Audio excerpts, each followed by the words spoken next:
Hello, I am Iman Abraham from KPU-TV, And I'm Caleb Carter from KPVU-TV. and we are here at the LPGA Chevron Championship. And yesterday was an amazing day. We had so many amazing guests here, right here in our studio at the LPGA Chevron Championship. And it has been an amazing day. What was your favorite part of yesterday, Caleb? I mean, when you have a day filled with so much excitement, so much fun, so much learning experiences, it's really hard to pick just one moment. But if I had to pick one, it was yesterday around midday. We had the opportunity to have Peter Jacobson, a NBC and Golf Channel commentator, a pro golfer, come in and sit down at our desk, right? And I got the opportunity to talk to him. Our own Taylor Harvey had the opportunity to talk to him. And it was just a very insightful experience, right? Because it isn't all the time where you get to talk to a professional golfer and kind of get their perspective on the ins and outs of golf. But one thing that that really stood out to me as an aspiring broadcaster was, some of the tricks of the trade that he helped many of us with when it comes to broadcasting. But Iman, I know you did a lot yesterday, right? I mean, Yes. you're a part of our golf team, one of the best people on the golf team if we're calling it a fact. So Oh. what was your, highlight of yesterday? I mean, honestly, I had no idea what I was walking into when I came. And knowing that you guys were already here, I saw little snippets of you Mhm. guys interviewing some really good players. I was so jealous. Me personally, I was jealous you got to interview Lydia Ko. Yeah. Oh my Uh-huh. gosh.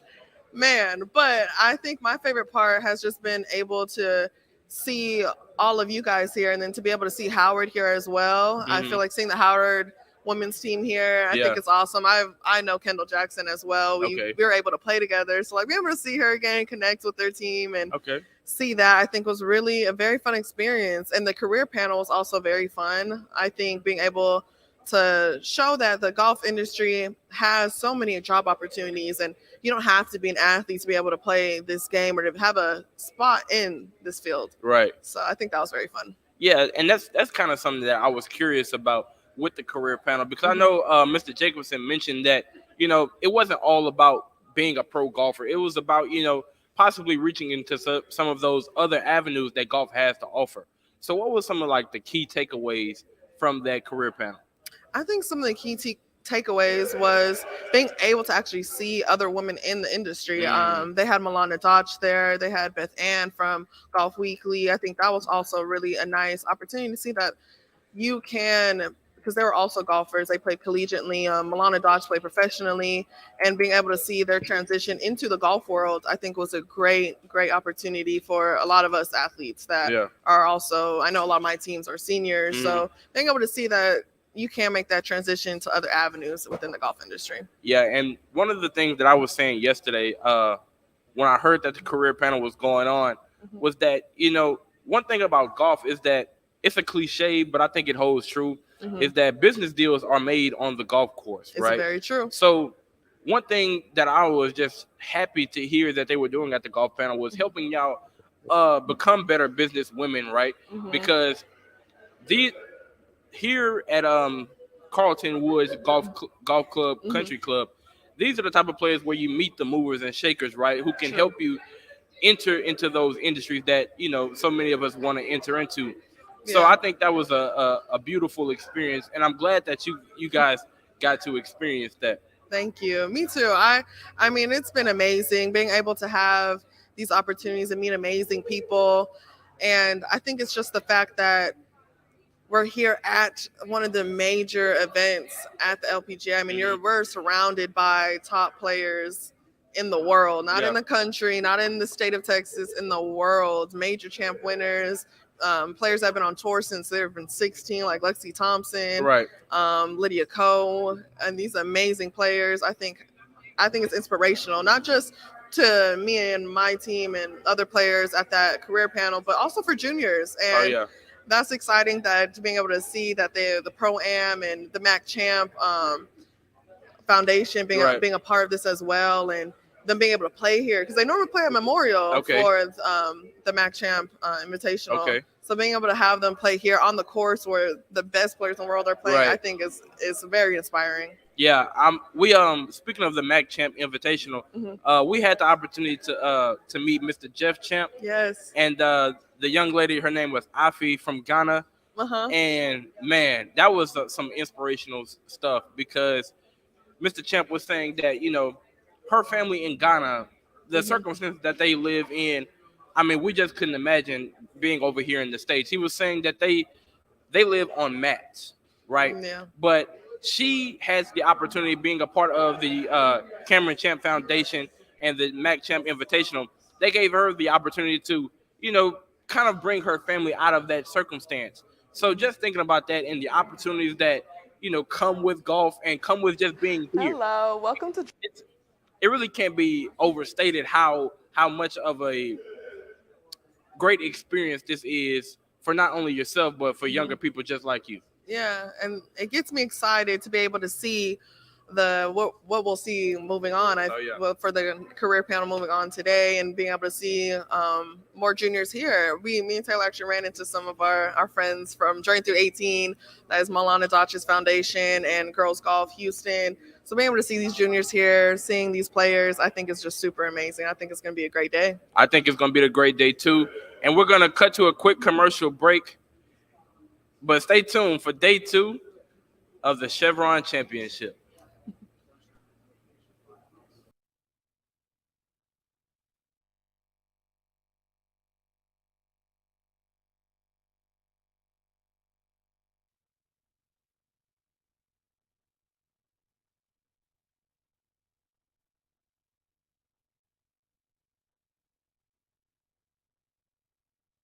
And I am really excited because welcome to Triple Threat. I am Iman Abraham, your host, and today we have a very special guest.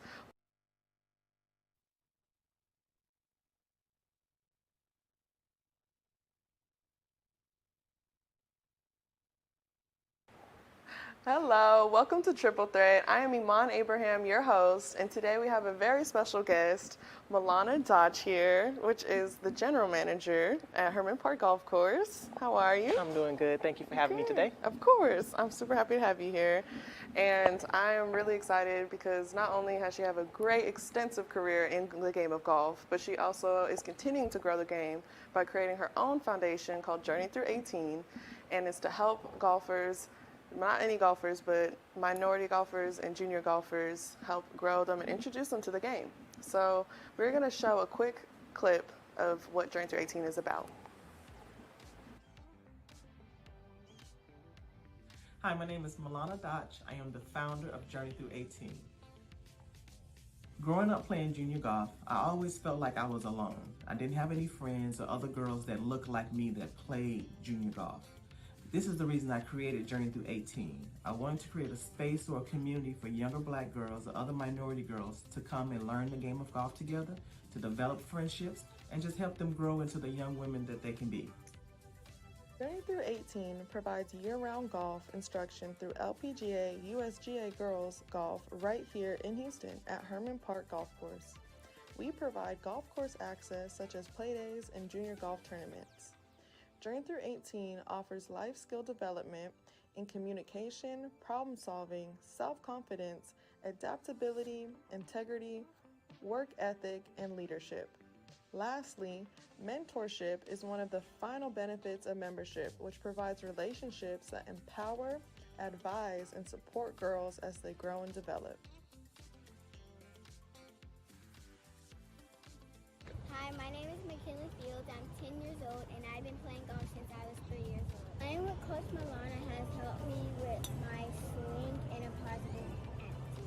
Hi, my name is Reagan Fields. I'm 14 years old and I've been playing golf for 7 years. Playing the game of golf has helped me stay positive even when things don't go right.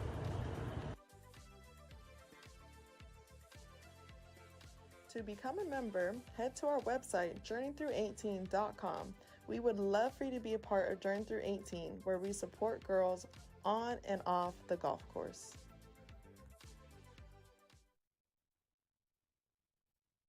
We didn't expect this, season we had, but we're here now. Let's go make some noise.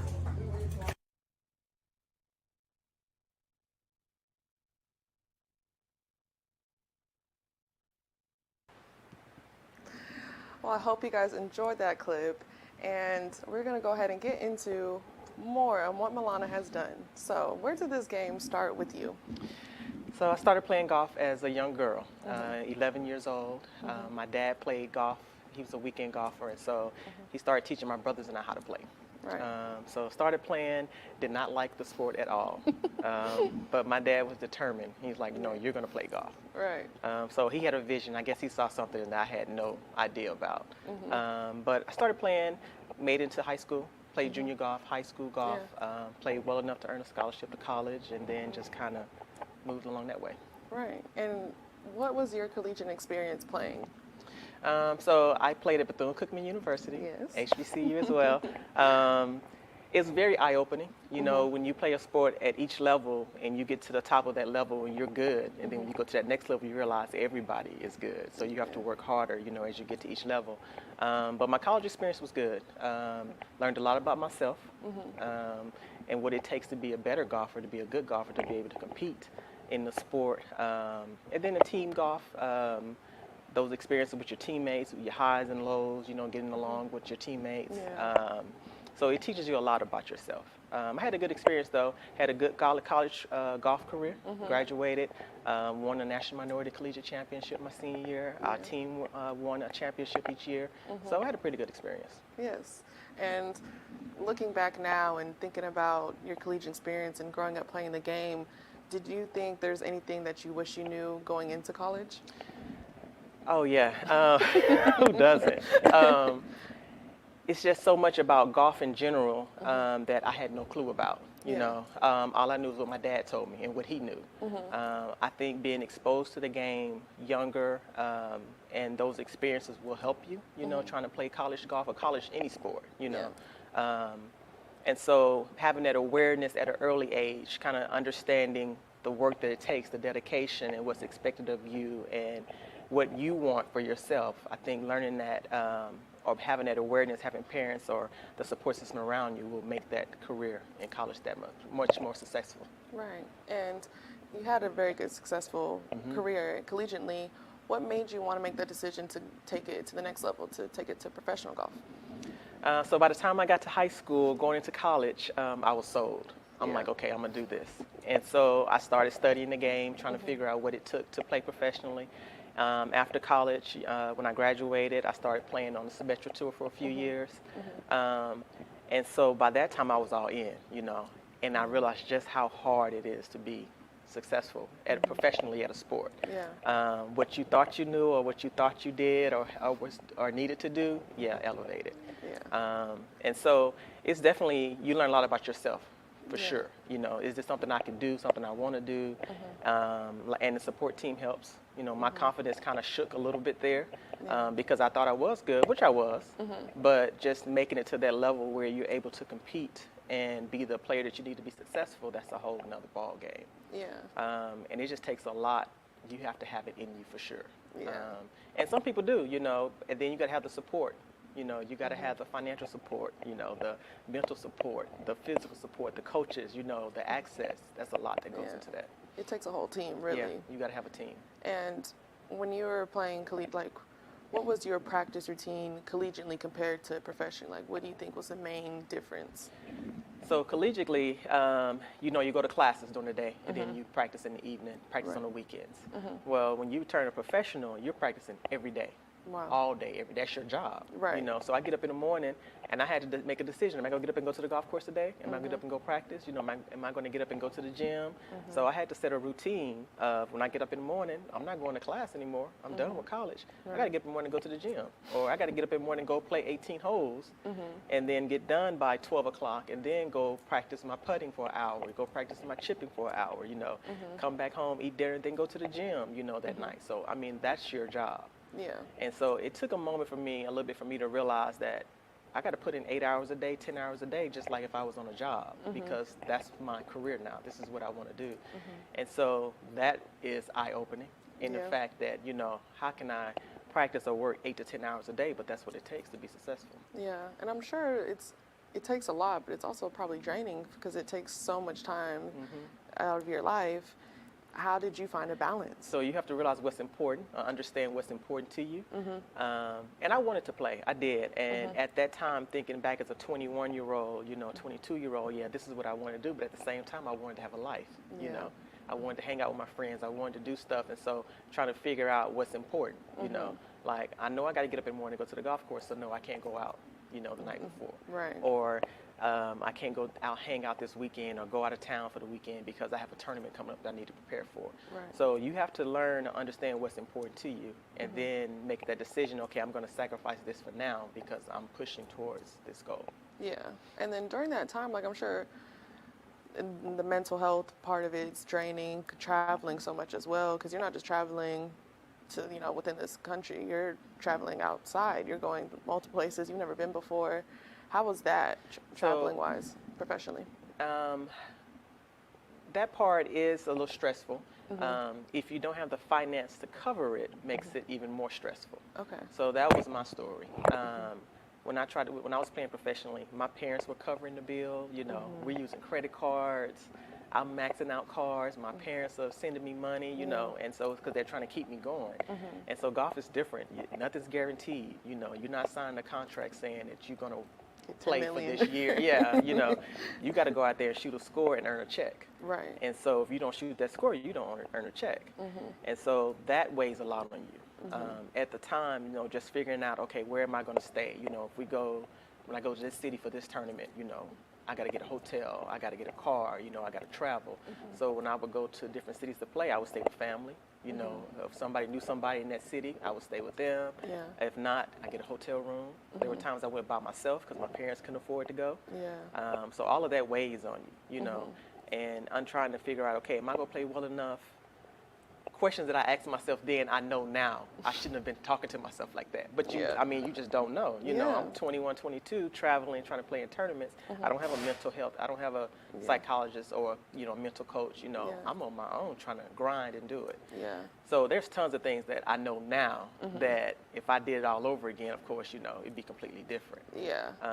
And so the experiences that I have now, that's what I'm trying to give and share, with other girls that are trying to take that same path. Yeah, because I feel like a lot of people don't know not only just about a whole lot about the game of golf, but also just what financially it takes. Because it takes a lot. It's not a cheap sport. It's not a cheap sport at all. It's at not like basketball where you can just and go you have to play. pay for everything. You have to pay for everything. Yeah. So yeah. Do you have like an idea of like a rundown of like what it costs for you to play in a tournament? So if I'm going to say, I don't know, Louisiana, for example, to play in a tournament. Yeah. I have to get there.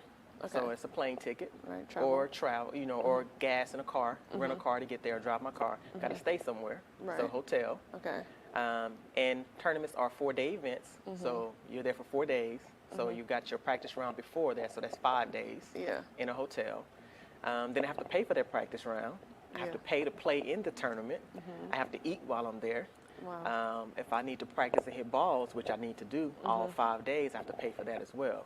So that can run you anywhere from $2,000 to $4,000 in a simple tournament. Right. Entry fees are run anywhere from $500 to $1,000 just to play in a tournament. Right.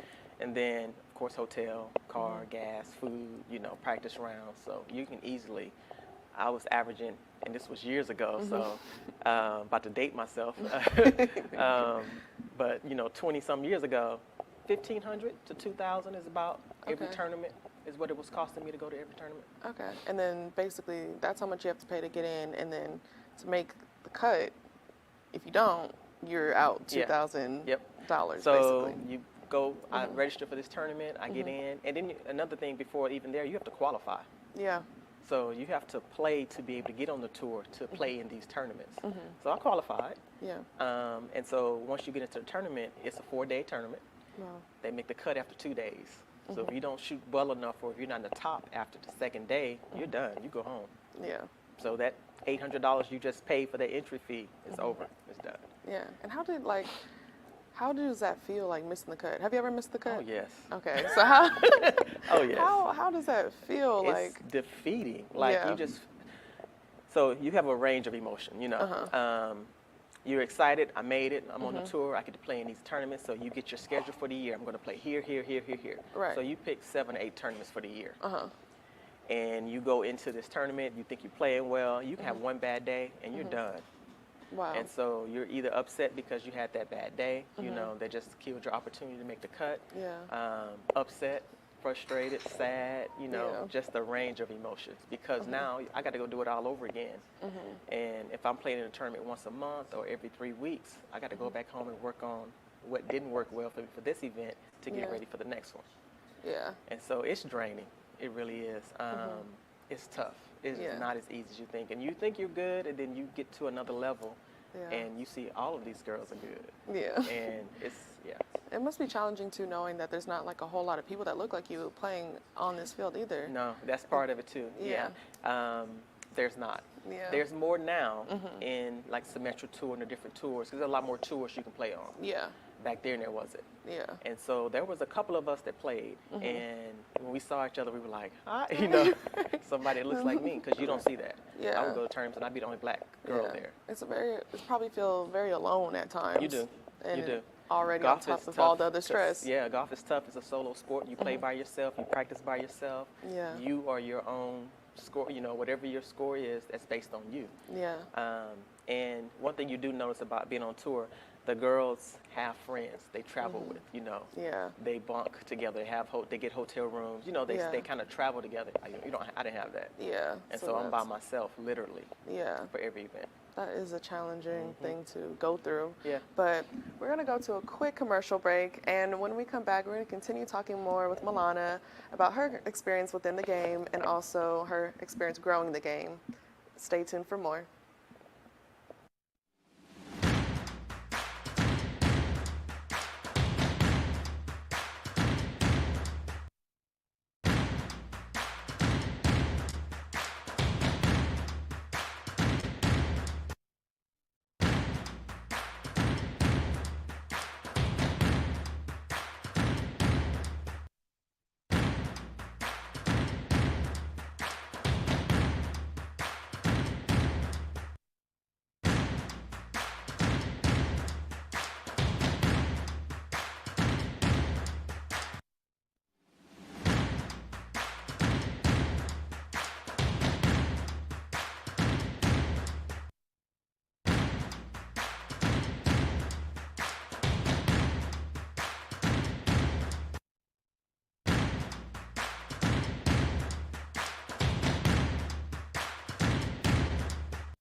Welcome back to Triple Threat. I am Iman Abraham, and we are here with Milana Dodge, and we were just talking about what it takes to be a professional golfer and her experience being a professional golfer. And speaking of that, being a professional golfer, what made you want to make the transition into another area of the game? Yeah, so after my experience trying to play wasn't successful, as I hoped it would be, I had to figure out what I wanted to do next, literally, you know. So graduate from college, golf was my focus. And so when that didn't work out, I had to sit down and figure out what do I want to do. And so that's when I realized that there's other careers in the game of golf. Yeah. Didn't know that, had no clue growing up. I mean, honestly, I didn't. Yeah. All I knew was playing the sport. And so that's when I realized that there are so many other jobs in the game of golf. And so I went to the golf course to practice one day, and the assistant golf pro said, "Why don't you come work here?" You know. Yeah. And I was like, I don't know. You know, he's like, "Yeah, you could become a PGA member, be a golf pro." And I was like, "Oh." And then that's when I learned the difference between a touring professional and a golf professional. Yeah. Professional golfer. And so I was like, okay. So I started working at the golf course and learned the business side of it. Right. And so then that just completely opened up doors to me understanding the industry in golf and how you don't have to just play the game to be in the sport. Right. And so I just kind of worked my way through. I became an assistant golf pro, then became a head golf professional, then became a GM. I was a teaching pro, so I kind of did a lot of jobs in this particular space.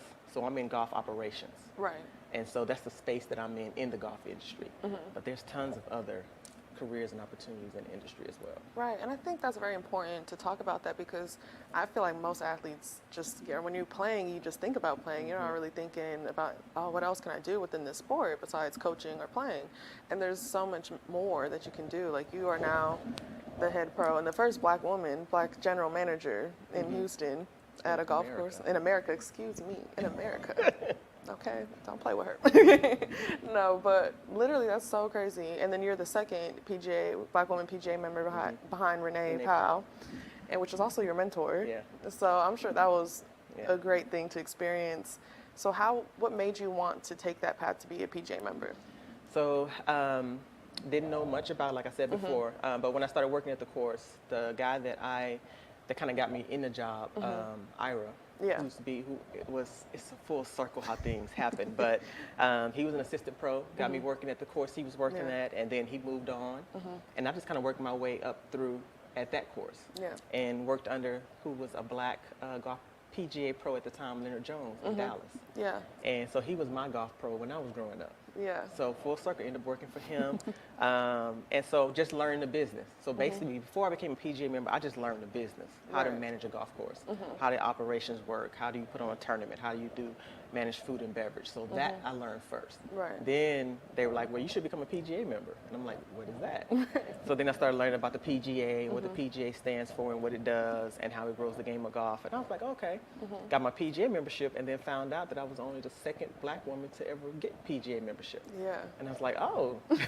So I'm like, this is just becoming more and more interesting. Yeah. So once I got that membership, then I understood or I saw things a little differently. Yeah. I was like, okay, this puts me in a position now to really open doors, to be not in front, but to be seen to tell my story so other black girls know, hey, they might be in golf, that if they don't play, there's other things they can do and still be in the game. Right. I didn't know. Yeah. I was going through this blind. I'm literally walking blindly through this, not understanding or not seeing the opportunities that's there and what, I can do. But becoming a PGA member really kind of opened my eyes to that, because then I started seeing where there's lack, and trying to figure out what can I do on my end to help increase the numbers, to help bring the awareness, to provide access, to just bring more girls into the game. Yeah, and I think that's very important because, like I said, I think there's a lot of athletes that just don't know, and the girls, I grew up kind of similar to your experience. I felt very alone. I didn't know a whole lot about the game of golf. Yeah. And I think it's great what you're doing with Journey Through 18, because I wish I kind of had something like that growing up. I wish there was an organization where I could play with other golfers that look like me, and I probably wouldn't have quit so many times. And that's important. And that's the main reason behind Journey Through 18, because it was just me. Yeah. And I felt that, I know what that's like. And so when I see other little black girls at the courses or different places, I'm like, hey, because you need friends. And so I'm not trying to become your golf coach, or take you from your coach or whoever you would. I just want you to have a community.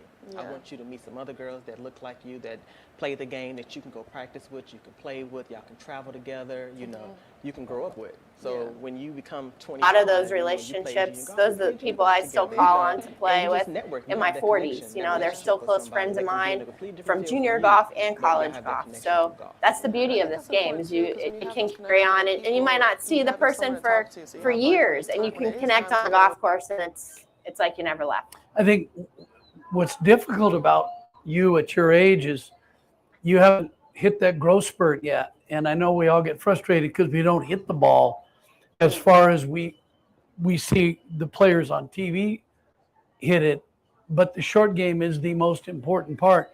When I was becoming a good player in my career, it was because I got really good from 20 yards and in. I know that sounds crazy, but if you start at the cup and you walk 20 steps out and you draw a circle, and everything in that circle, which is chips, bunker shots, flop shots, putts, anything, that's the quickest way to take strokes off your game. But we all get comfortable. If you're good with your driver, let's go hit drivers. Right. If you're good with your wedges, let's go hit wedges. And interesting, a guy on the tour named Matt Kuchar, what he'll do is he'll go out and practice and hit 2 balls when he's by himself, and he'll hit 2 shots and he'll play the worst shot. He won't play his best shot. He won't hit one in the bunker and then hit one in the fairway and then go play the one in the fairway. He'll go play the one in the bunker. So it's an important thing to test yourself. So basically you wish you had pushed yourself a little more when you were coming up. I do. But one thing I don't regret is playing with the guys a lot, because they just watching how they play the game differently, and they actually, you know, often had little games going on to keep it interesting. We had so many putting contests, I can't even tell you. So it's just fun to have little competitions within each other, within your friend groups all the time. I think that's just so important to make it fun, and to not be intimidated by the fact that, you know, you're playing with people, if they are guys especially, that you can't keep up with. You know, you're not necessarily, sometimes you are playing from the same tees, but don't let that intimidate you, because you're going to find that while there are a lot more girls playing now than ever before, as you get older, you're still oftentimes going to be the only girl in the room or the only girl on the practice tee. And don't let that be intimidating to you at all. I know it's easy to say, but it's just part of how this game is. You know, people are so much more welcoming than you might think they are, in terms of wanting you to join their group. And you're already so far ahead of the game because you're already playing right now. I mean, you already have so many great skills that you're going to be comfortable. I had two brothers and a sister when I grew up, and we didn't get to go to the golf course every day, but we had a beautiful park. And my sister was a really good player, and David, Peter, Paul, and Susan, we would go chip against each other for nickels. Nowadays, it would probably be $10 bills. I don't know. Yes. But we used to chip, and we would chip from tree well to tree well to tree well. And the closest shot to the tree nickel from everybody else. Yep. And if you were a good chipper, you could get healthy quickly. You get a pocket full of nickels. But that's the easiest way to challenge the boys at your club, or your friends, your girlfriends, to go out, and it just sharpens your game that you're much more. Focused, yeah, right? Yeah. And it also puts you under the gun, because a lot of you all play tournament golf. That's what you want to do, is you want to be able to replicate being under the pressure. Another game that I played when I was a kid and all the way through college was a game I called Game of Five.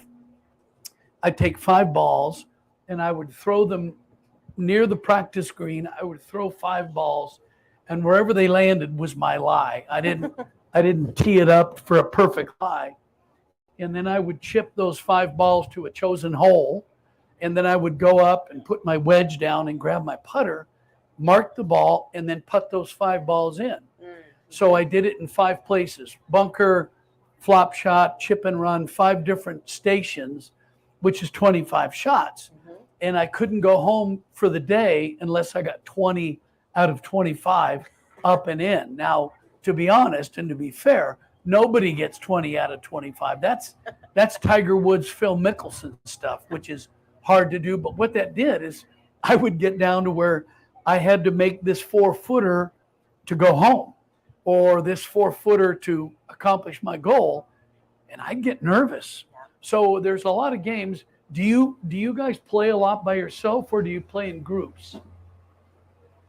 If you end up playing by yourself, it's always a good way to challenge yourself and to push yourself. So those are always little games you can play. But as you've grown in this game, and tell us about being on TV, because that's a lot harder than people think it is. Transitioning from writing to being on air. Yes, and as I said earlier, it's relatively new. I do most of my TV hits at home, and pray that my golden retrievers don't bark during the live hits. But most of it's from home. But on occasion, I have been able to do live from shows. And the first time they called me to ask me to do that, they were like, "Yeah, so the show is going to be like." It was first show was either 3 or 4 hours long. And I laughed. I was like, "You realize I'm usually on for like 5 minutes, right?" Like, this is insane. But I think what I've learned, what I was talking about earlier, that I wish that I had, practiced the uncomfortable things in my golf game. That's one thing that I've learned as an adult, that I'm glad that I'm doing, because it is really uncomfortable and really scary to do live TV, especially when there's bad weather and everything you had planned is, you know, thrown out the window, and all of a sudden you're sitting there going, okay, what are we talking about now?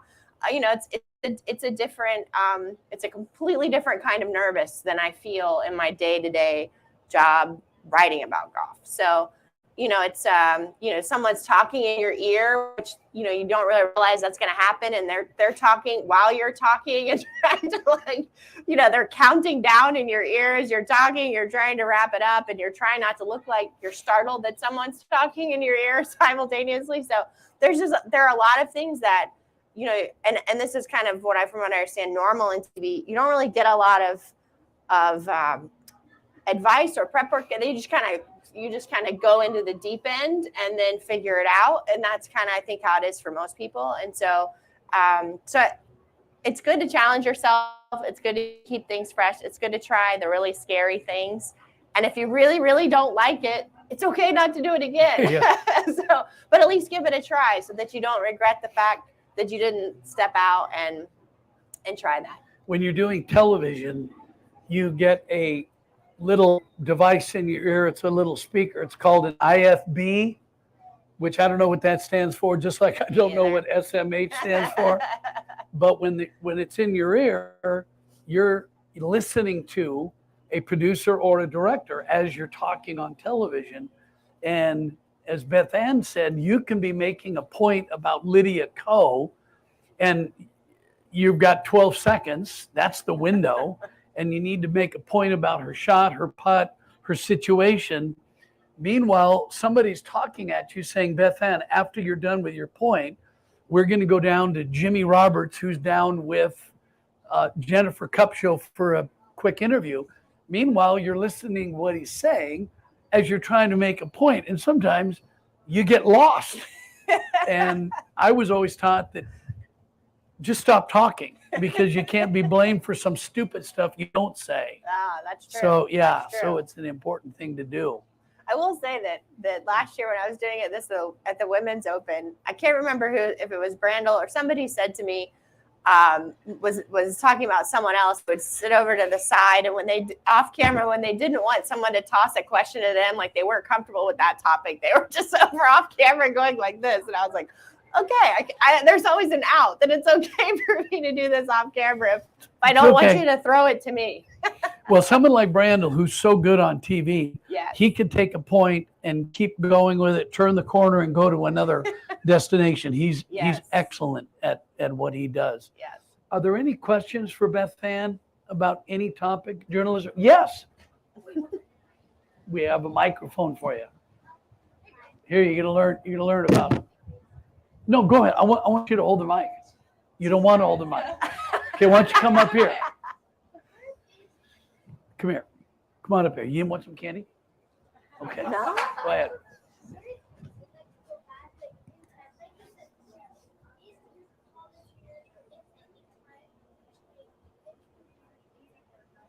So the question was, if you would go back, what would you change? If you could go back in time, what would you change? That is a good question. If I could go back in time. Goodness. Yeah. Regrets are always a tough one. Yeah. I try not to spend too much time thinking about them. You know, I think the best thing I could say is you don't realize how fast things are going to go when you're in high school and college, and you don't realize how unique that time period is, where you're surrounded by your friends literally 24/7. So I think I wish that I had not worried about some things that long term weren't as important, and concentrated more on that time with those people, because you don't get that again. There's no other time in life when you have that kind of concentrated time with a great group of friends, and just cherish that, because it's so unique to life before the rest of responsibility comes crashing on you. How old are you? 10. You have a long way to go until you get to that. That's probably not a good answer for you. Great question. Let's ask Glenn. Where did Glenn go? Oh, we're going to ask him if he has any regrets. He doesn't, of course. Any 10?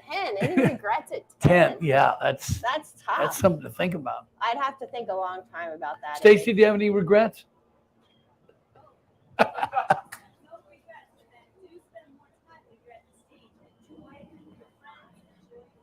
Yeah. Yes.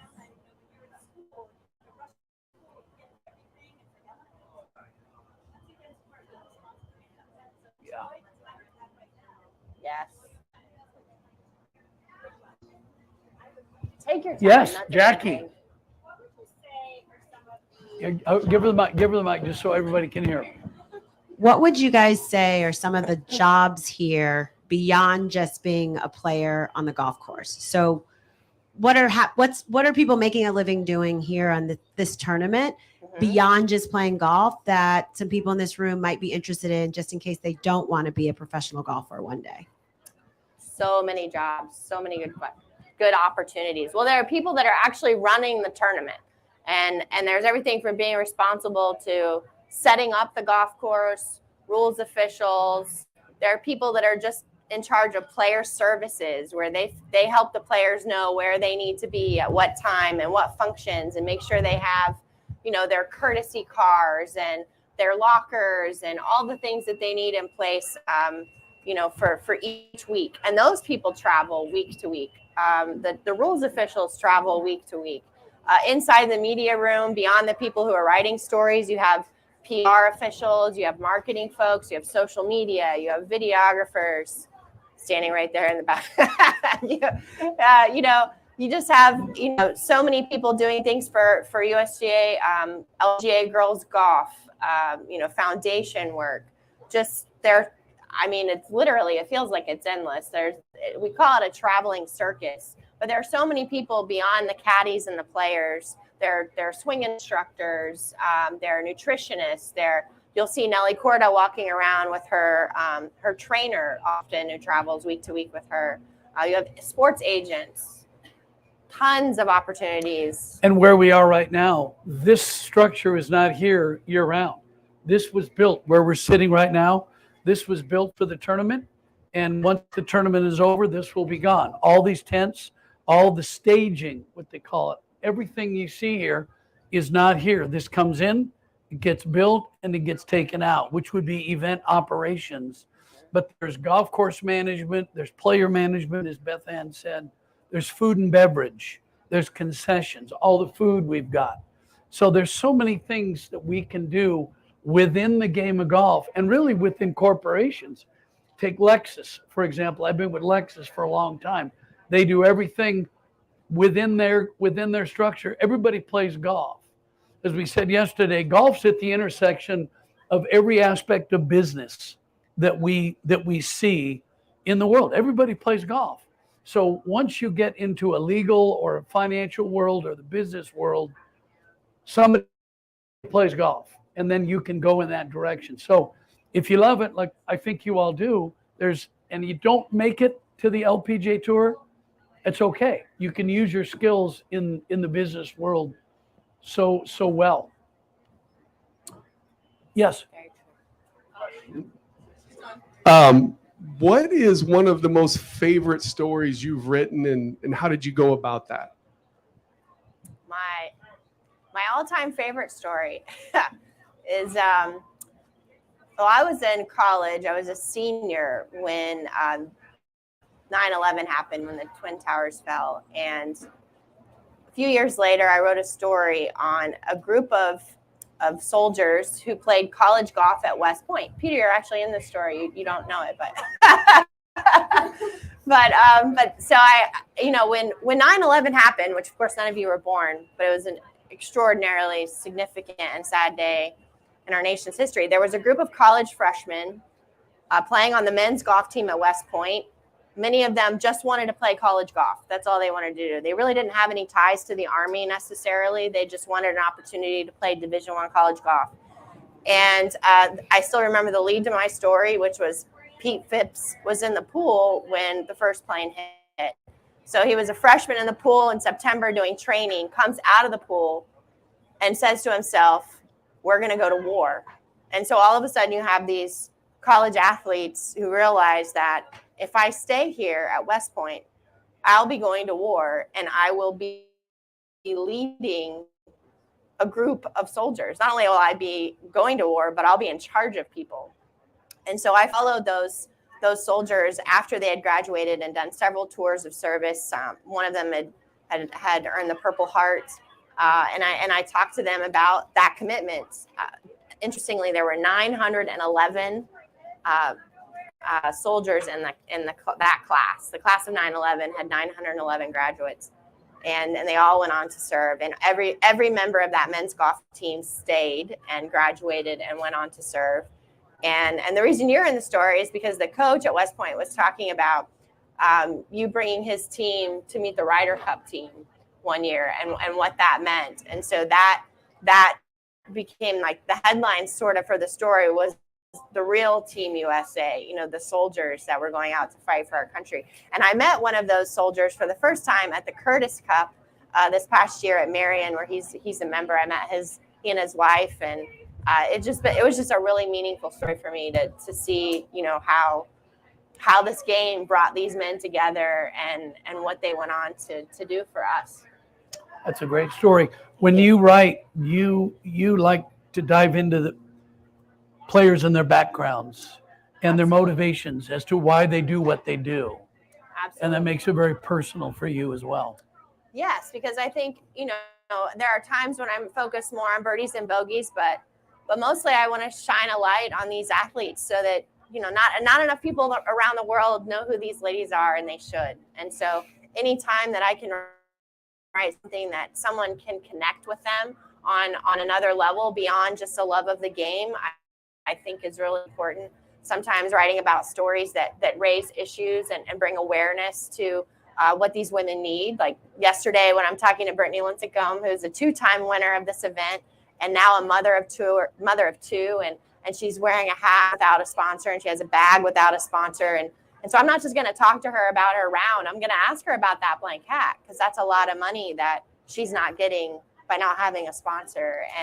And that kind of opens up another conversation about moms, you know, getting sponsors and keeping sponsors after they have children, and female athletes, that struggle that they have. So there are always many layers out here. Yeah, there are. Are there any other questions before we let Beth Ann get back to work? Tell us what you're going to do the rest of the day. Oh, yes. Sorry.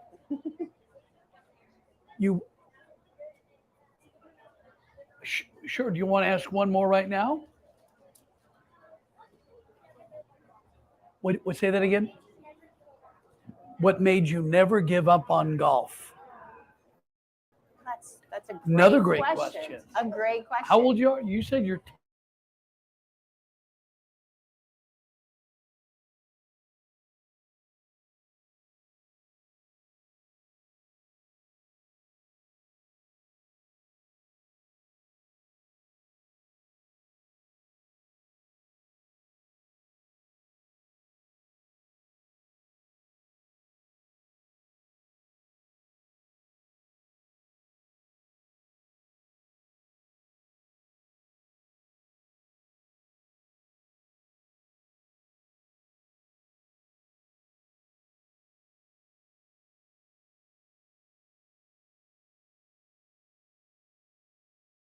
beat you up.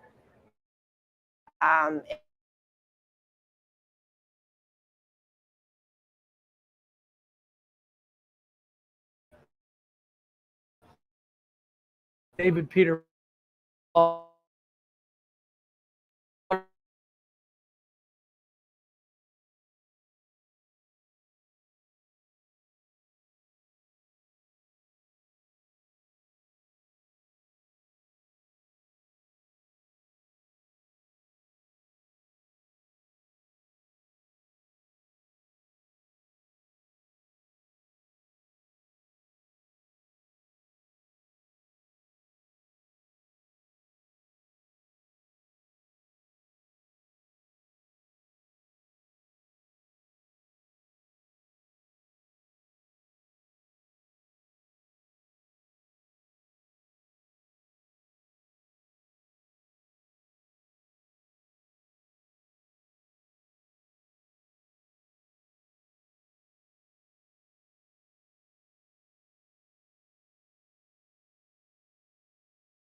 Great.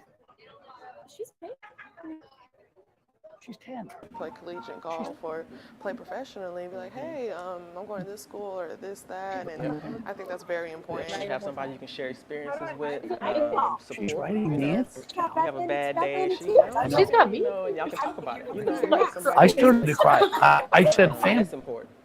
So when did this idea pop in your head to create Journey Through 18? So it's kind of been there for a long time, but you get so wrapped up in work, you know.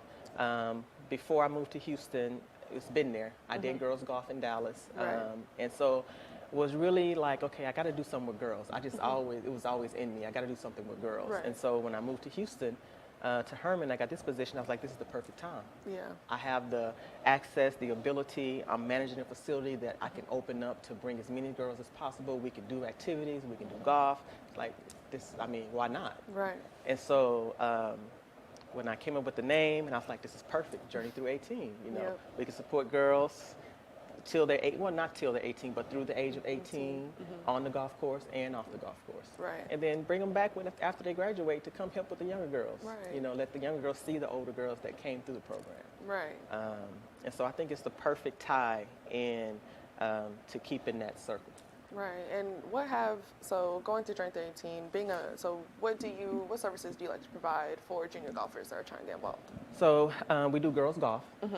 So the girls get to come and we go over golf, everything golf related. You know, they learn how to putt, chip, full swing, getting their skills, you know, their etiquette, rules. We meet once a month, just strictly golf. Then we meet again to have on-course time. So the second time we meet, we take them on the golf course where they get that experience to play golf. So golf is the foundation. They're going to know how to play golf once they get through the program. Along with that, I try to provide, I'm providing skill building opportunities, leadership opportunities, social activities, just things for the girls to help them create that bond. So yeah, they see each other when they come play golf, but we have a leadership academy, you know, where they're able to come and it's a full day of activities where they're learning about leadership and empowerment and exercise, you know, just different things. We're doing a etiquette class where the girls are learning proper etiquette when they go out to eat to a restaurant. If they go to a banquet, they'll know which fork to grab, you know, they'll know how to sit, which class is theirs, things like that. A financial literacy class. Going to go to the Astro games, you know, so it's just different things that the girls can do to help build those relationships, build those bonds, and then go play golf. And so I didn't have that growing up. So I'm the only girl, I have 3 brothers. And so I never had sisters, you know, and so I always wanted to have that feeling that I have other girls around that have the same interests as I do. And so that's the community that I'm trying to create. I think that's important. I like how you talked about the etiquette as well, because golf is very much a different sport. Can be low classes sometimes where it's favorited towards the higher brackets financially. So I like that you include that because I think it's important. A lot of people don't know that a lot of stuff, if you're not from a more fortunate position, you don't know about the forks and the etiquette and things of that nature because you just weren't grown up that way. And golf is a different sport, you know.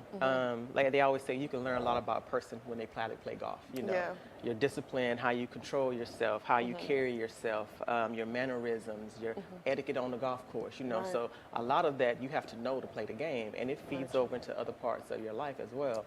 And so that's just one part of it, you know.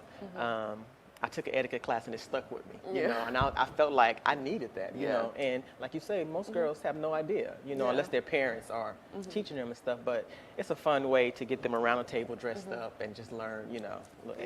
It's very fun. And you have done so much with Journey Through 18, and I love that it's growing, but you've also helped within the community as well. You've helped me personally by helping giving me a position in Park Golf Course as well as helping TSU as well, me and Manesi. You were able to help us and be kind of our mentor, and I think that's great that you continue to give back and continue to reach out to not just other junior golfers, but connecting with the HBCUs in the area as well. Yeah, and I think that's important. And so the position I'm in now, I feel like there's a ton of responsibility that I have. I don't know if responsibility is the right word, but it's some things I feel like I need to be doing, you know, and so I need to make sure that the staff I hire, the interns I bring in, the relationships I build are intentional, you know, because like there's not many other golf courses around that has a black woman that's managing it. And so if I'm there, I need to make sure I have the proper connections and impact that's going to leave a positive impression. Yeah, and I agree, and I think that's amazing, and I can't wait to see what Journey Through 18 continues to do. And your work has inspired, I feel like, a lot of people, and especially myself. I mean, this woman is amazing. I can't even lie. So to be able to have you here, I'm super excited, and I can't wait to see the work that you continue to do as well. And I'm saying with you, Oh. I am looking forward to see what you do down the line. And you know you can call me anytime you need. Thank you so much. I appreciate that. And I just want to thank you guys all for tuning in. It has been an amazing episode here with Milana Dodge, an amazing woman in the game of golf. And please continue to watch out for her and her work and her foundation, Journey Through 18. And if there are any junior girls out there watching, please keep going. Please keep working at it. You're not the only one, I promise. And if you are in the Houston area, go to journeythrough18.com and go ahead and join, because it's a great environment, great place to learn the game of golf. So thank you guys so much for tuning in. I'm Iman Abraham, your host, with Milana Dodge. And thank you guys all for watching Triple Threat. Make sure to tune in next week for more.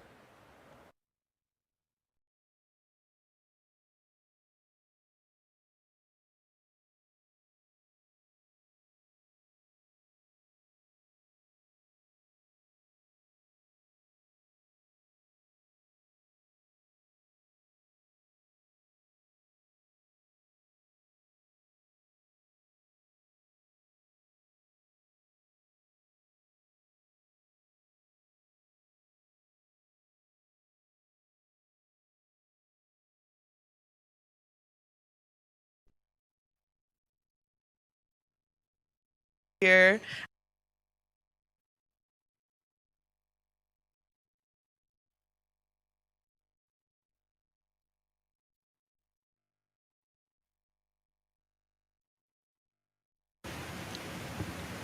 Hello, welcome to Triple Threats. I am your host, Iman Abraham, and today we have another special episode with one of our own amazing Panthers here, Alexis Bandon, the assistant softball coach. How are you? I'm good, coming over here, getting to talk to you. It's going to be great. I know, I'm so excited to have you on here. You have such a tremendous experience within softball, and I can't wait to hear your story about being a collegiate player, turning into a coach, and that whole transition. I'm excited. So where did your softball journey start? So my softball journey started definitely in Chandler, Arizona, with fast pitch, and then growing up going into high school, started off with in like 6th grade. So pushing around 8, 10, that kind of age range. And then now I'm coaching it at 28. Right. Many years in softball. Yes. And what made you want to choose softball?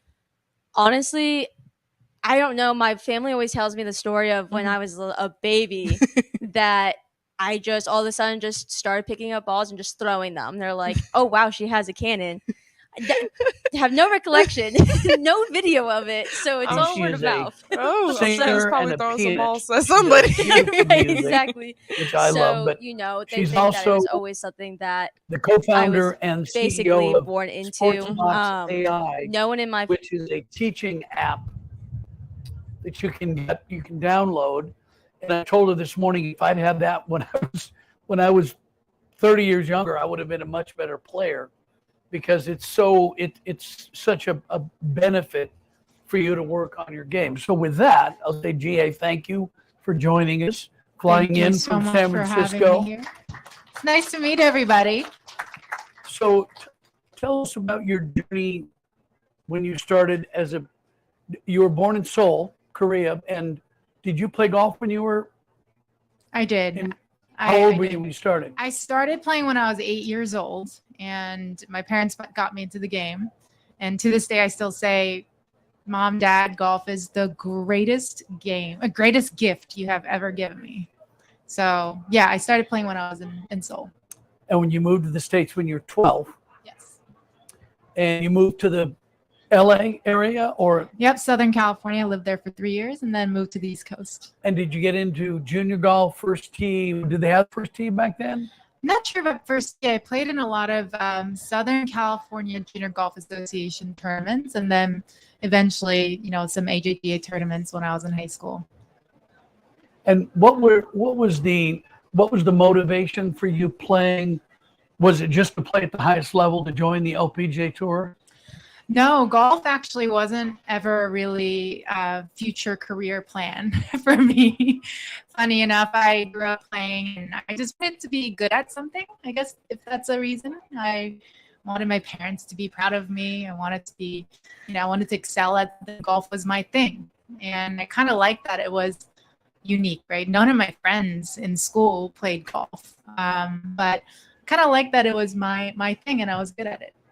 When did you start music? When did you get into the musical world? So music was actually my sister's thing. I have an older sister and she is a pianist. She's an incredible pianist. She went to Juilliard. If you guys ever heard of Juilliard, it's a very famous music school. She went there for after college. She got her doctorate degree in piano performance. Wow. Which is, I didn't even know you can get a doctorate degree in piano performance, but apparently you can.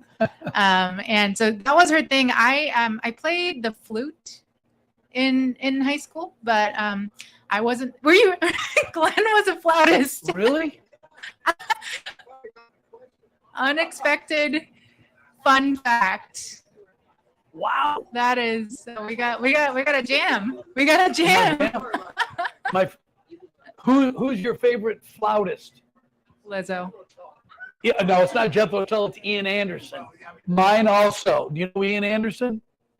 You know, I'm going to send you some videos. Well, I wasn't a very good flautist. I just enjoyed sitting in orchestra and band and like watching it all happen and trying to figure out what they're playing over there and first row violin and I enjoyed that, but I wasn't a very good flautist. But I started playing the piano. I can't really call it piano because my sister plays the piano. That's playing the piano. I play chopsticks, basically. But I started tinkering with it during COVID because I was working at Topgolf at the time, and we were stuck at home. And I was like, and I live in San Francisco where we have a small apartment and I'm like, what do we do all day? So I was like, you know what? I've always wanted to learn how to play the keyboards and sing at the same time. So I ordered one on Amazon. A week later, I had it and I just started YouTubing how to play this song, how to play that song. And that's how I got into it. That's great. So who plays piano in here? Anybody play? How did you start? Your mom wanted you? Anybody play the flute or guitar or anything? You play the flute too, Aaron? Wow. Oh, I didn't know that. We're going to have you in the office playing some Jethro Tull is what we're going to do. So when you go, your goal was not to play at the highest level. You had no dream of playing LPGA Tour career, but you did get on the LPGA Tour. Yeah, I was in high school when Sari Pack started, winning majors and winning tournaments, and it just seemed so far away from me for whatever reasons. Like that's incredible. I admire her, but I don't think that's for me. I'm gonna go to college and get a job, but yeah, after college golf, I had the opportunity to go work at an investment bank, which is as boring as it sounds. You wear a suit and they make you work in front of a computer, and I had some internships, and I didn't really know what the end product, why I was doing it. I was doing all these things that I was told to do, but I didn't know why. So it wasn't I didn't feel anything for it. So I was like, there's got to be something better than this in life. And I was like, I feel like I never gave golf a full shot. I never practiced short game. I I played a few HHEAs in high school, but I live in Boston where it snows like half the year. So I didn't get to practice all that much. I was like, you know what? I'm a decent golfer. Let me give this a shot before it's too late, right? So after college, I moved to Florida and I started training, and I was lucky enough to get on the LPGA tour. So You went to Yale. I did. Went to Yale, and you have a BA in economics from Yale. Yes, And an MBA from the Wharton School at the University of Pennsylvania. that's right. I mean, this is impressive. Tell us when you went to work for Top Golf. You all know what Top Golf is. We've all been there. Good. It's cool as can be. What were your duties? Because you were there early on when Top Golf was just emerging. Yeah, I was there from 2015 when they only had about a dozen venues in the US. Now they have, I think, like 80 venues globally. It's grown like this. It's crazy. And everyone knows Top Golf now. But back then, you would come across people who had no idea what it was. Yeah. And what I did was everything from strategy, which was, there are a lot of problems to solve at a company, right? Like how to do this, how to fix that. And it required a thinker, if you will, somebody who's really good at creative problem solving and will be resourceful enough to look into this solution and that solution and come up with recommendations. So that was my job initially. And then it evolved to new business development, which means you just come up with new cool ideas to help Top Golf grow. And so I created new programs. I created new, content series at Top Golf. Content was something that, Top Golf is a venue business, right? Like you have customers that come in and rent a bay. They buy food and beverage. That's the business. So content was like thing that wasn't part of the core strategy, but became important to build a brand for people to recognize it as something other than a place to go get a burger. So, I did cool things like that back in, when I was at Top Golf. Well, we're in the events business, and the thing that draws you in is great food and beverage. That's right. And it gives you an excuse to get out there and hit shots out into the range. And we just did an event for Howard University at Top Golf in DC. And it was an amazing experience because the food was great, the service is great, and the music is loud and it's fun. Top Golf's basically a party atmosphere. And then, oh yeah, by the way, some golf breaks out. Yes. Was that a concept that you embraced? Did you want to see it go that direction? Absolutely. I mean, my first visit to Top Golf before I started working there, I went there with my friends that I had played professional golf with. So we all rolled in with our like gloves and like golf shoes and your golf bag. And we looked around, it was a Friday night and people were just having a laugh, just hitting and giggling, right? Like didn't matter whether the ball went 10 yards or 100 yards. And I was like, gosh, like this is incredible. There are people who don't mind not being good at golf and having a great time. And really, if you look at Top Golf customer data, more than half the people are not golfers. And they go there and they have a great time. And it's a really great avenue to introduce somebody to the game of golf, which can be intimidating. So one of the things that has been reported, the data, is that there are more people playing golf at non-golf course facilities. This is a golf course, but a Top Golf or X Golf or any of the facilities where you can hit balls. We've all hit balls into a simulator. The ball goes from here to the edge of the tent, hits and drops down, but you can see your shot. You can play Pebble Beach. You can play anywhere you want. There's more people doing that than actually getting on a golf course, which is concerning to me because I love golf. I love being outside. I don't want to be just inside, but hopefully one helps the other. For sure.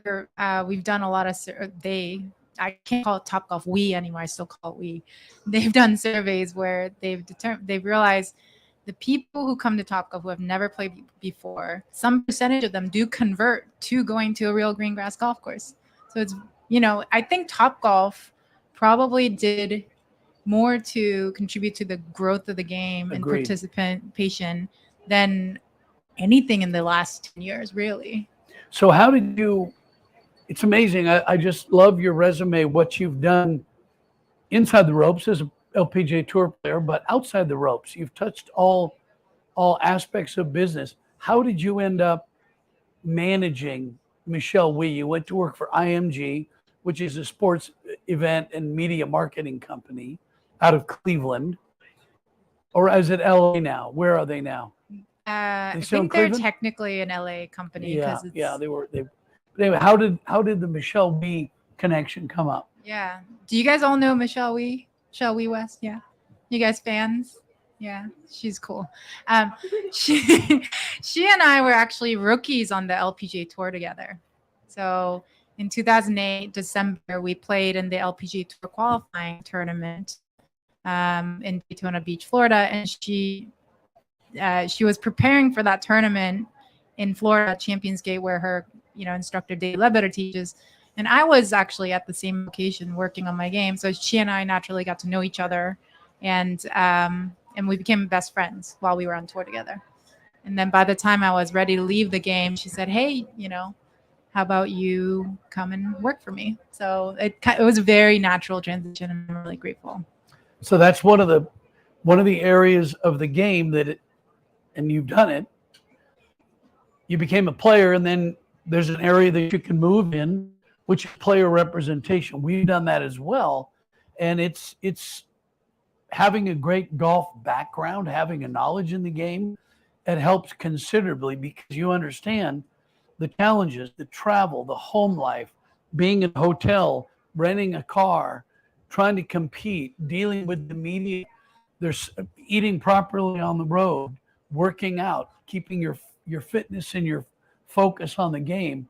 So that's another area where if you're not successful playing golf, you can move in that area. And that's one of the things that you can do. Yeah, absolutely. And sure, anybody can be an agent and learn, maybe, have a mentor that teaches you, but somebody who has been a player themselves will understand the human, the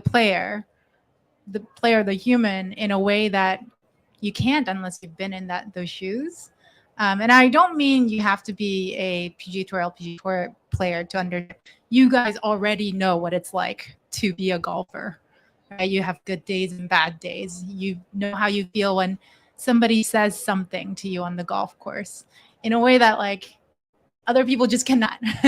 And so, yeah, it helps a lot. And that's one of the things that you can do in golf. When you play the tour and when you play golf every day, the easiest part of the game is from the first tee to the 18th green, because that's what you love to do. When you're on the tour, the hardest thing is to get from the 18th green to the first tee the next morning. Depends on who you hang out with, what you do, where you eat, where you go. And that's the challenge. There's been a lot of great players in the history of the game that make bad decisions, and they don't end up back on that first tee the next morning in the proper fitness, in the proper shape, in the proper state of mind to be able to do what you're supposed to do. So I'm just so happy that you're here, and such a pleasure to meet you. Does anybody have any questions for you? Oh, here we go. Let's start with you. Yeah, Mike. When you were ever in a rough spot with golf, or you're just feeling down, or you had a bad day, what did you do from a mental standpoint, but also from your golf game? What did you do to get out of that? Oh my gosh. That is one of the hardest, having a bad day on the golf course. And this is going to sound silly, but this is one of the hardest things that I think human beings can deal with, right? It's so hard. And it's talking to other people doesn't really help, right? It actually makes you feel like you're asking for pity, right? I think you just have to, one, go back to believing that you can play well. Like that's you have to go back to what you believe about yourself. And then this is something that I wish I told myself. I wish I didn't think about the here and now immediate. I wish I thought about the longer term. Like what I did today is just a tiny little stepping stone to this long-term thing in front of me. So if I shot 82 that day, okay, what did I learn? Is this going to matter 10 years from now? No. So you just have to go back to doing what you know how to do and work towards longer term goal. Let me ask you a question. How old are you? I'm 16. 16. So when you get upset, because I'm going to answer the question the way I always look at it. When you're upset, you're down in the dumps. You know, you could walk in and quit. Why don't you? Because I guess I guess I don't want to let myself down. I know that sometimes, well, it's really easy, like when you're out there and you're having a bad time, you're like, I really don't need to be doing this. But then you think about it and you're like, I've been working towards this all my life. And also my parents have been spending so much time and effort. So if I did it, I know that if I quit, I would totally regret it because I would not be able to look myself in the mirror the next day. That's exactly where I was going. The one thing that I was saying to Jackie yesterday, if I asked God to bless me with one thing, it would be perspective in life, with personal relationships, in family, in business. We choose to do this. We're here. You're here because you choose to be here. You don't have to be here. That's exactly what I was hoping to get, is that when you're frustrated, you're down, you take 2 in a row, you're standing on the next tee, and you're frustrated out of you, say, gosh, what am I doing? Well, I'm building life, I'm having a blast. I said 2 balls, keep it in perspective. You're never going to remember those 2 double bogeys next week. How many times in a tour event do you make a bad score and the next day you don't even know what you did on that hole yesterday? So that's the right perspective to have. Very good. Did you have a question? Where do you think you'd be now in life if you didn't decide to give golf a try? Another great question. I probably would have gone on to have a quote unquote normal corporate job in investment banking. I was actually going to go to Hong Kong and start my career in investment banking. So I probably would have started there, but eventually found my way back to golf somehow. Because I feel connected to golf in a way, right? And I love the game itself, all aspects of it. And when you have a job and you're just doing it because it's a job, you do this much. But when you love something and you're doing a job, you dig 10% deeper, 20% deeper. When things are hard, you go a little bit more and do a little bit more, right? So I think that's the difference between working in a field and in an industry that you love versus doing a job and doing what you're told to do. And I think I would have eventually made my way back this way. Yeah, whatever gets you out of bed. What do you love? Are you going to the Taylor Swift concert tonight? Are you going? Sunday. You're going Sunday? Why are you going? I love her. There you go.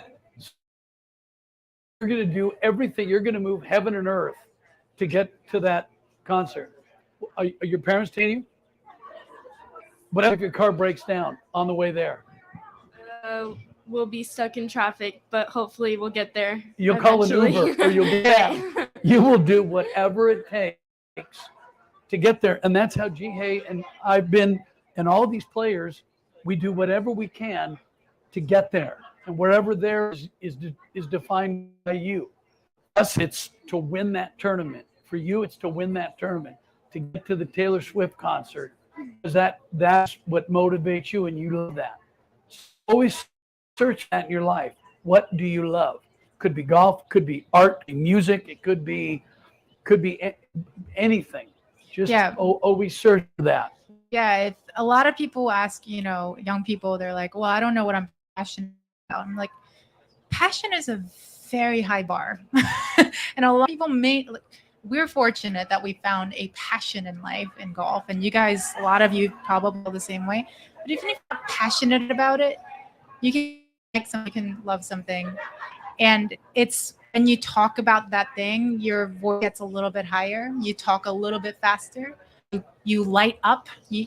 When you watch somebody talk, and I feel this way now, like you see them light up. What makes you feel that way, right? That's the thing, right? You don't have to be passionate about it, right? That's a very big word. But if it makes you a little bit excited to talk about it, that's your thing. So your mom, I remember my parents asked me, what do you love? I said, I don't know. And I asked my kids, what do you love? And they said, I don't know, Dad. Stay out of my business. So when your mom and dad say, what do you love? They're going to want to know, but you know. And that's the most important thing. They don't have to know. They don't have to know. It's all for you. Just figure it out. Because pretty soon, I always told my kids, someday you're going to be an adult and you're going to be your own problem when you don't come in on curfew the right time. So it's find out what you want, find out who you are, and chase that. Any other? Yes. Up. Can you have the mic so everybody can hear? she doesn't want the mic. You don't want the mic? What'd you say? You don't like the mic? She said, why do you like golf? Why do you like golf? Why do I like golf? Okay, I have a great answer for this. I like golf because I love that every day you're figuring something out. Me,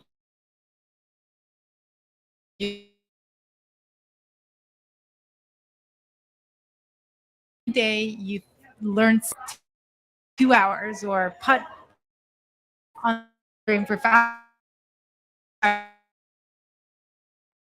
struggling with something and you try this, and then something clicks. And that little bit of like that click moment is why I love golf so much. Nothing like that. Nothing like that in life that gives you that little bit of satisfaction of figuring something out after struggling with it. I do the broadcast for the Drive Chip and Putt every year at Augusta, and we always get bios of the 80 kids. And there was one young man who was asked that question about golf. And he said, what I love about golf is there's always something new to figure out, right to your answer. And I thought that was so refreshing because you're so right. Golf's a game you can never own. You can only rent it for a while. You can only be so good at driving for a while. Things good, and then you're making all your putts, and then you don't make that. Is the game you play at the entertainment places? You're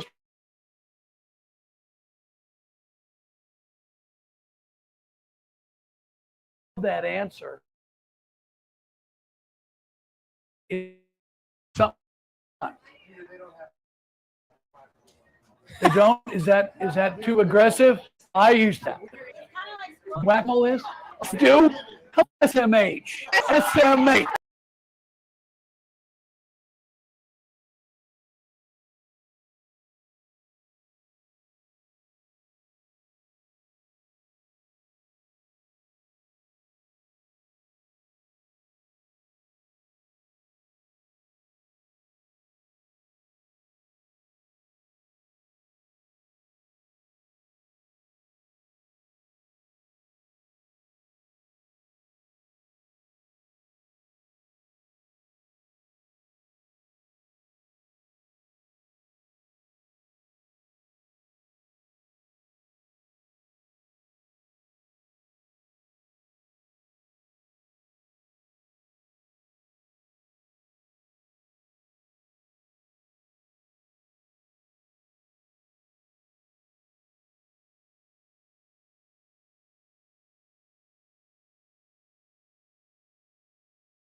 how to balance those things.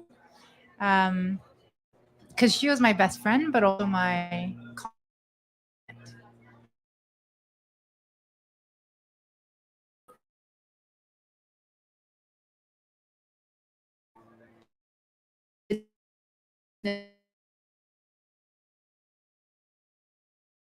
bad days on the golf. Like we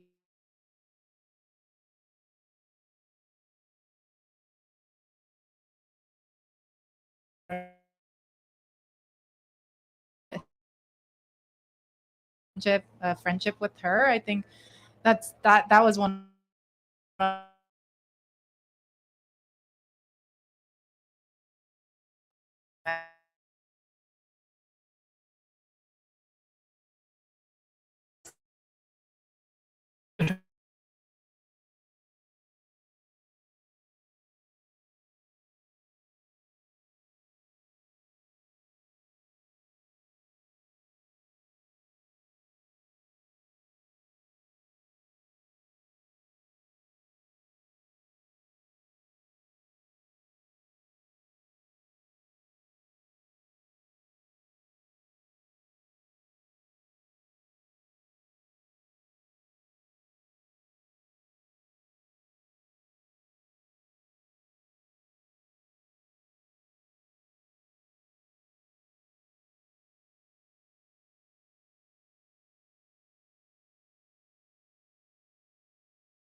Yeah, and I think then just to bring it back to my dad, when I got my tour card, I played in the LPGA qualifying school, and 18th hole of the final day, I hit the 7-iron, I hit the flag stick, tap in birdie, I made it on tour, and my dad was right there. And he had walked every single hole of that week, including the practice round, all the way to, it was 45 degrees and windy and rainy. Like, this poor man from Korea thought he was coming to Florida, so he had this like light, windbreaker on. It was freezing, and he was right there, and he was like, "I'm so proud of you." Oh. And that will hit you in a way that it won't unless you had these moments with them where he was annoying, right? But just remember that what they want is what's best for you, and just let it. Just nod your head. Yeah. I'm a dad. We have a lot of dads in here. We're all annoying, right? We're all dads. We're all annoying. But Jay's right. We just want the best for you, for our kids. And just say, "I love you, Dad." And then he'll shut up the rest of the day. He'll buy you donuts. Okay. Any more questions? How are we doing on time? We're good. Any other questions? Anyone on this side of the room? Oh, yes, right here, right in front. I know you said that you had like the investment banking job lined up, and now it's kind of like safe because that you could, you had like it was a safe career plan after. So was it scary like leaving that to go pursue golf again? Yeah. Yes, it's scary because this was a really well-known path, right? I knew exactly how much money I was going to make, and kind of a step-by-step progression in your career, and then absolutely know nothing about what the next day is going to bring. But Unfortunately, one, I'm very fortunate that my parents were with.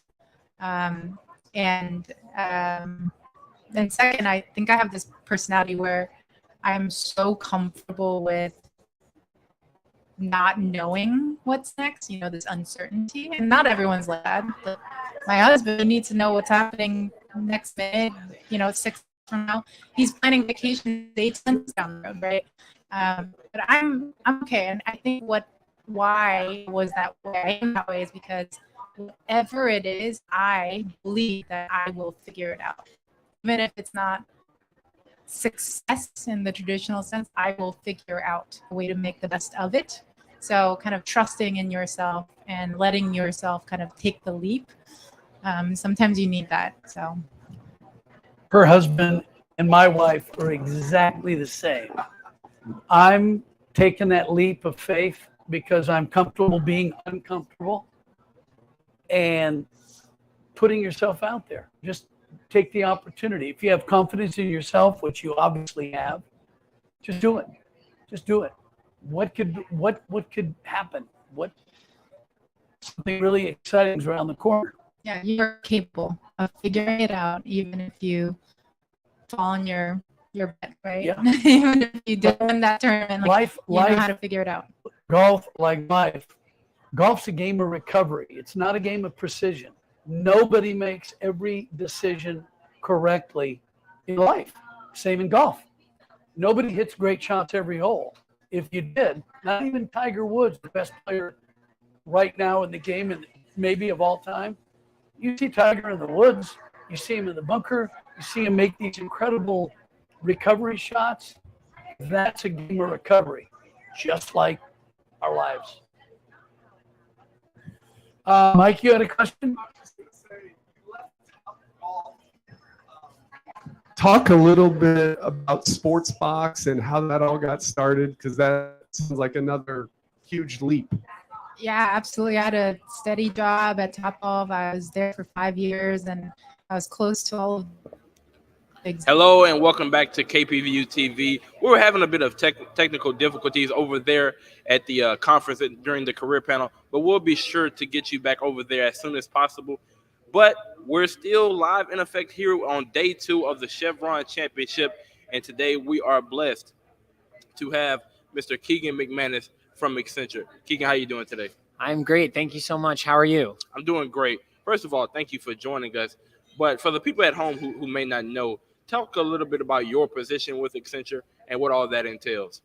Definitely. So I am a part of our creative account team that worked to get this experience live in the Dome. And it's been an amazing relationship with Chevron and the LPGA to use the metaverse in a way that was a little bit unexpected when it comes to what people think of with virtual golf, and kind of really impacting with immersive storytelling on what that experience can be like. Right.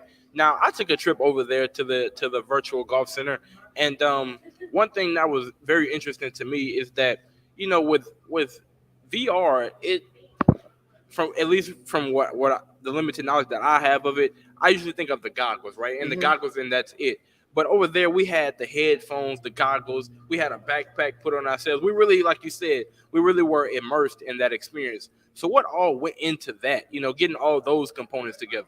Honestly, it was such an incredible team that we were fortunate to work with to ensure that, yes, the graphics and the virtual reality, like you said, in the headset was so intriguing and exciting, but really the entire sort of immersive way of getting involved in this type of experience. So from the second you're brought in, you're intrigued and you're interested and you want to realize what's going to happen. And then we've got such an exciting and kind of enamoring physical build with the lights and the sounds and the smells. So it's really targeted to sense everything as a person and get at all of your different ways to react. So it's been really, really cool. And we're so excited that it could impact people with what they felt, what they heard, what they saw, on every level.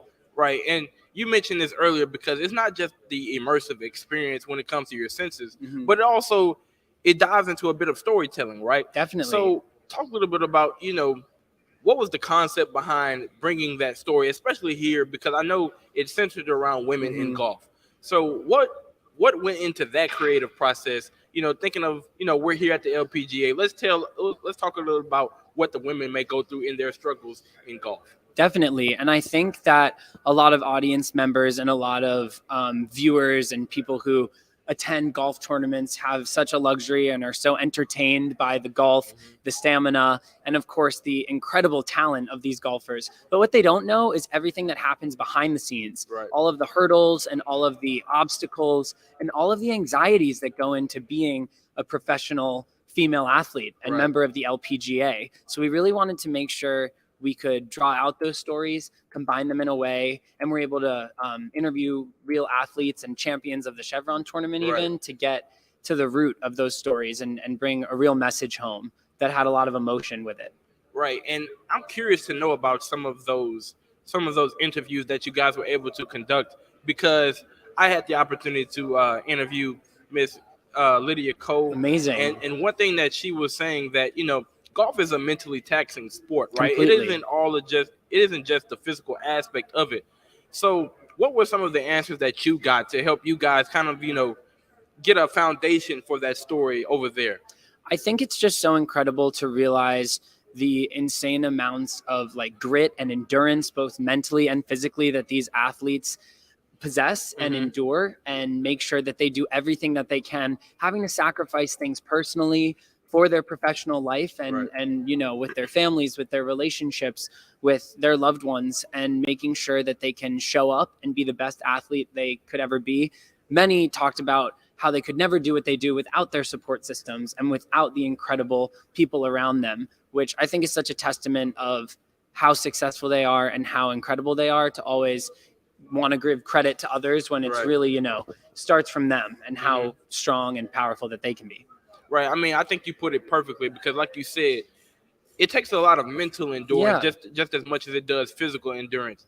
But I kind of want to circle back to the virtual reality aspect of it, because, it's said that technology advances, say, every 3 months, and I may be giving it a generous estimate.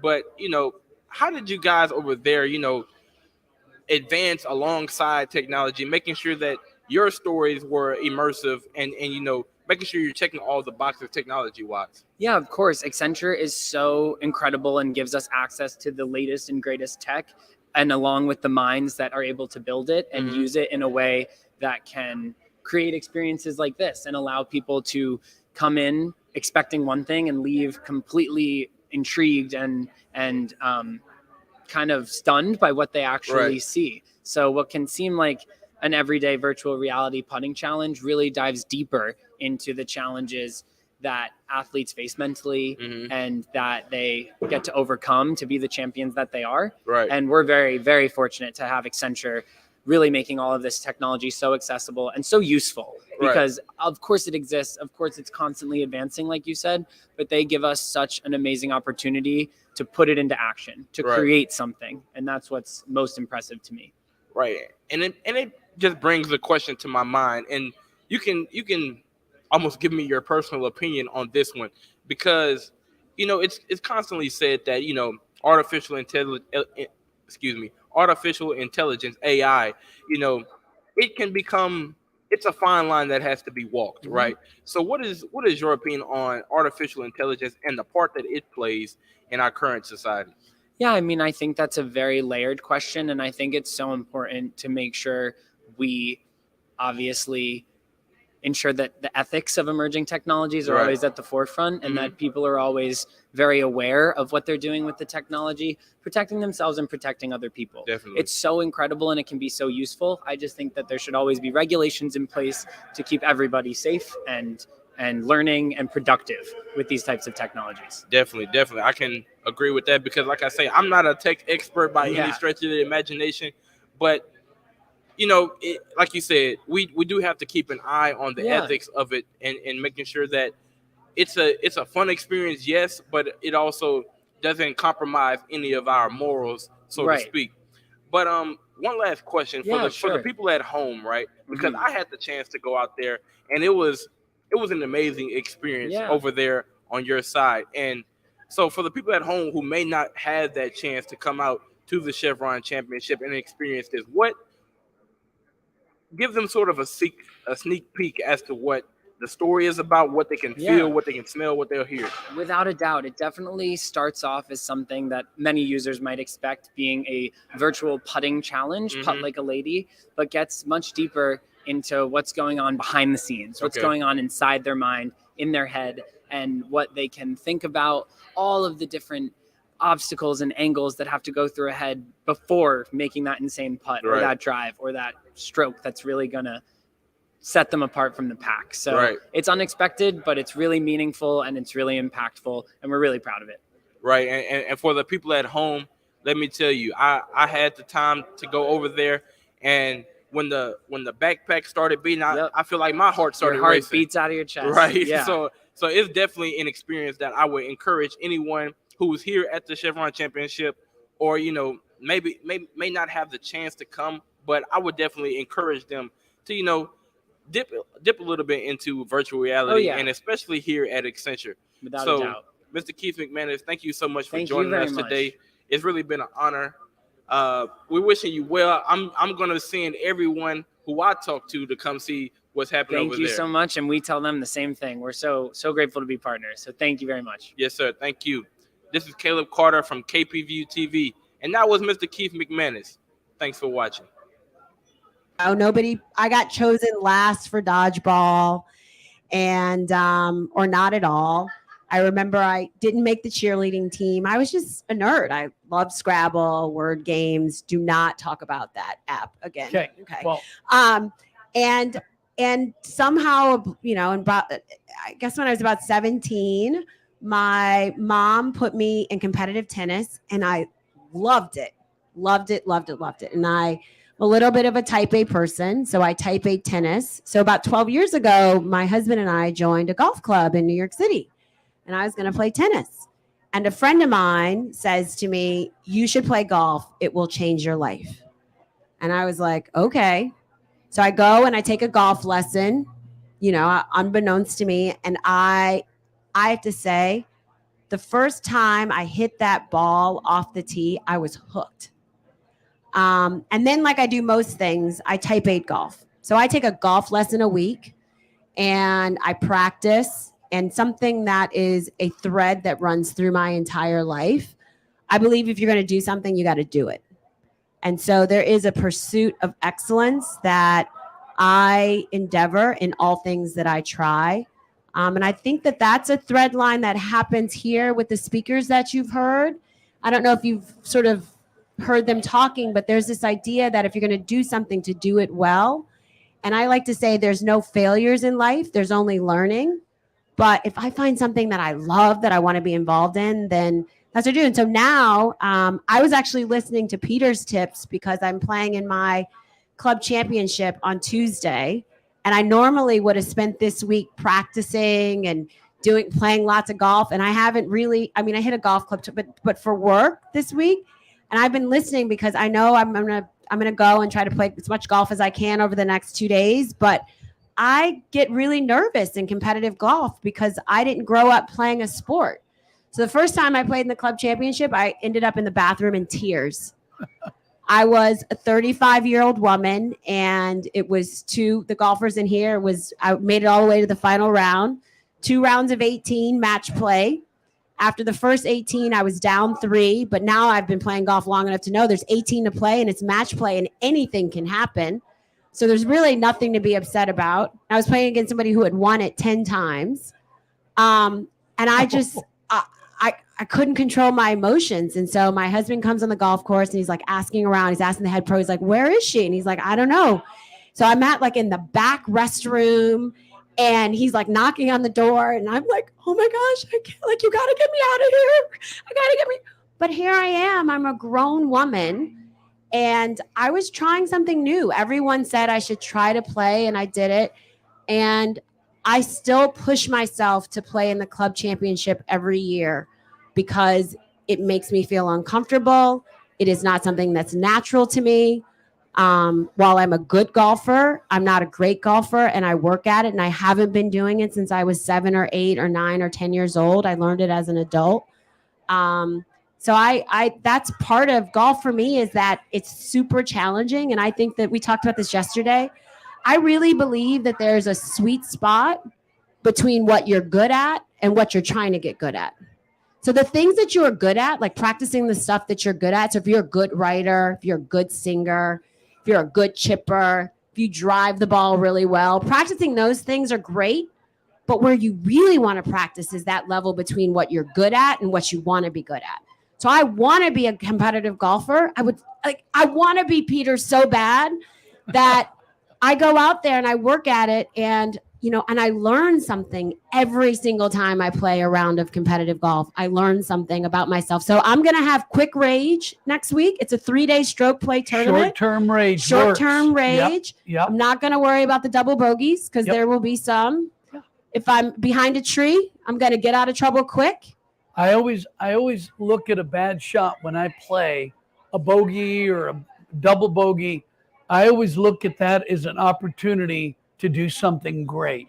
If I hit the ball in the water and I have to take a drop, it's an opportunity to chip in. It's an opportunity to make a great save, which pumps me up and it upsets my opponent because they don't expect that. They hit it in the water, you hit it in the water, they expect you're going to lose the hole.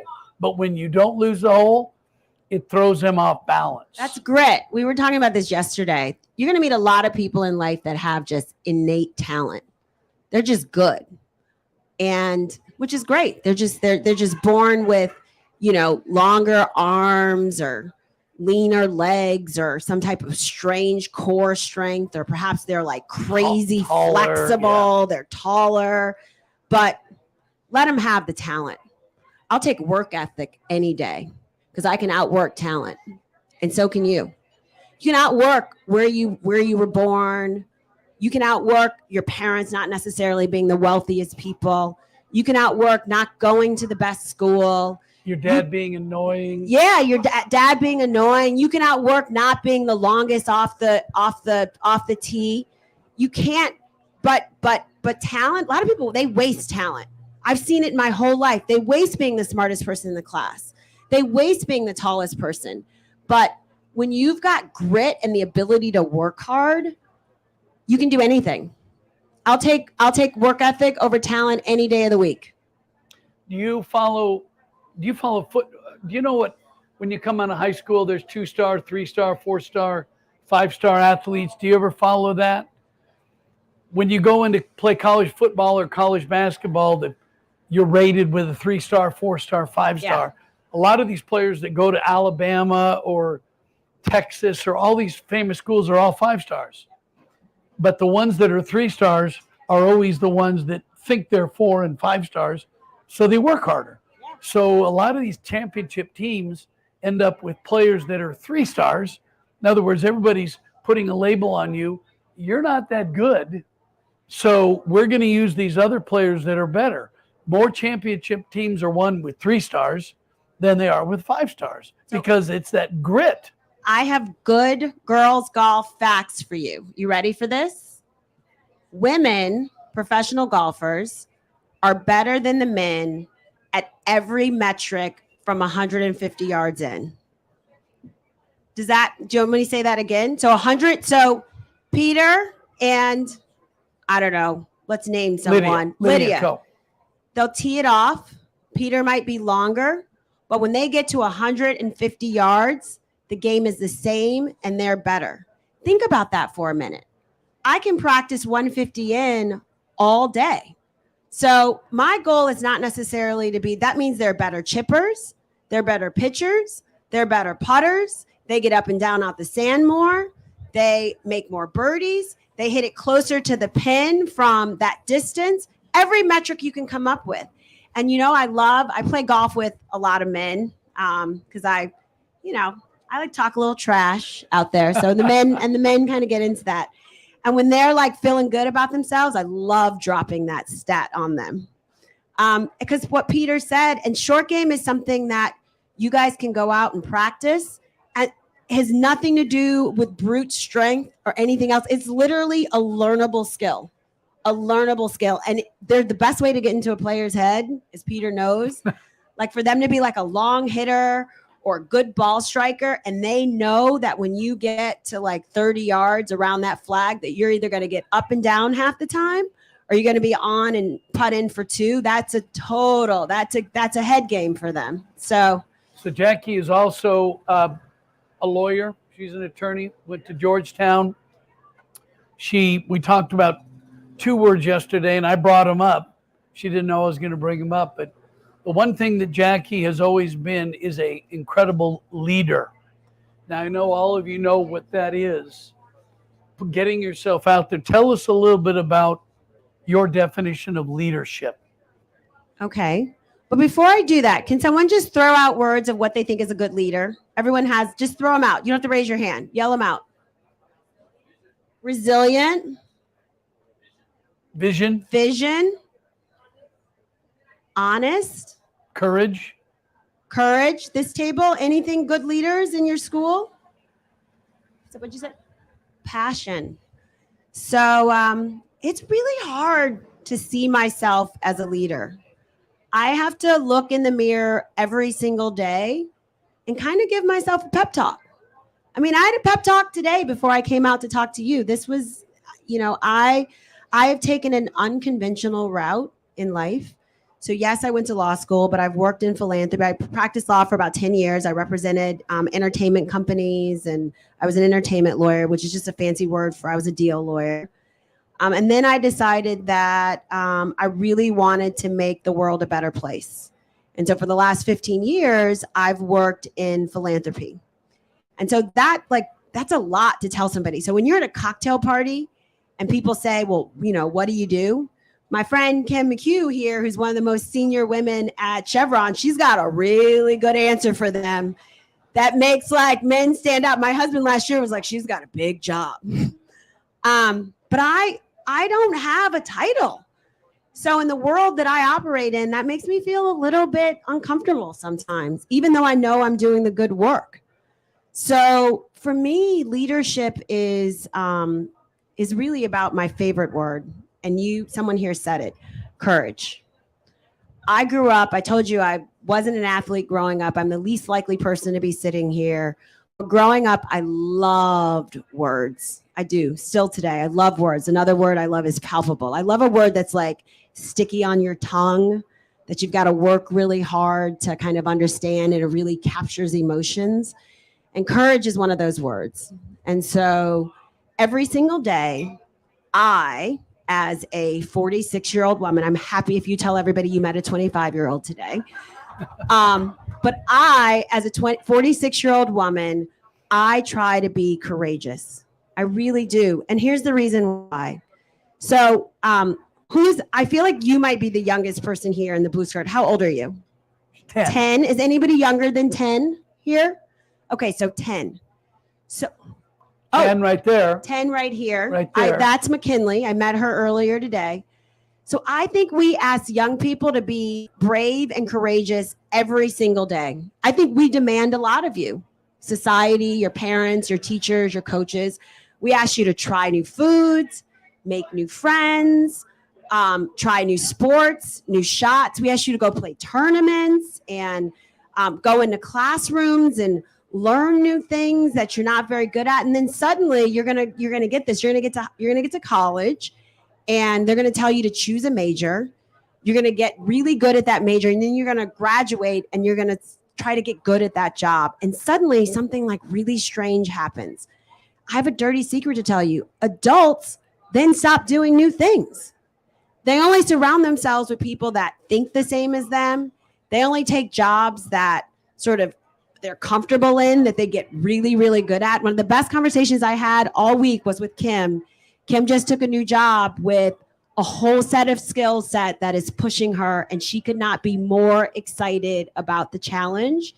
And so what I try to do is I try to choose things that really challenge me, because I know that challenge is where I'm going to find courage, and that's how I'm going to get better. And even at 46, 25, I'm still trying to get better. I'm trying to be a better Jackie, right? And so for me, leadership is about, how do I walk that talk? How do I do things that are super courageous every day? A couple of days ago, this was I was in a meeting, a closed door meeting with all the big brass of golf, Peter, all people, like the Big guys. the big guys. Like they run the things. They they make all the decisions. CEOs and then there's me.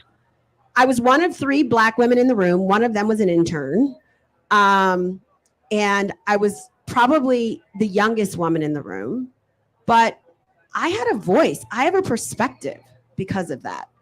But I had to have the courage to speak up that I do the work.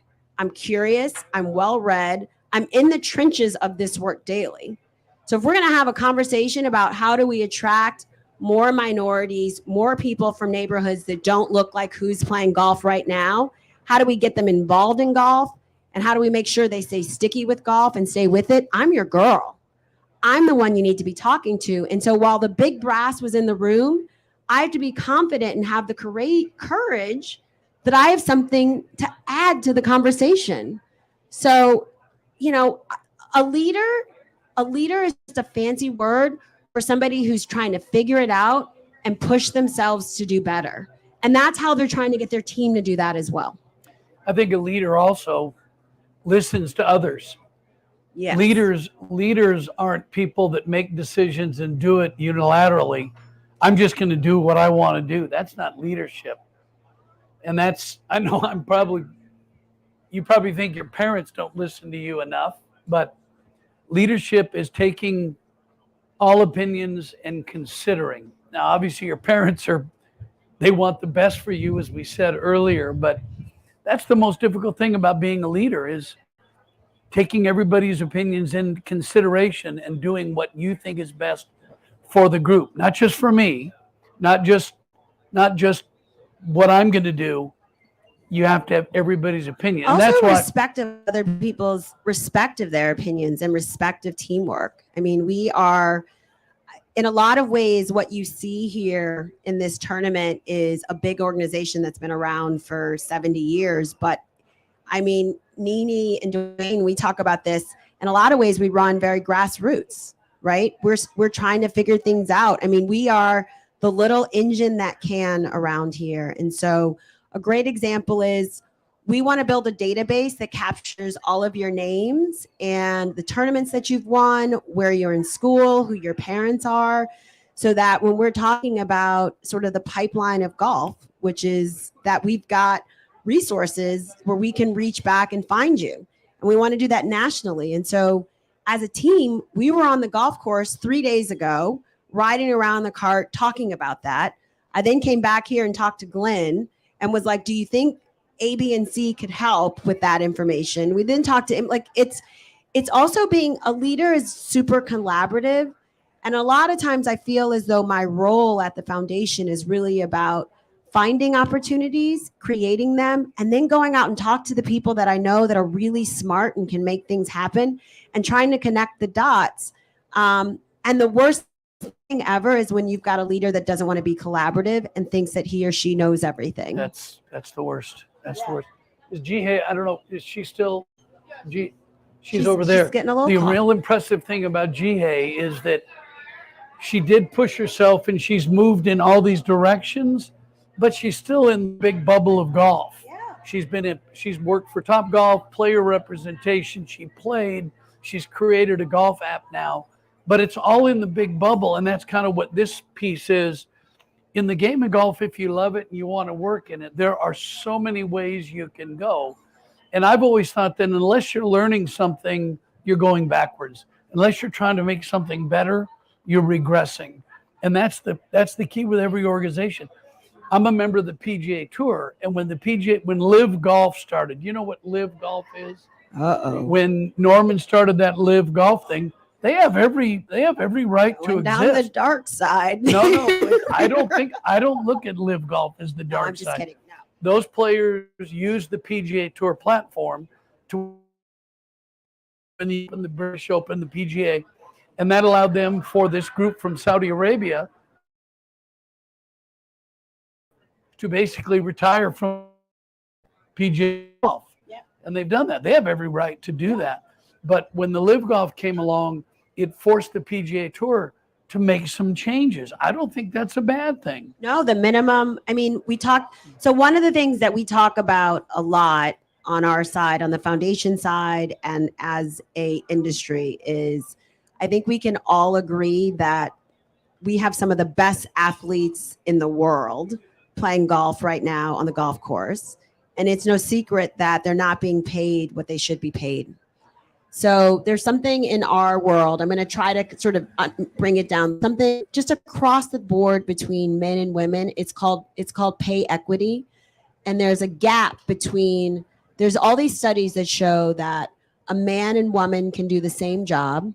And this can be golf or managing a group of people or downstream oiling, which I don't quite really understand what that is, but yeah, okay, we're there. Or being an entrepreneur or, being head of HR or even a CEO. And what we look at is the man and woman can be doing the same job. They're creating similar results. They manage the same number of people. And they're being paid very differently. So across the board, men make more than women for doing the same job. And that is happening on the golf course. So if you look at Peter's counterpart for when he was playing professional golf, that woman made less money than Peter did. So our job right now is to figure out how do we close that gap. And so we're working really hard to make sure. And so that's the reason why we need all of you to figure out how do you stay involved in the game of golf. That's the reason why we're here today. We want you to love this game and be as passionate about it as we are. And then use that game for whatever you're going to do in life, whatever it is. And I bet you there's some journalists in here. There's some business people. There's somebody in here is going to develop a product or an app that changes our world. And what we need you to do is to stay involved in this game and help us move it along. And so I hope that today you'll look at this and you'll think about, you don't have to hit the ball as well as Nelly Corda to be involved in golf. You can be, I'm really struggling, guys, to figure that out, but I love this game, and we want you to figure out a way. What's the tiny way that you can be involved and make it better and help us close that gap? Are there any questions? Yes. Did anyone try to discourage you when you picked up golf? Did anyone try to discourage me? Oh, so I remember this story. So early in my golf career, you guys will agree with this. There's this hump between when you love golf and when you can play golf, right? So there's like this huge learning curve. You got to play a lot of bad golf to get to some good golf, right? Wouldn't you say that to a younger person? Yeah. So I was kind of in that middle part where I loved golf. I could get off the tee and I could putt. But it was just a crap show in between. It just didn't work out in between. So a guy says, who's a really good friend of mine, I'm going out with a couple of women to play on a Saturday. And he said, oh, you guys are just going out to hit and giggle. And you know what I thought in that moment? My goal now is to be such a good golfer that one day I'm going to hit and go here off this golf course. And so a couple of summers ago, I was playing golf with the guys on vacation, and he comes up to me and he said, "You're the best golfer we have in our group." He's like, "We just all kind of just played golf and stayed the same, and you played golf and got much better," which this goes back to, I can outwork talent any day of the week. So he's stronger, he's taller, he's been playing golf for 30 years, and I've been for 12, and he does not want to play me today. So that's one of the ways. It's just, we live in a world, there's also something called, and this is a big word, but there's also something called an unconscious bias. There's two very big words, but I'm going to tell you what it means. What it means that somehow there's this concept that girls can do things, or you're too short and you can't do, there's this, it's a bias there against you. And so golf women in a lot of places still, people think that we can do it. And so I love going out there and being underestimated. team it up with them. So yeah. Interesting. Yes. McKinley. You started in the game of golf. So ironically, I wanted to start when I was in law school. So I asked for golf clubs my second year of law school. So law school is 3 years, business school is 2 years. And the third year of law school, bit of a boondoggle because you've already got your job and you're ready to graduate and you're still studying the LSAT. So I asked for golf clubs. So that it was just too hard to learn. We like to talk about that golf is a game of invitation. So you really need somebody who already plays to kind of take you out. Even though my dad bought me golf clubs, I was kind of going out to a driving range by myself. I was the only. Hello and welcome back from the conference. We're here with KPVU-TV back at the desk, and joining me, we're continuing with our Accenture interviews. And joining me right now, we have Mr. Justin Durazo. Justin, how you doing today? I'm well, thank you. Thank you so much for joining us. And Justin, just real quickly, because we just left some of the career panels and some of the discussions that they were having over there. And one of the discussions that I was able to listen in on was, how the LPGA and this Chevron Championship and all that they're doing here has brought a light to women's golf, and not only women's golf, but minority women in golf, right? So what is your opinion on possibly what everything has been done to help facilitate women in golf? I think it's great. I mean, I didn't know much about the championship before working on this project, nor did I know much about, the struggles that some of the LPGA players go through. And as I learned more about the tournament and the support that they get via Chevron and LPGA, I thought it's just really fantastic that, a game that historically is associated with white males is actually, women and women of color who are just killing it in the game right now. And I found that fascinating. So when we were first asked to work on this project and I started to hear some of the insights and stories of these players, it was super inspiring and made us want to work harder to help to tell their stories. Right. And I think that aside from just golf, I think the support that these women can get in their everyday lives when it comes to education, when it comes to financial support, both after school or during the tournament, or in their everyday lives as they're going about their own families and anything else that they're interested in. I think it's hugely supportive, and I think it's great that we're shining a light on it and talking about it more. Right, and I think your answer just segues perfectly into what's happening over there on this other side of the Inspiration Dome here at the Chevron Championship. When most people think of the VR experience, what we think of, is maybe playing a video game, right? We just look around and we feel like we're there with them. But what you guys have over there with Accenture, it's a bit of a different take on the VR experience, right? It isn't just the virtual reality aspect of it, right? But it comes with a bit of storytelling, right? Yeah. And we talked about this earlier, is that you guys had the opportunity to interview some of these LPGA players and get their perspective on some of the issues that they've had to deal with along their journey. So talk a bit about that and some of the information that you were able to receive from them. Yeah, so we had done some interviews and research and met a bunch of the players via LPGA. And a lot of the stories we heard are about everyday hardships, coming to the tournament and maybe, having to take a red-eye plane to get there, and playing their best on little sleep, right? Or, worrying that if they don't succeed in the game, they're not going to be able to pay their rent for the month or their costs, to continue playing. So just everyday pressures on top of, trying to be the best at the game that's going through your mind while you're there on the green is something we thought was really interesting. And also the fact that there is research that they're not as supported in many ways as the male players are, right?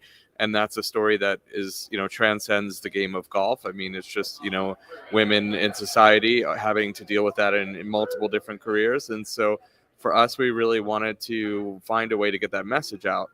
And so, like there's multiple ways you could do that. You could write about it, you could make a film about it, a documentary about it. And we thought it might be interesting to try in VR because one of the powers of VR as a medium is it allows you to really step inside the shoes of the person. So when you're watching a documentary film, you're watching a movie about people, but in this story, we want you to become the people. Right. And for a moment, just kind of stand in the shoes, put the golf club in your hand, feel a little bit of that pressure from the players around you, and then we have the story take a bit of a turn.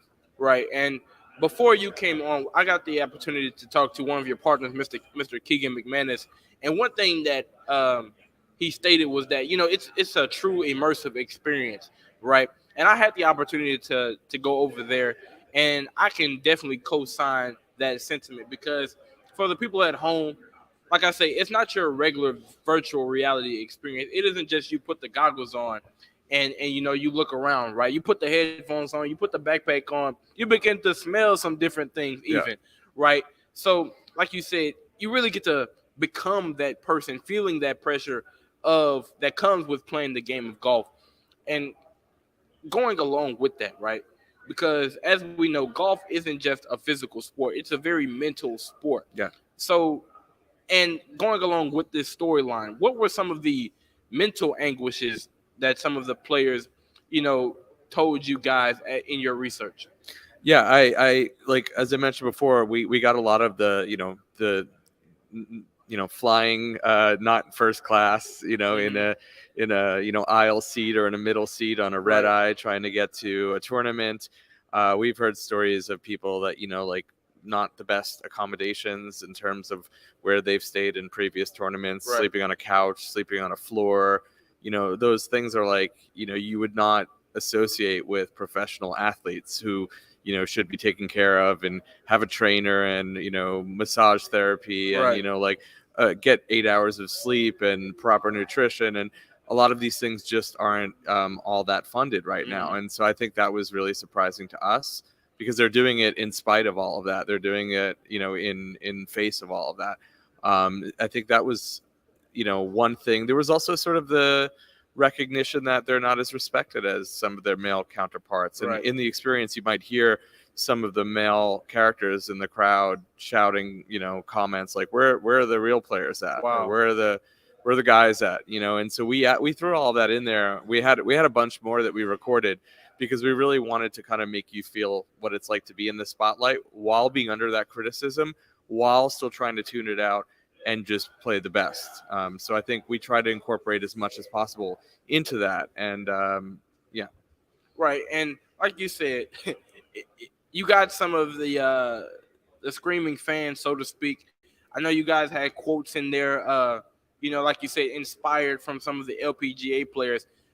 And outside of that, and outside of the virtual reality experience with the backpack, the golf club, things of that nature, what else went into that creative process that people behind the scenes may not be able to see? Good question. Well, we didn't know exactly how to best tell the story at first. We thought, do we interview the players and just put them on camera and you watch them in VR? And we were like, no, that doesn't really feel right. Like we could do that in a regular movie. So trying to come up with a concept of, what story are we telling or how are we telling that story in the headset it took us a while to get there. And so we thought, let's pretend we're at a golf tournament and we have a setup over here. Let's just pretend we're just a regular golf game because you see a lot of that in VR. So let's kind of fool people a little bit.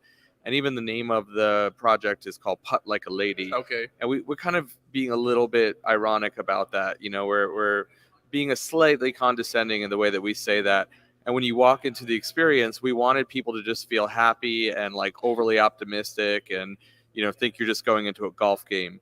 But we wanted to kind of turn that around on you. And as you've seen from the experience, midway through the experience, everything kind of goes dark. You sort of get sucked into this dark hole. The putting hole actually expands and engulfs you. Right. And you have this moment where you're just kind of in your own head or in the head of the player. And we thought that was a really good storytelling device to kind of make you feel overwhelmed and make you feel some of the anxiety that they're feeling. We don't just want to tell you, hey, these women feel this way. We want you to feel it for yourself. Right. And so we had to think about some of the techniques that would help us make you get there. And so that was things like, how intense does the music get? Or how dark do we make it inside of that tunnel? And let's put this backpack on you so that when you hear the heartbeat going, you actually feel it on your own body. And that will raise your own heart rate and anxiety in the process. And even things like the little smell that we spray is just like another sense that we can activate. So you don't feel like I'm inside of a VR headset. You kind of feel like you're in a place and you forget that you're even in this tent at the moment. So a lot of how we mix those elements together and how much do we do it and how subtle do we do it was a back and forth process that took us a couple of months to refine. Wow. So something that I'm curious of hearing, because I know what my experience was like, right? It was a very out of body, so to speak, experience, right? All of my senses were in use. But one thing that I want to know is that what were some of the reactions that you got? I'm not sure if you guys were able to run this by some of the players after the finished product was done. But what were some of the reactions you got from the people who were able to participate? Yeah, I was very happy to see a positive reaction to the project and also a surprised reaction, which is what we wanted. We wanted to fool people to think they were just playing a video game, but then they realized that they were not. And most people came out of the experience and the message came through. And they were also just like, I saw people smiling at points of the experience because it might have been their first time in VR. I saw other people just sort of like getting really intense and trying to make that putt. Other people that, were overwhelmed by that dream tunnel sequence.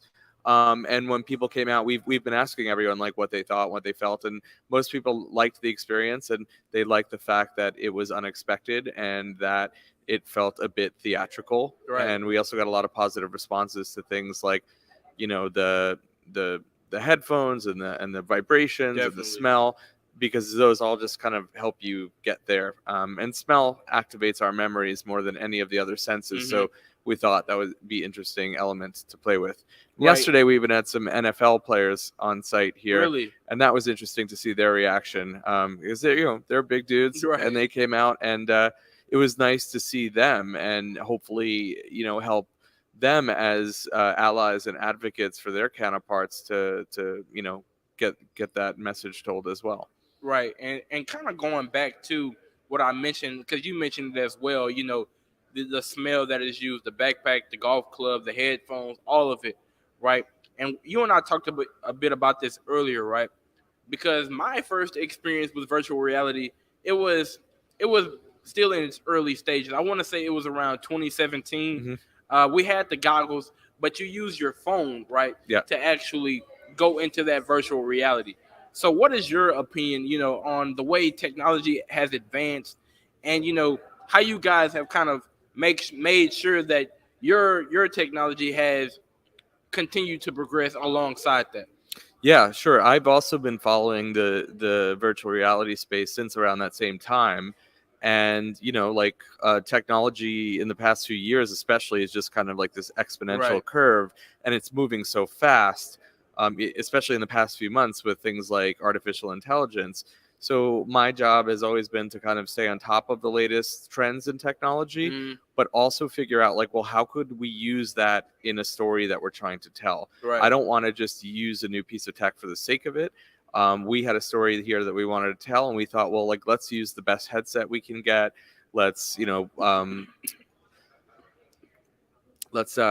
sure that the sound mix is spot on. Let's get some of the best Unreal Engine developers we can work with so that we could bring that storytelling craft to life using that technology. And as you probably saw from today's virtual reality headsets to what we had 4 years ago, it's a lot better. The resolution is better. It's more believable. You feel like you're there a little bit more than when you used to put a little cardboard headset on your face. So I think the more that advances, the more people are going to be using this stuff on a day-to-day basis. It's going to become more of an everyday part of our lives.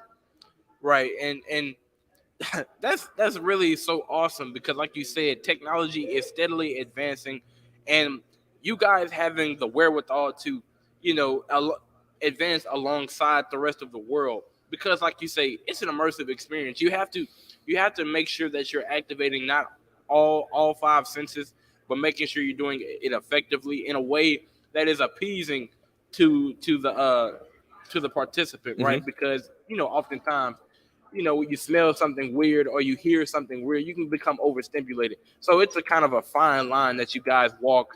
And let me tell you, Justin, it's really been an amazing experience. I really thank you for your time today because, like you say, I mean, it's not every day that you get to talk to a producer from Accenture, someone who had a hand in the creative process of that virtual reality. So thank you again so much. Yeah, it's my pleasure. Thank you for trying our experience and for giving us the opportunity to share more. And hopefully, if anyone's ever interested in hearing more about it, you could reach out to us. And, we love to kind of share other people's enthusiasm in new technology and storytelling. Right. And Justin, before we close, Sure. for the people at home, I said this when I was interviewing Mr. McManus.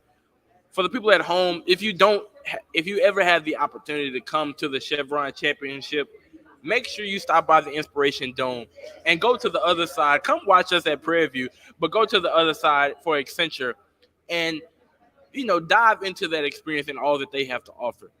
Justin, once again, thank you so much. Thank you. It's been a pleasure. Likewise. And we're going to toss it over to Lakeside now for the stories that they have over there.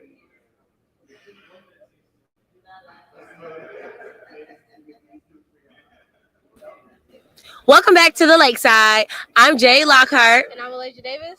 And Elijah Davis, I know you were just inside the Inspiration Dome. Tell us a little bit about what's going on inside of there. So inside the Inspiration Dome, we have Panther Sports Zone set up in there, and Caleb, he is currently at the desk. Shout out to Caleb, he just tossed it over to us. But he was able to interview the people of Accenture. Justin Durazo, he is one of the team members of Accenture. Accenture is bringing this to us virtually, the technological side of everything. So a great experience, great interviews, great guy, just a great company overall. Being able to virtualize the game of golf and really expand it across the economy. Have you been able to get a chance to check out the virtual reality in there?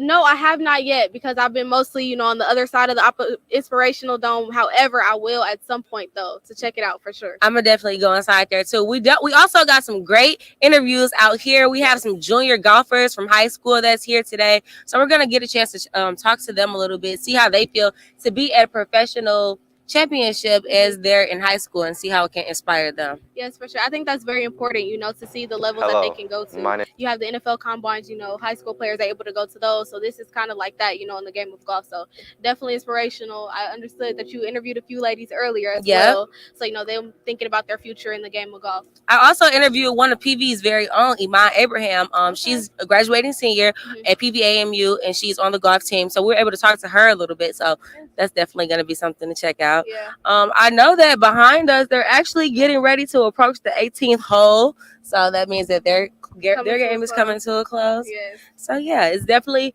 a lot going on that day too. As you can see, it's sunny out here finally. Yes, so no rain. Exactly. So since the rain is gone, it's definitely bringing out more people. So we'll definitely have the opportunity to talk to more people today. Yes, for sure. Absolutely. Definitely. Of course. We're going to toss it back over to Caleb in the Inspirational Dome.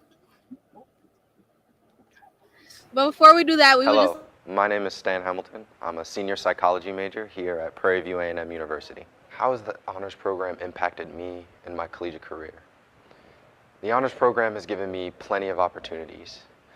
I started off studying Chinese and taking honors colloquium, getting a chance to observe race and as a social construct, to explore language, which ultimately allowed me to go study abroad in France. I've had the opportunity to meet celebrities. I've given talks, speeches, been able to participate across all different types of academic fields of debate and really just get a chance to express myself as a scholar. Third floor of the library. I've mentioned how we are a community of scholars, how we're a team, but I think above all else, we're a family. We want you to be a part of our community just as much as you want to be a part of it.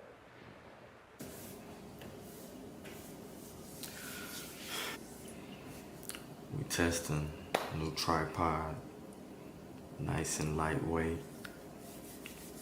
About to take off to Shanghai.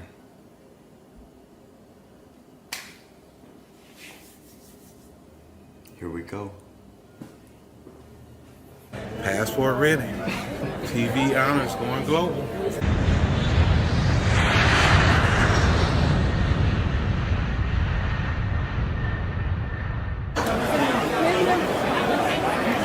Day one at Shanghai, China. Super excited, ready to get the full experience. Today we're going to, we're going to campus. We're going to do our tour for Kappa. Morning, we actually talked about a brief history of Shanghai and how it rose essentially from the ground up and is now producing one of the largest GDPs of all the cities in China. I'm looking forward to seeing the good architecture in the trip, but like, I want to see the Great Wall because I want to see that view at the top. A part of making a global impact in our program is to have the students study the language or study the culture, see what they can take in and what we can do to bring it back to our university and how they can utilize what they have learned in their field of study. I like this main centerpiece right here because it draws your attention to the whole building as a whole. I can see myself designing something similar to this or maybe even better. This is my first trip outside the U.S., so I'm glad that we had this opportunity to come to one of the biggest cities in Shanghai, the biggest cities in the world pretty much, and just explore the scenery and get to meet the people over here. Today in class we learned how to say directions like straight, back, forward, left, right. It's my birthday. It is really awesome to be celebrating it in another country, studying abroad. Shanghai has been great. I've tried all kinds of food. Everything that's put in front of me, I've tried it. I had jellyfish. It's probably been the highlight. I liked it. I didn't think I would. The texture is a little weird, but like the taste isn't bad. But like once you get past like the texture, the taste is fine. But everything else is good. I really like dumplings. My name is Trinity Brigham. I am a senior chemistry major with a biomedical concentration, minoring in biology, Spanish, and health, and I am the president of the student board of the honors program. I would say that the honors program means to me really trying to make a difference, really trying to build a community with those on campus, because in the honors program you have people from many different majors, business majors, chemistry, even history or art majors, and we all get to come together and just really make a difference on the campus, and I think that's what the honors program means to me. When I first got here, I'm from Colorado, and so I was an out-of-state student, and so I just really didn't know how to connect with people and form relationships with people, and I really just stayed in my room, and so the honors program really just helped me get out of my bubble, get out of my shell, and I would say that I've truly grown from where I was since freshman year, and I couldn't have done that without Dr. Moore and those in the honors program. For those who are looking to apply to the honors program, I would just say don't be scared. This is an amazing opportunity for you, and it will for sure change your life. I promise you, it will make a major difference in your collegiate experience. So just go out there, and if you believe that you can make a difference, then apply to the honors program, because there's no program like it on campus.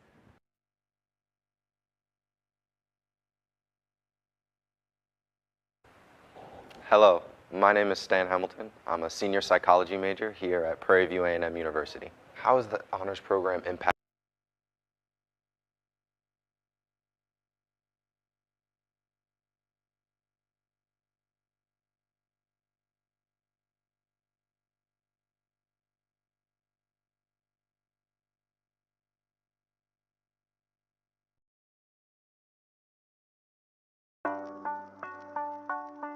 Dr. Quincy Moore, and I'm the director of the university's honors program here at Prairie View A&M University. The honors program is a diverse environment of scholars from across the campus. This program is, in a place to develop global leaders. It helps scholars to emerge in their different disciplines. It allows for students to receive training that allows them to go beyond just the classroom, but be involved in high impact practices that will lead to them actually being leaders of the entire world. The honors program is a great place for students to push the envelope on what their thinking is, and also to not only dream of innovation.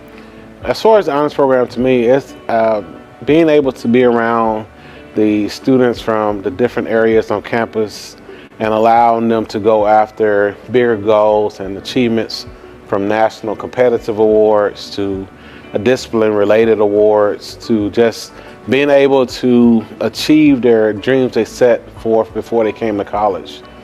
Students are promoting TEDx events on campus. We have green symposiums. We have students who are in their different sports, from track and field to basketball to soccer to tennis. Have students in the band. We have students that are on SGA. Students who are just going around. Actually, I say students in honors are the ones that are making the impact on campus in every area. So honors, to me, honors is a very creative place. It does not have any limits on what the students can go after. We have students who are, currently we have a student at Oxford University studying for Masters in Environmental Sustainability. We have students at Weill Cornell working on a PhD in computational biology. We have students in the industry. So students are not just one track. Well, as I say, students in the honors program are all a part of a puzzle that leads to that masterpiece at the end. The honors program means to me a chance to expand your worldview, not only just on campus, but beyond our campus. We are a collective of achievers and goal-getters and strivers in all aspects of our life. The honors program means a place where students from every corner of this campus join together, not only to support each other in our academic goals, but our career goals and our goals personally. Supporting me through the ups and downs of my college path. I changed my major, and that did not stop the support that I got. I was able to continue to be supported as a go-getter and a striver within my major, but also as somebody who's minoring in Spanish. The honors program opens us up to opportunities such as a study abroad trip that I took to Guanajuato, where we were able to explore the whole state and get to know many of the locals and the historical backgrounds of the country, of that portion of the country.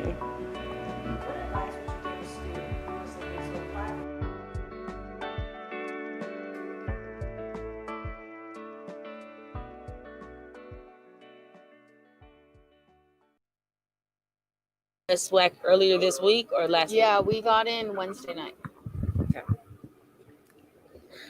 Hello, ladies and gentlemen. I'm Jay Lockhart reporting for KPVU-TV, and we have another special guest with us today. We have PV's very own Miss Taylor Harvey. Hi. How are you doing today, Taylor? I'm good. How are you? I'm well. So I know earlier this week you were just at the SWAC conference for PV. Tell us a little bit about that. How did that go? Yeah, so it was really amazing. You know, always getting to spend time with my teammates and being able to compete at the D1 collegiate level. It's honestly a blessing.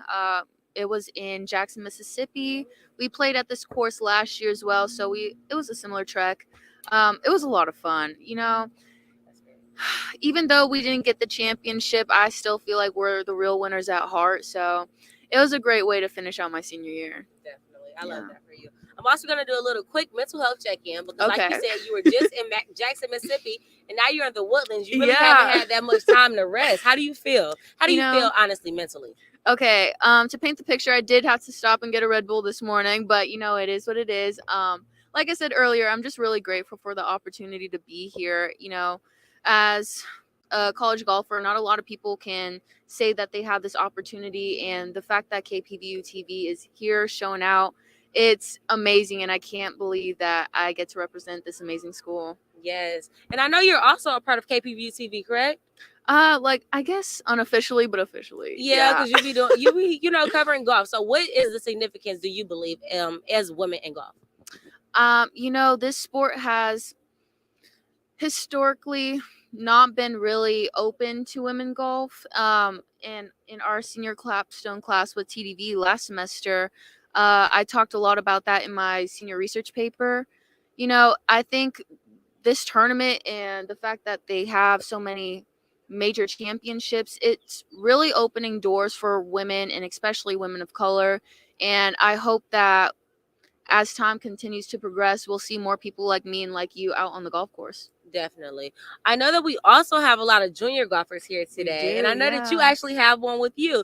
So how has that been going, having someone younger than you shadow you? I think it's super important for growing the game as well. Like I said, women golf, I think it's not really taken as seriously as compared to the PGA Tour and just men golfers in general. So being able to mentor little young girls, it's amazing. And honestly, I just want to be that person that I wish I had when I was younger and continue to inspire them to play this amazing game and see themselves in places that maybe I wouldn't have seen myself in when I was younger. Definitely. And when it comes to thinking back to like your past self, what is some advice that you wish you could, what's some advice that you want to give young Taylor?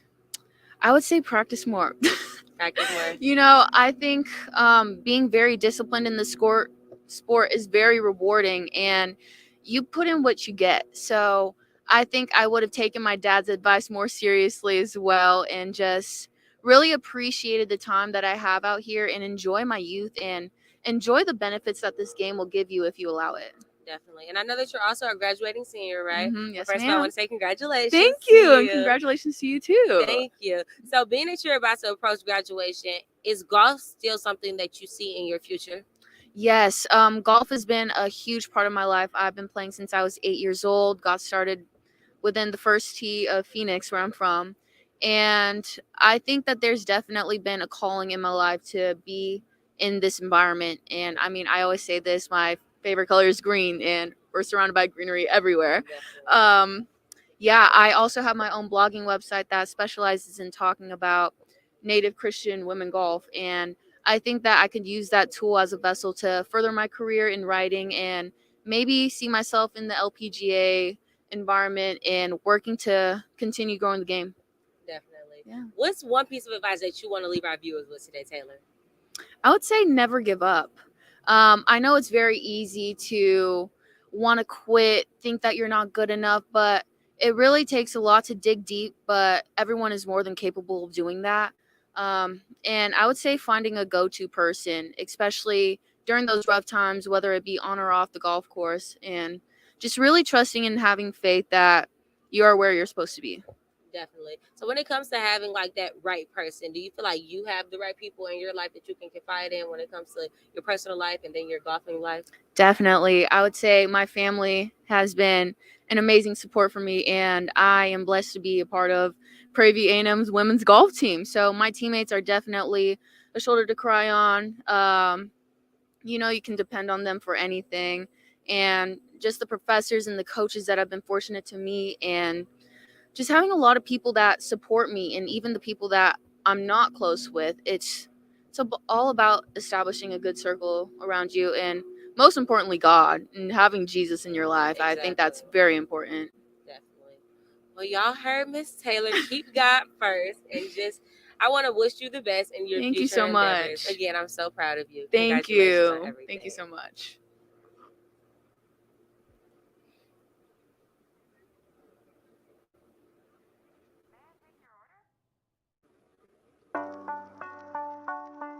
Dr. Quincy Moore, and I'm the director of the university's honors program here at Prairie View A&M University.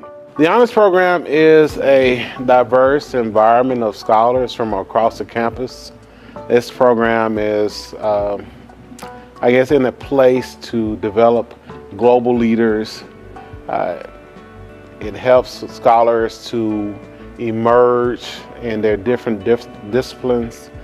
It allows for students to receive training that allows them to go beyond just the classroom, but be involved in high impact practices that will lead to them actually being leaders of the entire world. The honors program is a great place for students to push the envelope on what their thinking is, and also to not only dream of innovation. As far as the honors program, to me, it's being able to be around the students from the different areas on campus and allowing them to go after bigger goals and achievements, from national competitive awards to discipline-related awards to just being able to achieve their dreams they set forth before they came to college. Students are promoting TEDx events on campus. We have green symposiums. We have students who are in their different sports, from track and field to basketball to soccer to tennis. Have students in the band. We have students that are on SGA. Students who are just going around. Actually, I say students in honors are the ones that are making an impact on campus in every area. So honors, to me, honors is a very creative place. It does not have any limits on what the students can go after. We have students who are, currently we have a student at Oxford University studying for Masters in Environmental Sustainability. We have students at Weill Cornell working on a PhD in computational biology. We have students in the industry. So students are not just one track. Well, as I say, students in the honors program are all a part of a puzzle that leads to that masterpiece at the end. The honors program means to me a chance to expand your worldview, not only just on campus, but beyond our campus. We are a collective of achievers and goal-getters and strivers in all aspects of our life. The honors program means a place where students from every corner of this campus join together, not only to support each other in our academic goals, but our career goals and our goals personally. Supporting me through the ups and downs of my college path. I changed my major, and that did not stop the support that I got. I was able to continue to be supported as a go-getter and a striver within my major, but also as somebody who's minoring in Spanish. The honors program opens us up to opportunities such as a study abroad trip that I took to Guanajuato, where we were able to explore the whole state and get to know many of the locals and the historical backgrounds of the country, of that portion of the country.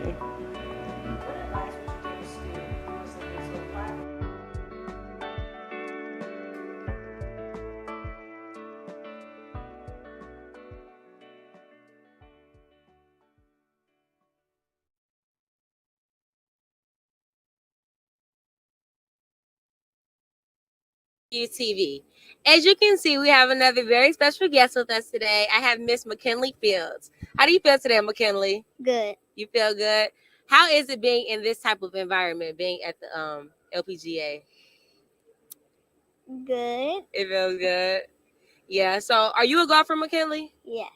So I know that you're a junior golfer, correct? That's why you're here today? Yes. Okay. How long have you been golfing? Since I was 3. Since you were 3? Yes. And you're 10. So you've been golfing for the last 7 years? Yes. So how has that experience been for you so far? Good. It's been good. So who introduced you to the game of golf?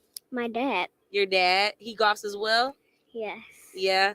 So when you go out and golf on the course, you usually go just you and your dad?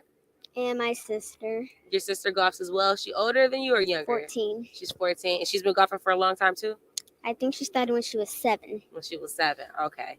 So McKinley, I know that we were talking a little bit beforehand, and you told me that you usually go to different places to golf. What are some of those places that you usually go to? Herman Park, Country Place, First Tee, Black Horse, Wildcat. Oh, so you go to a couple of different places. So I know that I just interviewed Taylor, and I know that you're shadowing her today. How has that been so far? Fun. Get to see what she does. Got interviewed. Great. Okay, so being that we're at the LPGA Chevron Championship, have you been somewhere like this before? Yes. You have? Where have you been? Like as far as championship? Florida? For the LPGA. Really? How was that? Fun. Got all the autographs from all the LPGA players. Got to take pictures and just getting to see them in person, getting to talk to them, because you can't do that when they're playing. Exactly. Do you hope to get some autographs today? No. You don't hope to get some autographs today? No. Do you know any of the players who are currently playing? Nelly Quarter, Lydia Coe, most of the players out here. Okay. What grade are you in? Fourth. Fourth grade. So do you see yourself golfing in the future? Maybe. Maybe. So as of right now, what do you want to be when you grow up? An attorney or a doctor. Oh, okay. I love that for you, McKinley. So what are some experiences that you hope to get today? Have you been over to the tents over there? I know that they're letting people customize shoes. Have you been over there? Yes. Yes. How was that? Fun and getting to hear everybody's stories about how they got the game of golf. And yeah. Did you go to the golf simulator over there? I don't think so. You didn't. So over there they have a golf simulator, and it's similar to Top Golf in a way. So you're basically just golfing in there. So I want you to go over there so that you can tell me, is that how you actually play? Like, what's the difference? Definitely. So what are your emotions right now being here today? Grateful You're to grateful. have parents that care about us with this sport. Most people don't have this opportunity by other people they don't know. So I'm just grateful to be here. Definitely. So what's some advice that you feel like you can leave our viewers with today, McKinley? Stay positive. Don't let anyone control you. If you want to play the game of golf, just let somebody know. Be happy. Definitely. Ladies and gentlemen, this is Miss McKinley Fields, and she definitely just gave y'all some advice. I hope you all use it to your advantage.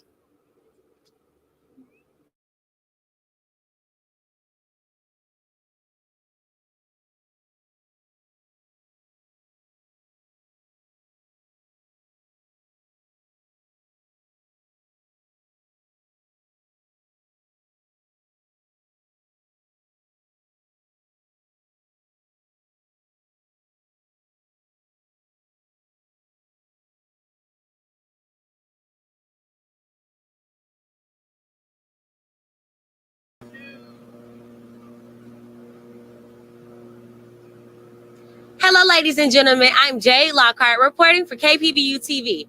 We're currently at the 18th hole at the LPGA Chevron Championship, day 2.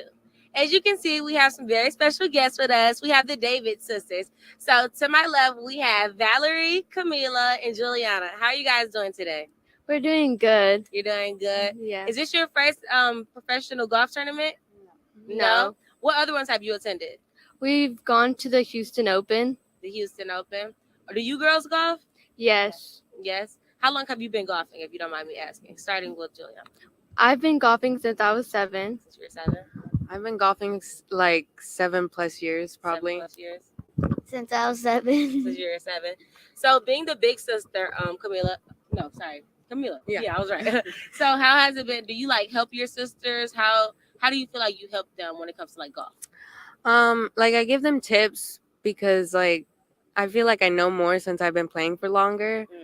But my dad usually helps all of us. Your dad helps you out? Yeah, but we also have coaches that also help us sometimes. So yeah. Okay. You have coaches, so that means that you golf for a team? Yes. Yes. What grade are you all in? I'm in 8th, but I'm gonna go to 9th. You're on your way to high school? I'm in 4th. 4th? And I'm in 6th grade. You're in 6th grade. So being that you're on your way to high school, do you plan on golfing in high school? Yes, I'm planning on golfing all 4 years. All 4 years, that's great. So being that we're at a professional golf tournament, do you guys see yourself golfing in the future, being at this level? I think so. Maybe someday. Yeah. I don't know. You don't know? Yeah, of course. You do. So are there anyone that you're anyone in particular who's golfing today that you're excited to see? Maria Fassi. Maria Fassi? Maria Fassi. Yeah. Gabby Ortiz, I think. Gabby Ortiz. Okay. So what is something that you feel like you've learned from golf that you apply to your day-to-day life? Something that you learned from your day-to-day life that you apply to golf when it comes to maybe having patience or maybe anything that helps you focus more on the game. Yeah, I think patience is a big thing. Patience. You don't know? Yeah. Do you feel like some days are harder than others? Yeah. Yeah. So on a good day, what mindset do you go in to have a good day at golf? You just try to stay happy, try to stay focused. Yeah. Yeah. Yeah, I think that you just have to like be confident. Be confident. I think that mistakes are okay. Mistakes are okay. So working together like as sisters, what is some advice that you like give your sisters when maybe they're having a bad day golfing or anything like that? How do you like keep them motivated? I just say it's okay. Tell them it's okay. Sometimes I am better than them some days because like one time I kept getting holes in one. Oh, you kept getting holes in ones? Okay. So some days you're better than your sister. Some days you guys are better. I just tell them to keep going and that we all have bad days. Definitely. So what's something that you feel like you can leave your viewers with that they can take away from their days? What's some advice that you can give the viewers, being that you all do golf? Anything. It's a hard game, I guess. It's a hard game. Yeah. So being that it's a hard game, how do you stay motivated with playing? Like, I really have to keep myself calm because I can get really frustrated really easily because it's hard sometimes. Yeah. So yeah. You have anything you want to add? No. Yeah, no. I'll be confident. Be confident. Everybody has bad days, probably. So you guys heard it here first from the Davis sisters. Be confident. Everyone has bad days. And sometimes it's okay to play a little better than your sisters. So I thank you so much, Camila, Juliana, and Valerie. Thank you guys so much for talking with me today. I hope you guys enjoy the tournament. You too. Hold on.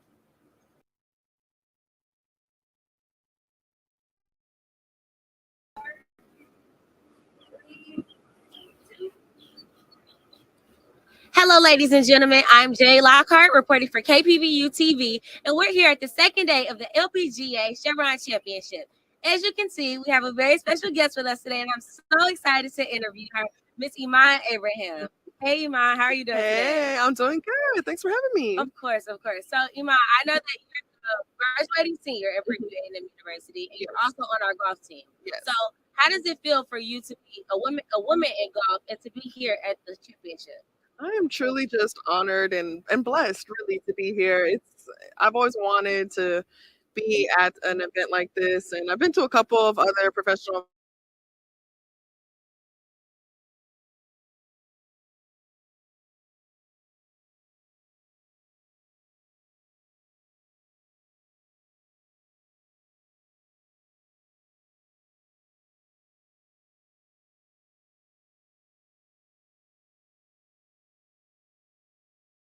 before, and so being able to connect with them again was very fun for me, and also being able to meet Peter Jacobson again. So he has been at a couple of tournaments and he's kind of like our golf dad. He's awesome, and being able to see him again was very fun, and having to come inside our dome as well, like to be able to have Caleb interview him, and Taylor Harvey was also my teammate. She all got the chance to interview him, so I think that was very fun as well. How long have you been golfing? I have been golfing on and off since I was like 5, but I took it seriously going into high school. So do you see yourself being a professional golfer out of college? I've thought about it. I've thought it's an opportunity, but I really feel like I just love sports broadcasting right now, and I feel like we're just going to see where the world takes me. So what has the balance been like for you to be here with KPVU, but also be here with your team? How has that balance been from being with both of your professional jobs? Like, how has that been? It's been very fun. And like I said, it's just been a great blessing and honor to be here and to just be at this event, and to also see junior golfers here, I think has been great, because today the career panel will be with junior golfers and high schoolers, and being able to see some familiar faces. I know some members from Journey Through 18, which is Milana Dodge's foundation, also another amazing golfer, and she's now the general manager at Herman Park. So being able to see them here and be able to see the event, that this is one day they could play here, they could play at this event, and I think it's very inspiring, and I'm happy that we are here, and of course working. I've been itching to get out here because earlier this week I was at SWAC, so being able to now come here has been nice. Just a week of golf. for me. So how was SWAC, if you don't mind me asking? It was very fun. Honestly, I'm very proud of my team. We went out swinging for sure. We did finish second, which I'm very happy about. Congratulations. And I'm blessed. I really am. And I'll tell my team, I'm about to start crying because this is it for me. Like, I'm going to miss you guys. Yeah. So being that we do have high school students here today, being that you're a graduating senior, what's some advice that you can give the high school golfers today? I think my biggest advice is to just never stop going, and to, even when it does get hard, because you're going to have bad days out there. It's not always going to be easy. You're going to have those rounds where you're just like, you know what? I'm done. I want to put my clubs down, never see them again. But just to take those moments to just really have fun and have a balance. I think that's what's really important, to be able to enjoy your life, enjoy being a kid and hang out with your friends, but make sure you're still enjoying the game of golf as well. And always learn. Keep learning. Never stop. Definitely. Well, thank you so much, Iman, for talking to us today. Again, congratulations to you and your team. Thank and you. Congratulations on being a graduating senior at PV. Thank you. I appreciate it. Of course. Thanks.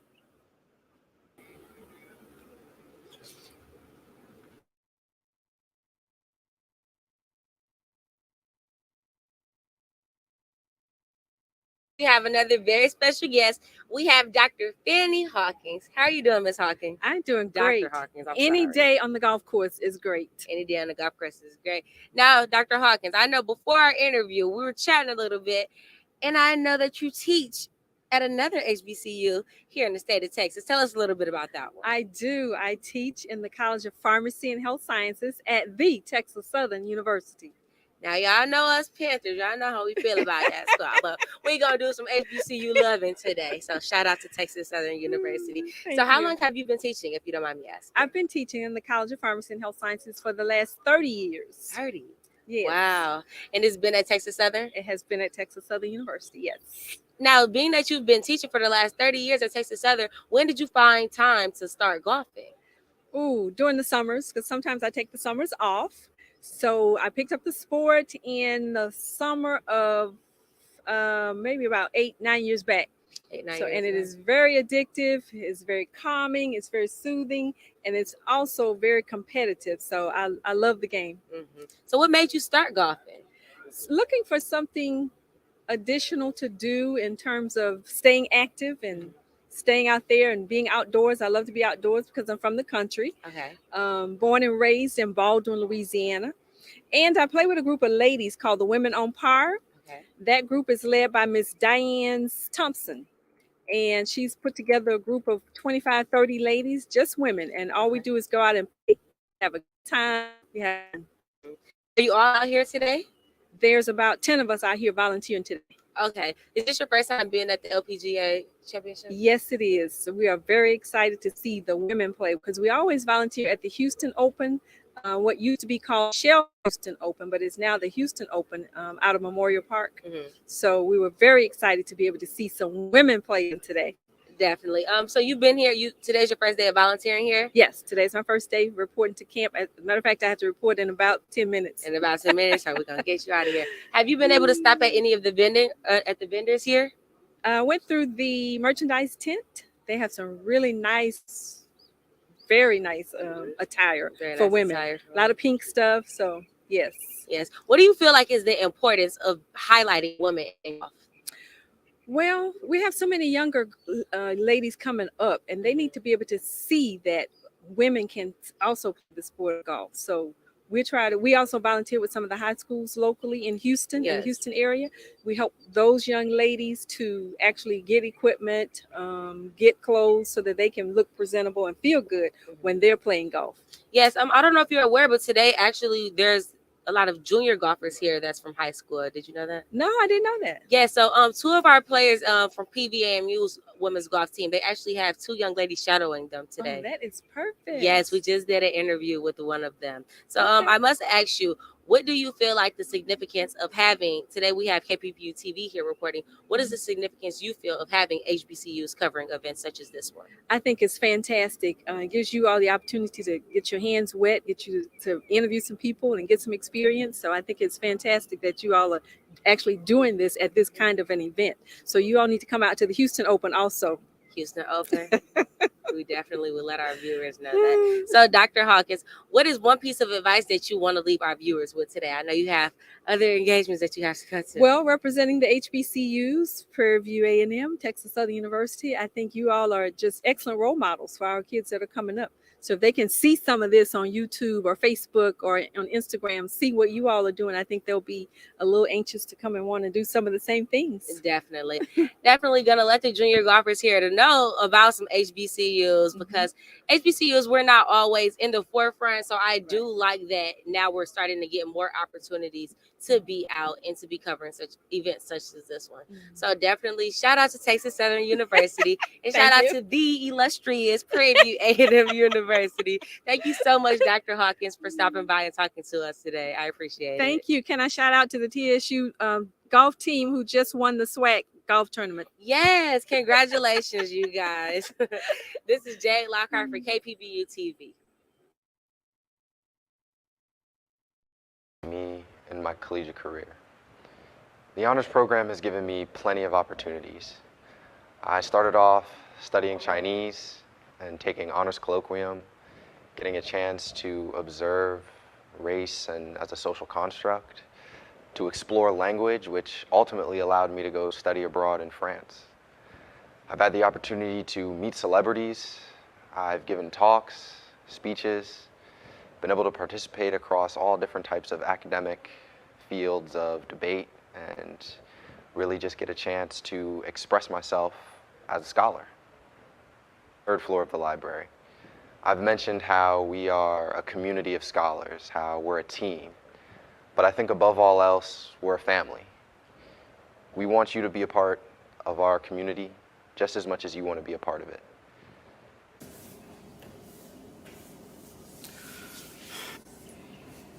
We testing a little tripod, nice and lightweight. About to take off to Shanghai.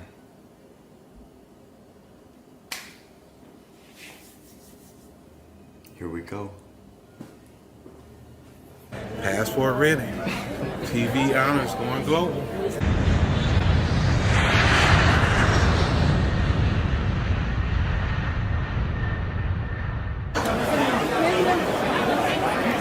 Day one at Shanghai, China. Super excited, ready to get the full experience. Today we're going to, we're going to campus. We're going to do our tour for Kappa. Morning, we actually talked about a brief history of Shanghai and how it rose essentially from the ground up and is now producing one of the largest GDPs of all the cities in China. I'm looking forward to seeing the good architecture in the trip, but I want to see the Great Wall because I want to see that view at the top. A part of making a global impact in our program is to have the students study the language or study the culture, see what they can take in and what we can do to bring it back to our university and how they can utilize what they have learned in their field of study. I like this main centerpiece right here because it draws your attention to the whole building as a whole. I can see myself designing something similar to this or maybe even better. This is my first trip outside the U.S., so I'm glad that we had this opportunity to come to one of the biggest cities in Shanghai, the biggest cities in the world pretty much, and just explore the scenery and get to meet the people over here. Today in class we learned how to say directions like straight, back, forward, left, right. It's my birthday. It is really awesome to be celebrating it in another country, studying abroad. Shanghai has been great. I've tried all kinds of food. Everything that's put in front of me, I've tried it. I had jellyfish. It's probably been the highlight. I liked it. I didn't think I would. The texture's a little weird, but the taste isn't bad. But once you get past the texture, the taste is fine. But everything else is good. I really like dumplings. My name is Trinity Brigham. I am a senior chemistry major with a biomedical concentration, minoring in biology, Spanish, and health, and I'm the president of the student board of the honors program. I would say that the honors program means to me really trying to make a difference, really trying to build a community with those on campus, because in the honors program you have people from many different majors, business majors, chemistry, even history or art majors, and we all get to come together and just really make a difference on the campus, and I think that's what the honors program means to me. When I first got here, I'm from Colorado, and so I was an out-of-state student, and so I just really didn't know how to connect with people and form relationships with people, and I really just stayed in my room. And so the honors program really just helped me get out of my bubble, get out of my shell, and I would say that I've truly grown from where I was since freshman year, and I couldn't have done that without Dr. Moore and those in the honors program. For those who are looking to apply to the honors program, I would just say don't be scared. This is an amazing opportunity for you, and it will for sure change your life. I promise you, it will make a major difference in your collegiate experience. So just go out there, and if you believe that you can make a difference, then apply to the honors program, because there's no program like it on campus.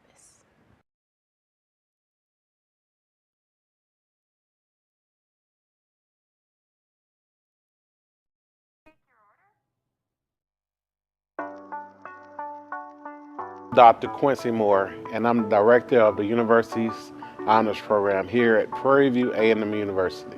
The honors program is a diverse environment of scholars from across the campus. This program is, I guess, in a place to develop global leaders. It helps scholars to emerge in their different disciplines. It allows for students to receive training that allows them to go beyond just the classroom, but be involved in high impact practices that will lead to them actually being leaders of the entire world. The honors program is a great place for students to push the envelope on what their thinking is, and also to not only dream of innovation. As far as the honors program, to me, it's being able to be around the students from the different areas on campus and allowing them to go after bigger goals and achievements, from national competitive awards to discipline-related awards, to just being able to achieve their dreams they set forth before they came to college. Students are promoting TEDx events on campus. We have green symposiums. We have students who are in their different sports, from track and field to basketball to soccer to tennis. We have students in the band. We have students that are on SGA. Students who are just going around. Actually, I say students in honors are the ones that are making the impact on campus in every area. So honors, to me, honors is a very creative place. It does not have any limits on what the students can go after. We have students who are, currently we have a student at Oxford University studying for Masters in Environmental Sustainability. We have students at Weill Cornell working on a PhD in computational biology. We have students in the industry. So students are not just one track. Well, as I say, students in the honors program are all a part of a puzzle that leads to that masterpiece at the end. The honors program means to me a chance to expand your worldview, not only just on campus, but beyond our campus. We are a collective of achievers and goal-getters and strivers in all aspects of our life.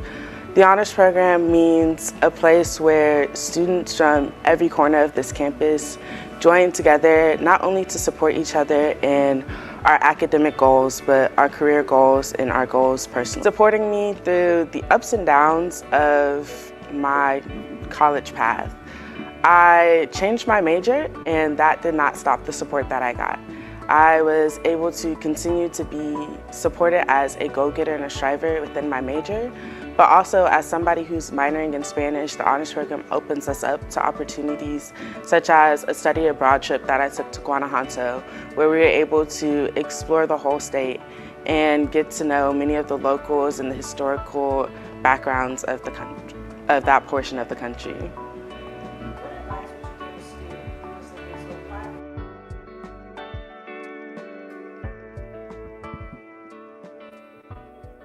Hello, ladies and gentlemen. I'm Jade Lockhart, reporting for KPVU-TV. And as you can see, we have another very special guest today. We have Miss Leah. Hi, Leah. How are you doing today? I'm doing good. You're doing good?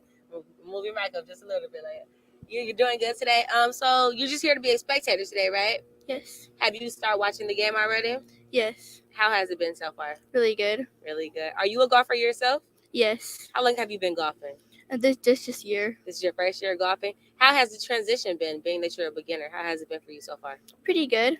Pretty good. What made you start golfing, if you don't mind me asking? Honestly, I just did a lot of sports. I never found one I liked, so I started doing this one. Okay. How have you liked it so far? Really good. Really good. If you gotta rate golf out of 1 to 10, what would you rate it? 9. 9. So when you first started, was it difficult? Was it the level of difficulty that you expected? Probably not. Probably not. Was it more hard or less hard than what you anticipated it? More hard. More hard. So how have you been able to practice? What mindset have you been using to help you get better with the game? Kind of. I don't really know. You don't really know. How old are you, if you don't mind me asking? 10. You're 10. So what is that? 4th grade? 4th grade. So do you see yourself golfing long term, or is this something that you just plan on doing as a hobby? Long term. Long term. Okay. Are there any golfers out here today that you're excited to see? Just here to watch the game all in all? Okay. So is this your first LPGA tournament? Yes. Have you been to any other golfing tournaments? No. This is your first one? How are you liking it so far? Really good. Really good. I know that they have a lot of vendors set up. Have you been by any of the tents? Like the merchandise stuff? I know they have merchandise. I know there's also one over there where you're able to design your own shoe. Have you done that? No. Yeah, they have one over there. You should definitely go check it out. I know you said that you played a lot of other sports. What are some of those sports, if you don't mind me asking? Basketball, softball, gymnastics, just a lot. And do you feel like golf is like your top? Like, is this the one that you like the most? Yes. It is. That's great. So, do you golf by yourself typically, or do you have family that golfs? Oh, my dad. Your dad golfs as well. So, does he teach you? Like, is he like one? Oh yeah, he helps me a lot. Okay, so how is that having your dad help? Having your dad help you with golf? How is he as being a teacher? Really good. Really good. How do you know if he's been golfing for a long time? A long time? I don't really know. You don't really know. Okay. Well, thank you so much, Leah, for talking to us today. I really appreciated it. Hopefully, you continue to have a good time at the LPGA Chevron Championship. You too. Okay.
and gentlemen, I'm Jay Lockhart reporting for KPVU-TV.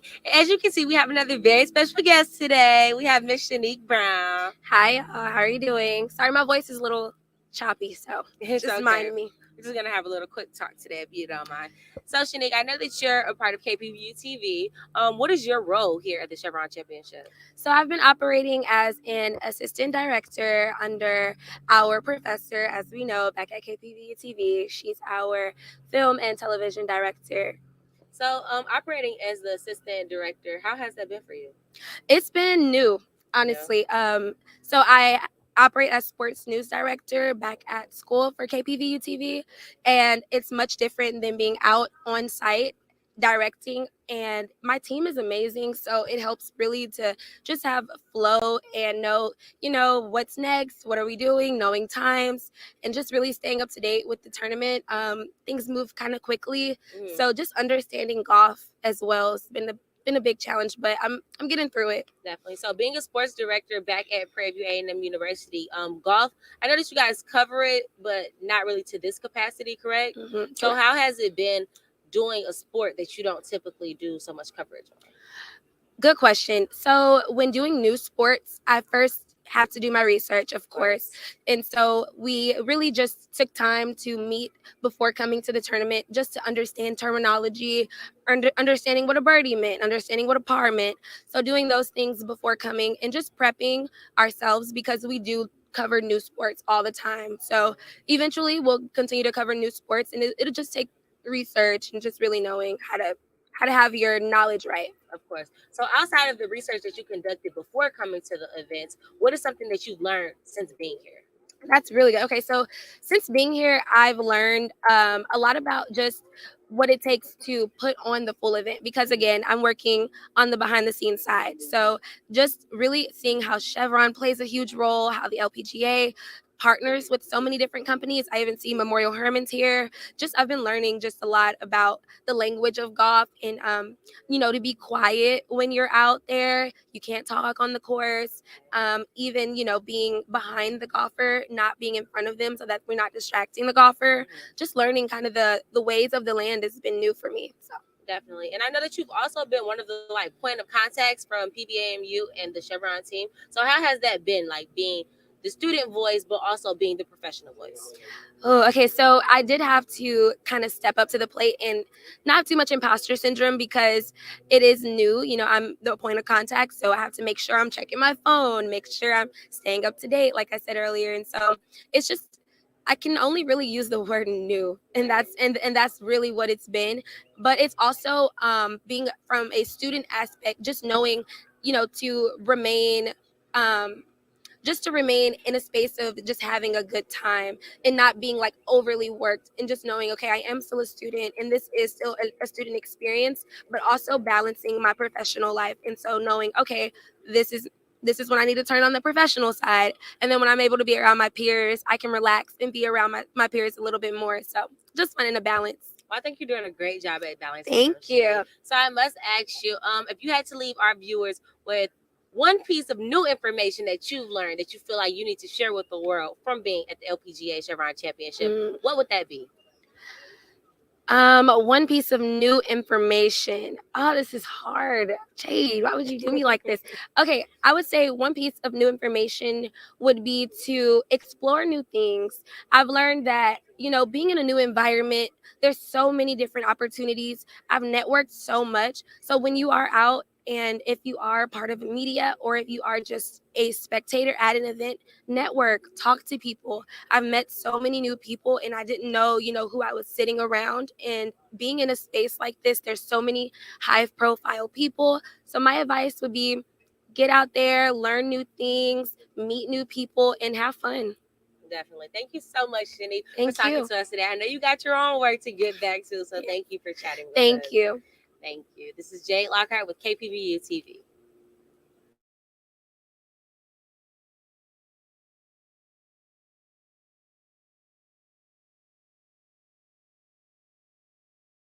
Waller reporting for KPVU-TV and Prairie View A&M University.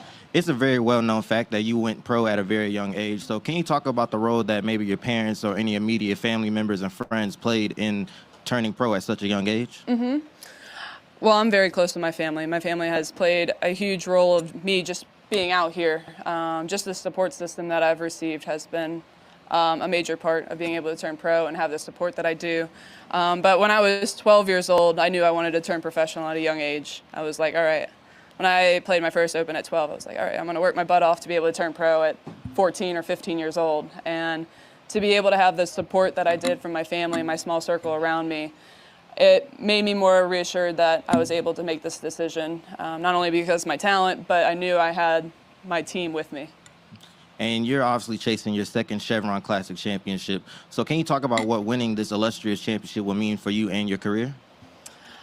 Winning this one would mean the world to me. It's such a high honor just to be able to win a major, but to be able to win the Chevron Championship with all the tradition and past champions behind it, I mean, there's nothing like it. There's a lot of traditions and history, and you know, when I jumped into Poppy's Pond, it was such a special moment. I had my family there, but I know Chevron will do this tournament right here in Texas, and it will be top notch. So I'm just going to take it one shot at a time and see where that takes me. Alasia Davis, Prairie View A&M University, KPVU-TV. So you talked about working really hard, you know, starting at age 12. What preparation could you detail went into you becoming professional at age 15? What kind of work did I put into it? You know, a little background, I guess. I started golfing when I was 5, tournaments when I was 7, but I did online schooling 6th grade through high school, and I was out at the course 7-8 hours a day. Going out there with my brothers that play golf as well. So being able to have them and a few of their friends that golfed, I was always doing grinding on the range, putting, but I always had people to compete against and do competitions with. So that was like growing up, how I got to where I was at the age of 15, and always playing tournaments and playing in older age divisions, girls that were better than me. So I knew what I had to work on and what I had to improve on. So I always wanted a challenge. And after I turned pro, you know, learning the golf courses out here and dealing with everything else that comes to it. But I would say besides that, I mean, I'm at the golf course from 7:38 in the morning till 2, and then I'm training another hour or 2, so.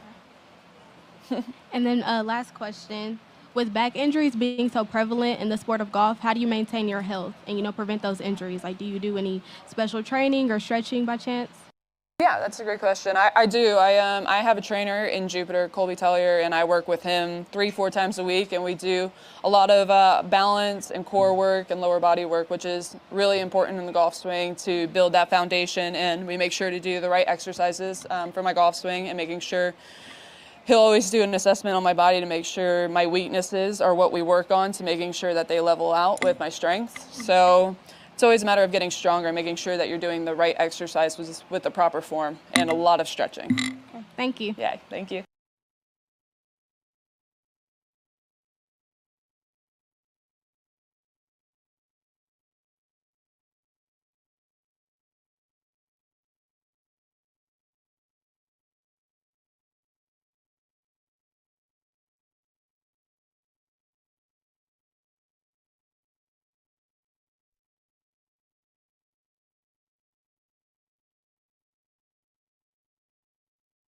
Thank you so much. I'm sorry, I'm replacing him. You met this girl? No, I haven't. Thank you. This is Iman. Hi, I'm Iman. Thank you. Nice to meet you. Thank you so much for coming up here. Hi, guys. How are you guys doing? All right. Well, welcome. I am Iman Abraham, and today we have a very special episode of Triple Threat. We are here at the LPGA Chevron Championship, and we have an amazing audience of junior golfers here from all types of different organizations. Yes. Yay. And not only, we have also a special guest, Miss Jacqueline. How are you? It's great to be here with you. Thank you. And I know we talked about this. You don't really necessarily have a title. Yeah, multiple. Well, I'm on the board.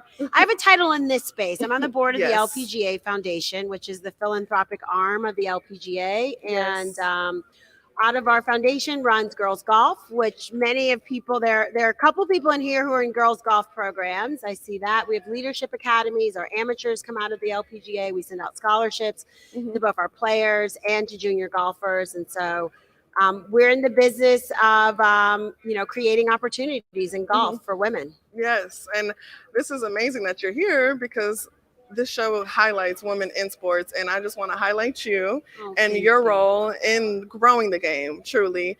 And what gravitated you towards this game of golf? I mean, it's really it's the people. I get a chance to spend 5 hours with some of the most incredible humans, from CEOs to moms to I think we live in a world where everyone's just talking to people who look exactly like them. Yes. And golf just introduces me to all different kinds of people. My buddy, Peter Jacobson, who just got kicked off the desk here, who is a professional golfer. We were born at different times, but this game connects us. And I get to travel across this country and meet all types of people, and even meeting you guys. I went to an HBCU. I graduated from Spelman. So to meet people who are also attending an HBCU and playing golf, I mean, that was unimaginable when I was in school. It's just great. The game connects me to people, and that's what keeps me in it. Yes, and we met yesterday when we had Howard's women's team here as well, and our amazing Prairie View A&M women's team.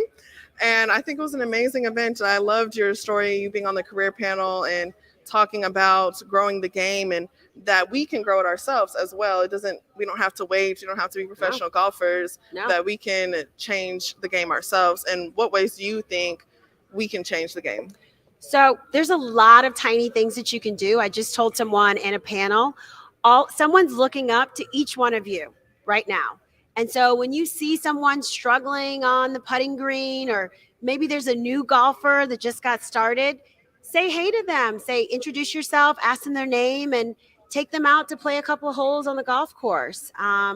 Or a big thing nowadays I heard a story today about bullying. Yes. So a young girl, she's involved in golf, and it was really tough for her because golf, as you guys can know, can be a lonely sport sometimes. And so the other kids were bullying her. So getting involved in that, being nice to people, just because that's the work that I do is steeped in the idea of creating opportunity. And you can do that today. I mean, even what you're doing right here in terms of highlighting women and highlighting the work, that is changing the game. Because every time we talk about it, it moves a little bit. It makes somebody go, aha, there's something I can do. Yes. So you today can go, you're a golfer. Thank you. Yes. And there's somebody at Prairie View that wants to pick up golf.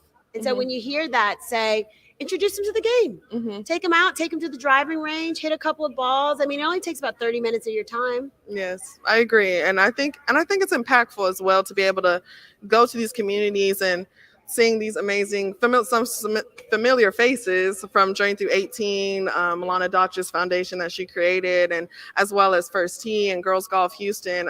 It makes my heart swell up a little, because you guys are the future of golf.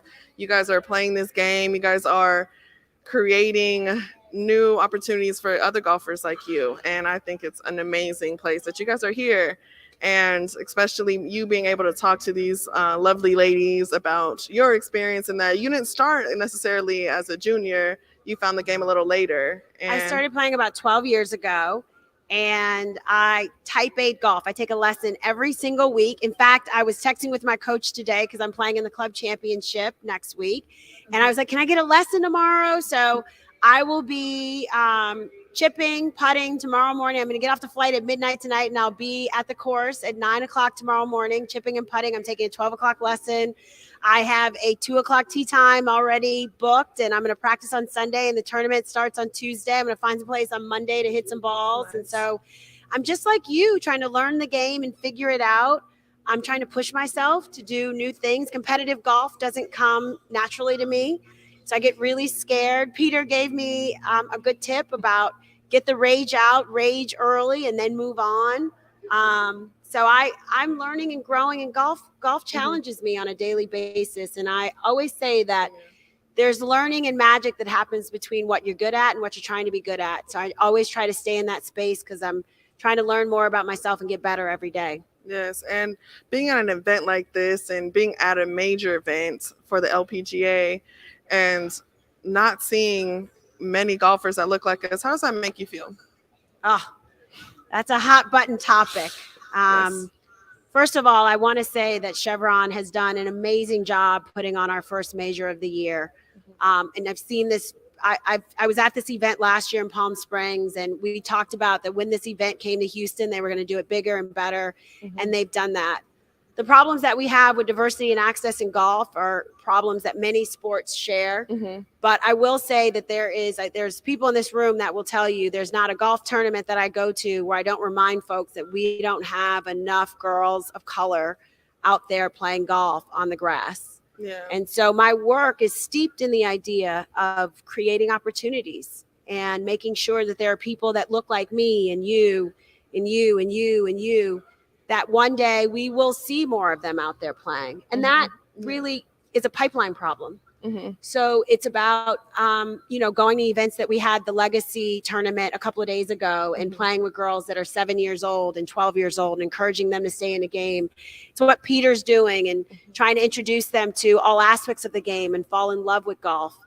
So we have it. We're doing all the work on our end, and we hope to see payoffs in that in the next couple of years. Yes, and I like that, and I love the work that you guys are doing here, because I've been to other events and I have not seen career panels like this where we talk about these topics. We bring in junior golfers and being able, and even bring in HBCUs, which I think is such an amazing opportunity to really showcase and I feel like inspire junior golfers and collegiate golfers that one day we can play in these events. And Absolutely. just because right now there's not a whole lot of us that are out there on the field playing in this tournament, that one day for the future that will change. I've been to a lot of golf tournaments in my role.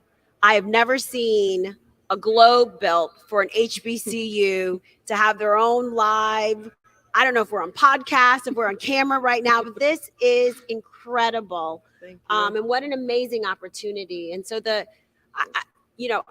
I am motivated not by ideas, but by results. And every time we move the needle and we get a little bit further, we're making progress. And so while progress might not seem evident in the players that are playing on the course right now, know that progress is being made. And this backdrop and you sitting here in this space, and Chevron specifically creating a space for you to be is progress. And so let's take that and let's move it and let's move it and let's move it. And so I just thank you for being involved in the work with us. Thank you. And I agree. I think this is an amazing opportunity. And I'm so happy to be here and to have our amazing HBCU be in this dome and all the work that has finally come together to make this event happen. And to have you a part of this and be a part of this conversation, I think has been amazing. And including these amazing junior golfers here that get to see the opportunities that they can have one day as well. And if you had any advice, so I'm sure you've been giving advice all day, what advice do you think you would like to let future golfers and just golfers in the world know? I think the best advice, you guys are growing up in a hyper competitive environment.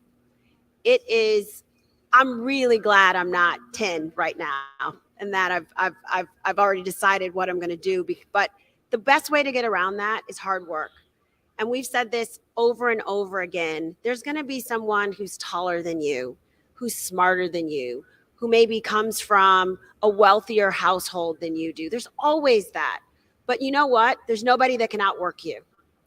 And I tell someone every day, put me on any committee, put me on any grass, put me in any situation. Nobody's going to outread me, outprepare me, or outwork me. And you can do that too. You can always be the overprepared person. You can always be the one who's there practicing until the lights come on. You can be the first one on the golf course and the last one at the library.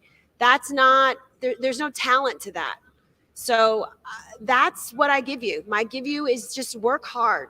Like work hard until you feel like you can't work anymore and then work a little bit harder. And I promise you it will pay off.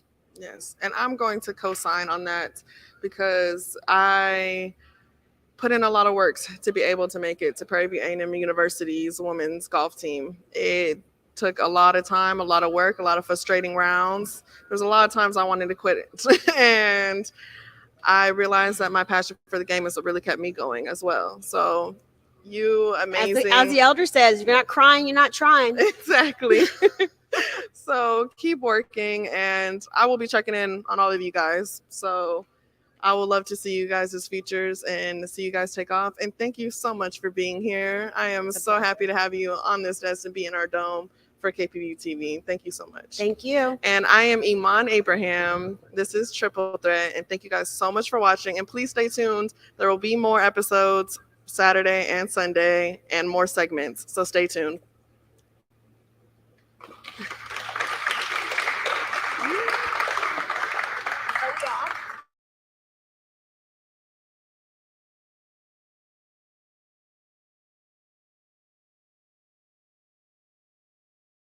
My name is Eric Lau, reporting for KPVU-TV Panther Sports Zone, and I was able to catch up with Will Douglas after he was selected to the HBCU All-Star game. I was able to focus on him, seeing where his life would be ending up after his collegiate basketball career was over, his goals, plans, and ambitions. What's next? Just getting ready for the summer. We're going to be doing a lot of running during the off season, getting up a lot of shots. Got to find an agent still and get some representation. Going to put my name in the draft and then just move forward from there. So after the NBA season, we'll be looking forward to getting some calls and just trying to work out and make some good impressions for people and get to that pro level. Do you ever have plans for overseas or anything like that? Yeah, so if the NBA doesn't work out, we're not going to stop. I'm going to go overseas, keep playing basketball, keep developing, and try to come back until I make it. All right. And one last question. I saw that you met with Dwayne Wade. What type of advice or any offers did he give you the other day? Really just stay patient, stay poised, take advantage of your opportunity, be strong mentally, a lot of good stuff. When we talked a little basketball, I asked him that story about Kobe and what he was working on with him in the ball screens, and so it was just nice how he was just talking about how communication is so important on the court, and then life after basketball, just preparing for all that, not being your best on the court, but being your best off the court as well. All right, thanks, Will, and congratulations on the All-Star selection. Reporting for KPVU-TV, I'm Eric Lau.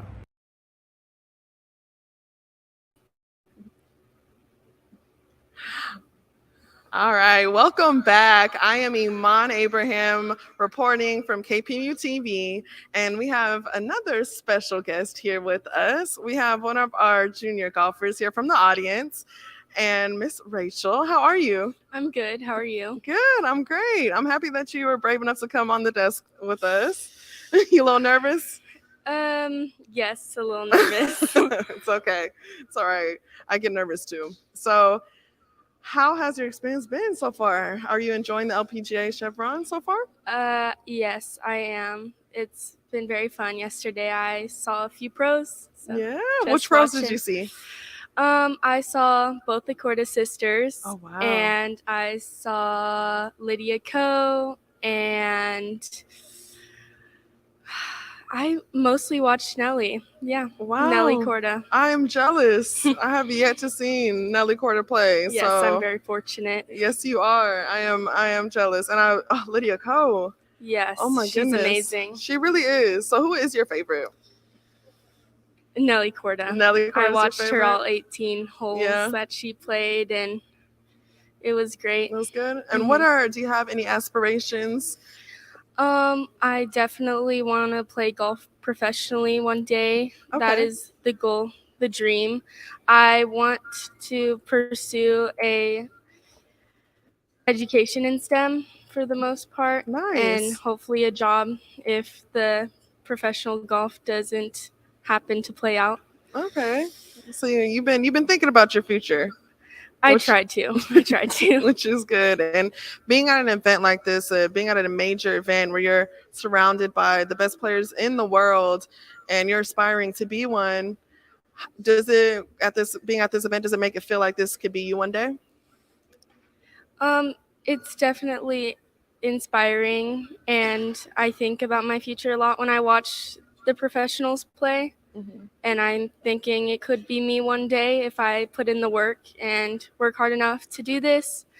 I could potentially be a pro, and I could be one of the next Nelly Cordas. That's awesome. And I can't wait to see your future. And is there any collegiate teams that you're looking at? Have you thought of what school you would like to play for?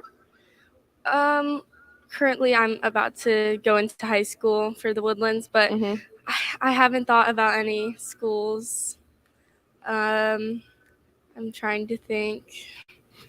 I definitely try to look into my future, but I haven't thought about colleges yet. Okay. And you have plenty of time.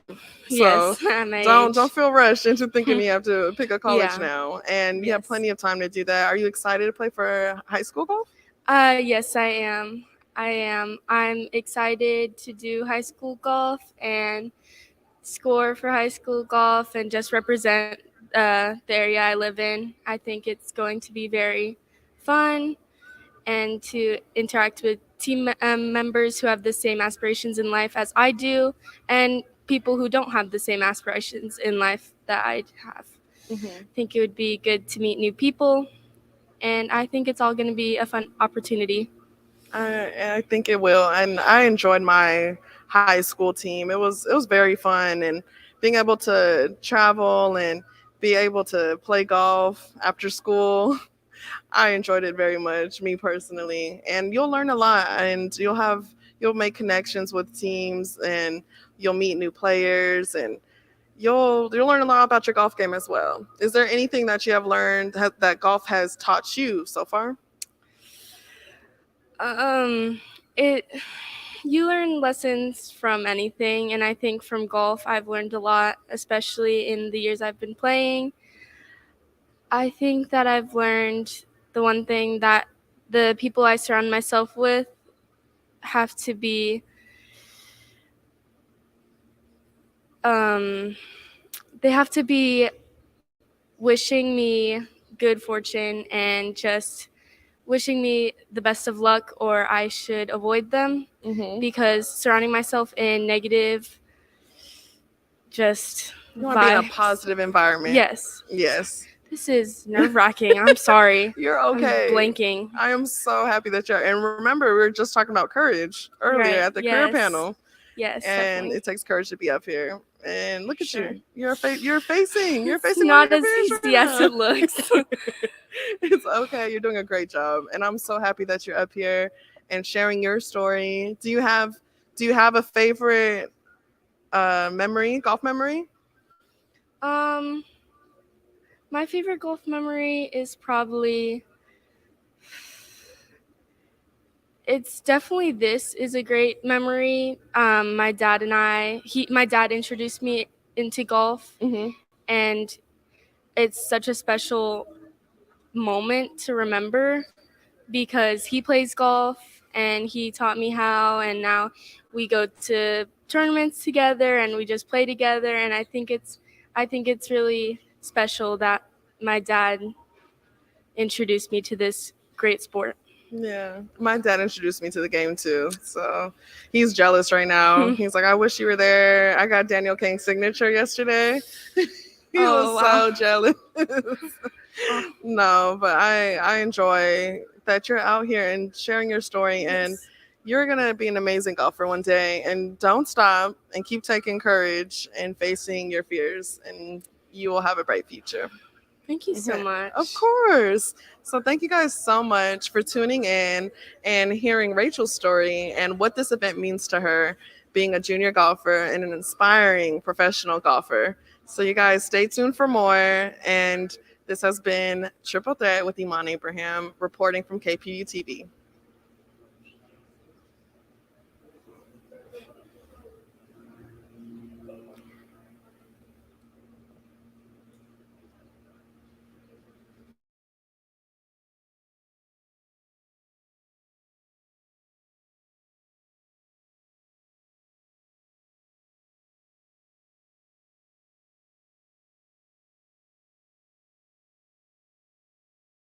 I'm here with the set stylist. Thank you so much. Yeah, of course. So I just have a quick question for you.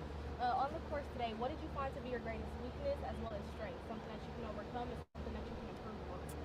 I mean, when you're going through a practice round, you kind of want to identify like your strengths and how you can apply that on the golf course, and obviously like what you need to work on more. I think here is,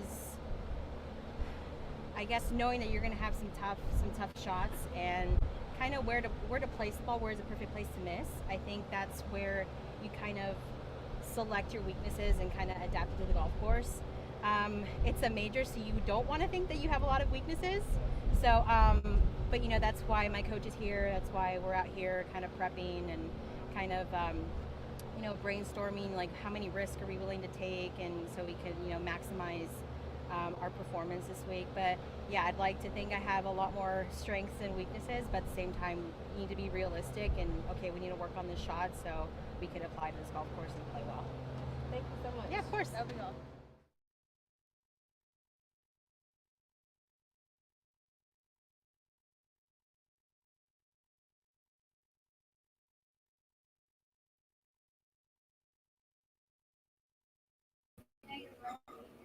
Hi, I am Iman Abraham from KPVU-TV, and we have another special guest. We have another junior golfer here. How are you? Good. And your name? You're a little nervous? It's okay, because this takes courage to be up here, right? Right. Okay, so we're going to look at this camera right here, and we're going to talk about your amazing experience in golf. So when did you start playing, Anaya? I think a little less than a year ago. A little less than a year ago? Okay, so you started when you were about nine years old? Okay. And what made you want to play the game of golf? Well, actually, my dad just signed me up, and I actually enjoyed it.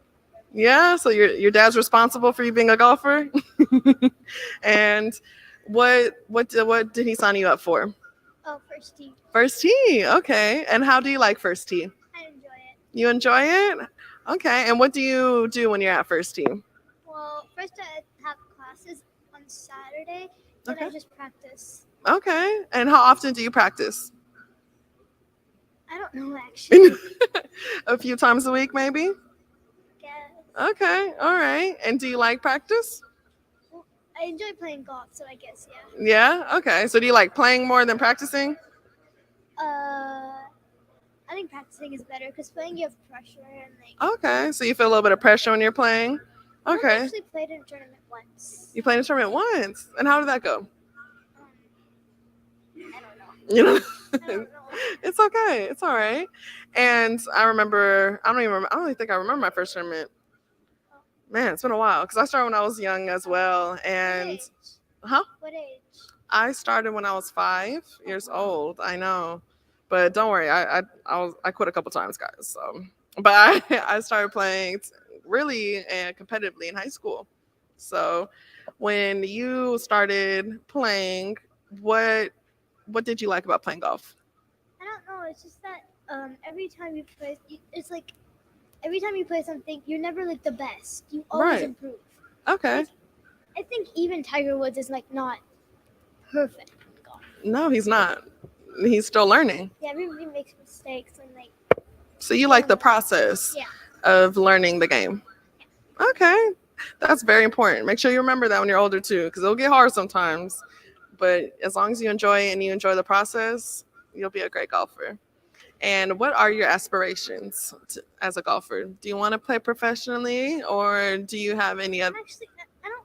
Maybe I kind of want to become a journalist. You want to become a Maybe journalist? like a golf journalist. Yeah. It's kind of just like a thought. Okay. And so do you like being on camera, or do you like writing? I just like writing. You like writing? Talking to different people. Okay, that's awesome. So you should definitely come to Prairie View A&M University, and you should come and enroll at our journalism program. No, but Maybe I could. yeah, you never know. Have you thought about college? No, I'm 10. No, exactly. It's okay. I didn't think about college either when I was 10 years old. No, but when you're playing, is there anything that you like to? Do you have like a community? Like, do you have friends? Yeah. Yeah. When I play, just like my dad's watching me. He tells me what I'm doing wrong, and I just. Yeah, your dad helps you out. That's nice. And when you're playing, is there any thoughts that you like to keep in your head while you play?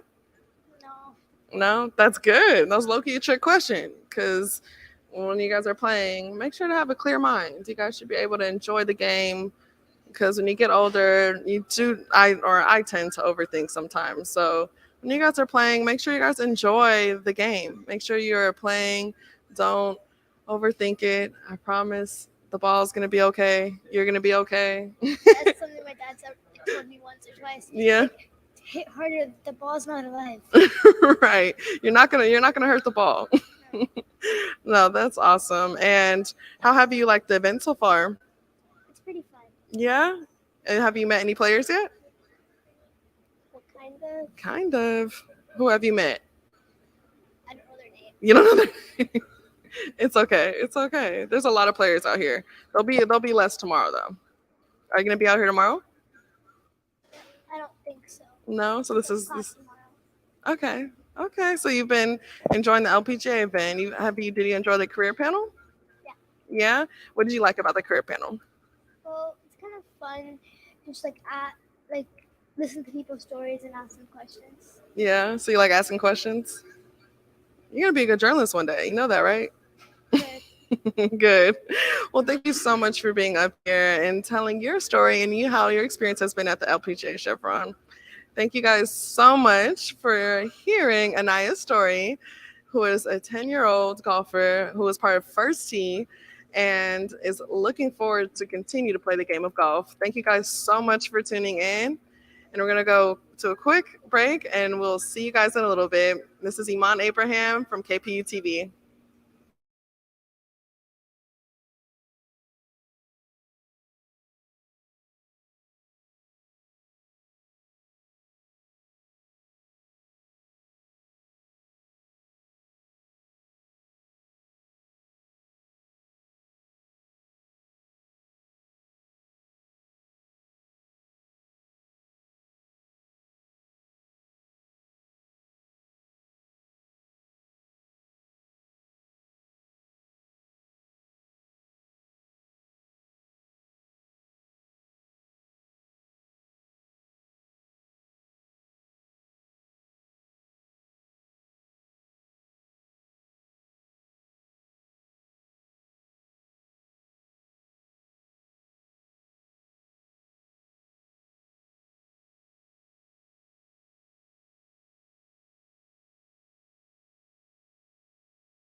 Hello, I am Iman Abraham, and this is KPVU-TV, and we have another amazing guest here, another junior golfer, Miss Darcy. How are you today?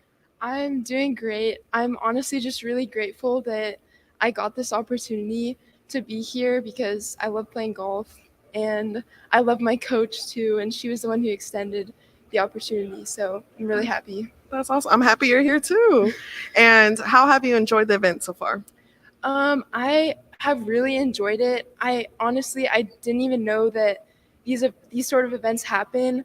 Especially, I'm just super grateful that the Chevron LPGA was hosting the career panel, and I've learned some really amazing things from these ladies that have come out here, and especially because some of the ladies that talk to us, they've done really amazing things, and they have super important things to say that as a teenager who is playing golf and as a girl who's playing golf, you need to hear it, and especially to hear from people who have gone through it is important because, those are the people you need to hear from that you listen to. Yes, I agree, because I remember when I was a teenager and my dad tried to tell me what to do. Yeah, I wasn't one to really listen when I was younger, and sometimes hearing it from other people or other women that have been where you have been or where you are has helped. And what are some things that you've learned from the career panel? So honestly, I think that the biggest thing I've learned is to take a leap of faith because, things happen, things are thrown at you, and, you just have to roll with it. And also understanding that not everything, when you're younger, you think, oh, I'm going to go into a certain career or I'm going to do something for the rest of my life. And that's not what happens. You discover as you grow older that there are so many different career paths you can go on, and what is maybe not what you imagined it at the start, but you just have to learn and you roll with it, and that's how life works, honestly. That is very true. Mm-hmm. And I'm glad you're learning something from this career panel here today.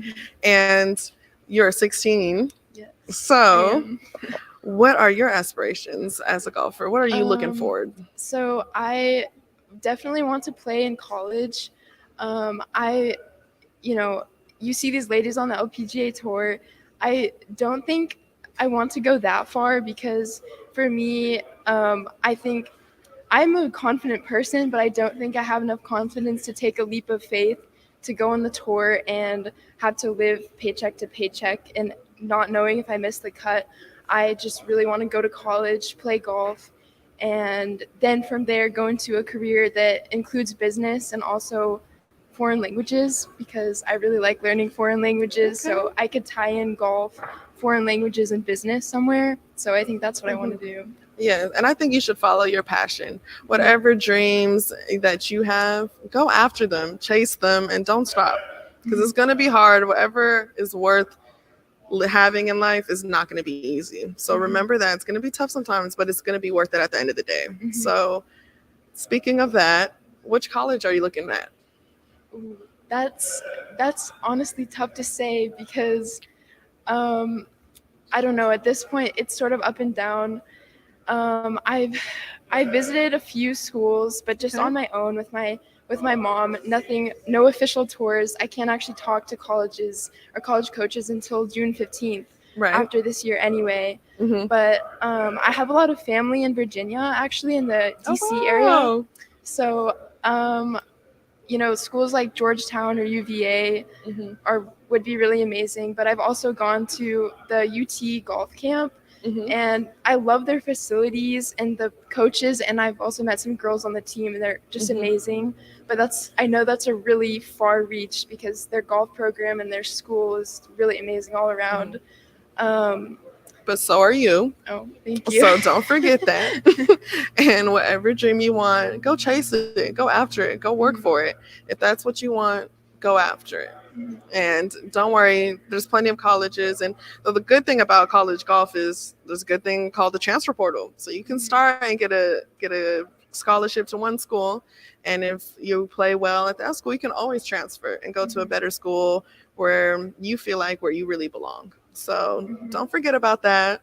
And being a collegiate golfer myself, sometimes you have an idea of where you think you would like to go, but sometimes a school will call you and you'll be like, I never thought about this school because I didn't really think about Prairie View A&M University during my recruiting process. And I got a call from the coach and he was like, do you want to come see our campus, our school? And when I went on my visit, that's what really sold me. And I saw the campus, I saw the culture, and really talking to him and seeing the team, I knew that's where I belonged. So you have plenty of time throughout your high school career to play well and get in touch with coaches. Don't be shy. Don't be shy. When you are able to email them and reach out to them, do it. And you never know what might land at your door. Yeah, I know for sure that wherever I go, I'm definitely going to choose a place that I'll be able to actually play, because I know that there are some girls who I grew up playing golf with, and they've already gone to college, but some of them they went to a college that was a sort of a big name school, but then when they got there, they weren't happy because they were playing in qualifiers, but they didn't actually get to play in the tournaments. And if I play college golf, I'm going to go somewhere where I know I'll be able to play and compete, because why go to a school if you're just going to go there and, ride the bench? I don't want to do that. I want to go out there and play. Right. So you know your worth. Sure. You know you're better than that. Yeah. So you find a school that's best for you, and enjoy the process as well. Enjoy the recruiting process. Enjoy seeing schools, and don't limit yourself. So shoot your shot. Shoot your shot at those schools, even if you don't know if they'll bite. And they might offer, hey, enjoy your collegiate career.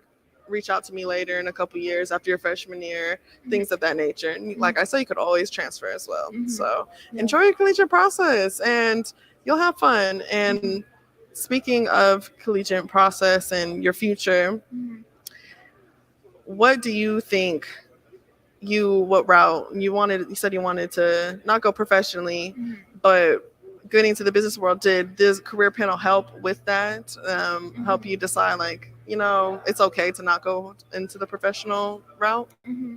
Honestly, I think that, the career panel didn't tell me like, oh, you don't have to do that. I think I already knew beforehand that there are other options out there. I think it just solidified what I already knew before. But I know that I'm really good at writing, and also I think maybe being on camera, so that could be a possible option. Yay! But my dad he was an investment banker, so I don't know, maybe I would pursue something in finance or marketing as well. So there are a lot of different things out there. You have plenty of options and explore them all. You are young and you have plenty of time to figure out whatever life path you decide to follow. So thank you so much for being up here. Thank you for taking the courage to come up and get on air. And I am super excited to see where your future takes you. So thank you guys so much. And thank you for coming up here.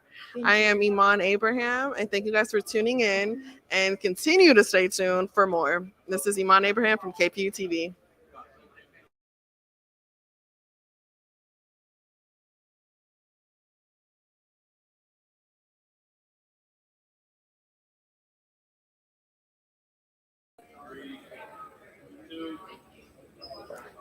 Good morning. This is Taylor Harvey with KPVU-TV, and I'm joined here today with McKinley Fields. McKinley, how are you doing? I'm good. How are you? I'm doing great. Thank you for coming here and enjoying the LPGA Chevron Championship. So, what brings you out here today?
Hello, I am Iman Abraham. Reporting from KPVU-TV, and we have another amazing guest here, another junior golfer from multiple organizations, girls golf, first tee, and joining through 18. So how has it been being at the LPGA Chevron Championship? Yeah, it was definitely a really good experience. I mean, I got to get a lot of helpful pointers. I got to meet a lot of people. It was great. I got to do a lot of things, and I didn't know it was this interactive for like a professional event for women. Right. And for the career panel, what did you enjoy the most? I enjoyed hearing all the different ladies' backgrounds, even though they all came back and I had a passion for this. I loved this. Although they didn't all become pros, they still all found a way to work in the game of golf and continue to stay active and continue to try to bring other girls in. Right. And speaking of being a part of the game of golf, what part of the game do you want to be a part of? Like, meaning like building the golf courses or like playing on the tour, like that? Yeah, so what do you see yourself being? I would like to play on the tour just a little bit, but if I do well, then maybe a little longer. I mean, I don't know. I know that I'd like to be there, but it just depends on how it happens and how far I'll be able to go. Okay, so that's good. So you have aspirations to be a professional golfer. You could say that. But we will see. We will see. Yeah, only time will tell. Exactly. And what made you want to be a part of these organizations like First Tee, Girls Golf, and Join Through 18? I didn't have a choice. It was either you're doing this or you're not. So. Well, do you enjoy being a part of it? I enjoy being a part of it, and now I understand why it was such a big deal to do it and be a part of it. But at the beginning, it was, I don't even know why I'm doing this. Right. What is the quickest way to be away from here? Like, I did not want to do it. I hated it. And what made you change your mind about? It was actually my COVID school year. We were at home. I would finish with all my schoolwork, and I had nothing to do. So I knew I could go to the golf course, I could get a few hours in, didn't have to worry about anything else, and I could get my practice. And then after practicing, I started to be able to win. I started to hit the ball further, and then that's where I was like, okay, I can do this. I want to do this. And that's really what it came down to. Okay. And do you think being a part of these organizations helped? Do you think First Tee Girls Golf 2018 helped you and helped your game? For First Tee, yes, because I was able to see other kids who wanted to play the game or just wanted to be a part of it. And for Journey through 18 and girls golf, it was bigger than that because it was girls who wanted to play this game. And it was girls that looked like me who was willing to do the same thing and wasn't going to tear me down for something that's not the norm. Right. And have you had experiences like that before? Oh, there's all types of experiences like that. I mean, it goes from having arguments on the golf course, from getting these awkward stares. It's just, if I'm passionate about it, I shouldn't care about how they feel and what they think, because it's what I want to do at the end of the day. Right.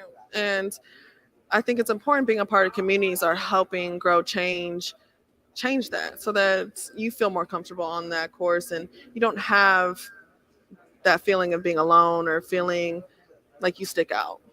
Yeah, it's definitely more comfortable. There's always that safety net of group of girls who's just gonna be there for you regardless if you play your worst or if you play your best or you're just not feeling it. You're still gonna have that safety net of girls. Yes. Yes. And do you think that has impacted your game in a positive way?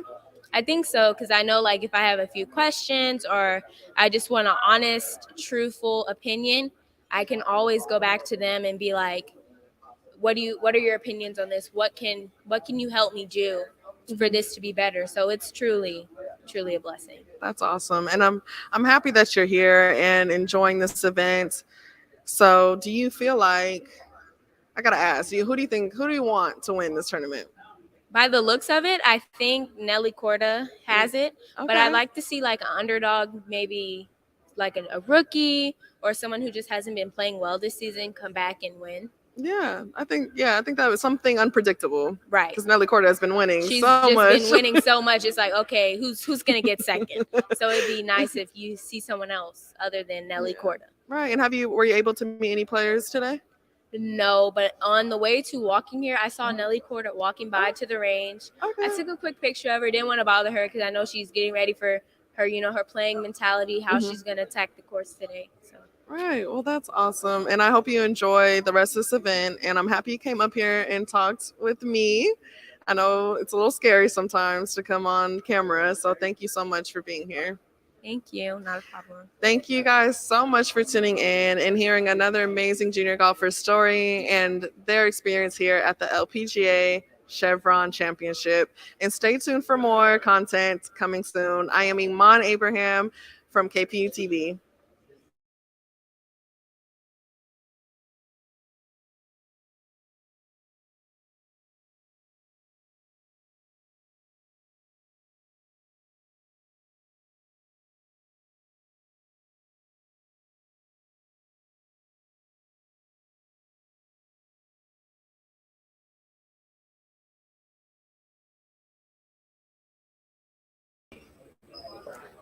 Good morning. This is Taylor Harvey with KPVU-TV, and I'm joined here today with McKinley Fields. McKinley, how are you doing? I'm good. How are you? I'm doing great. Thank you for coming here and enjoying the LPGA Chevron Championship. So, what brings you out here today? For my sister. Oh, who's your sister? Reagan Fields. Reagan. Yes, I know Reagan. How old is she? 14. But most importantly, how old are you? 10. 10. Okay, so we've met at the First Tee. How have you been and how do you enjoy your time at First Tee?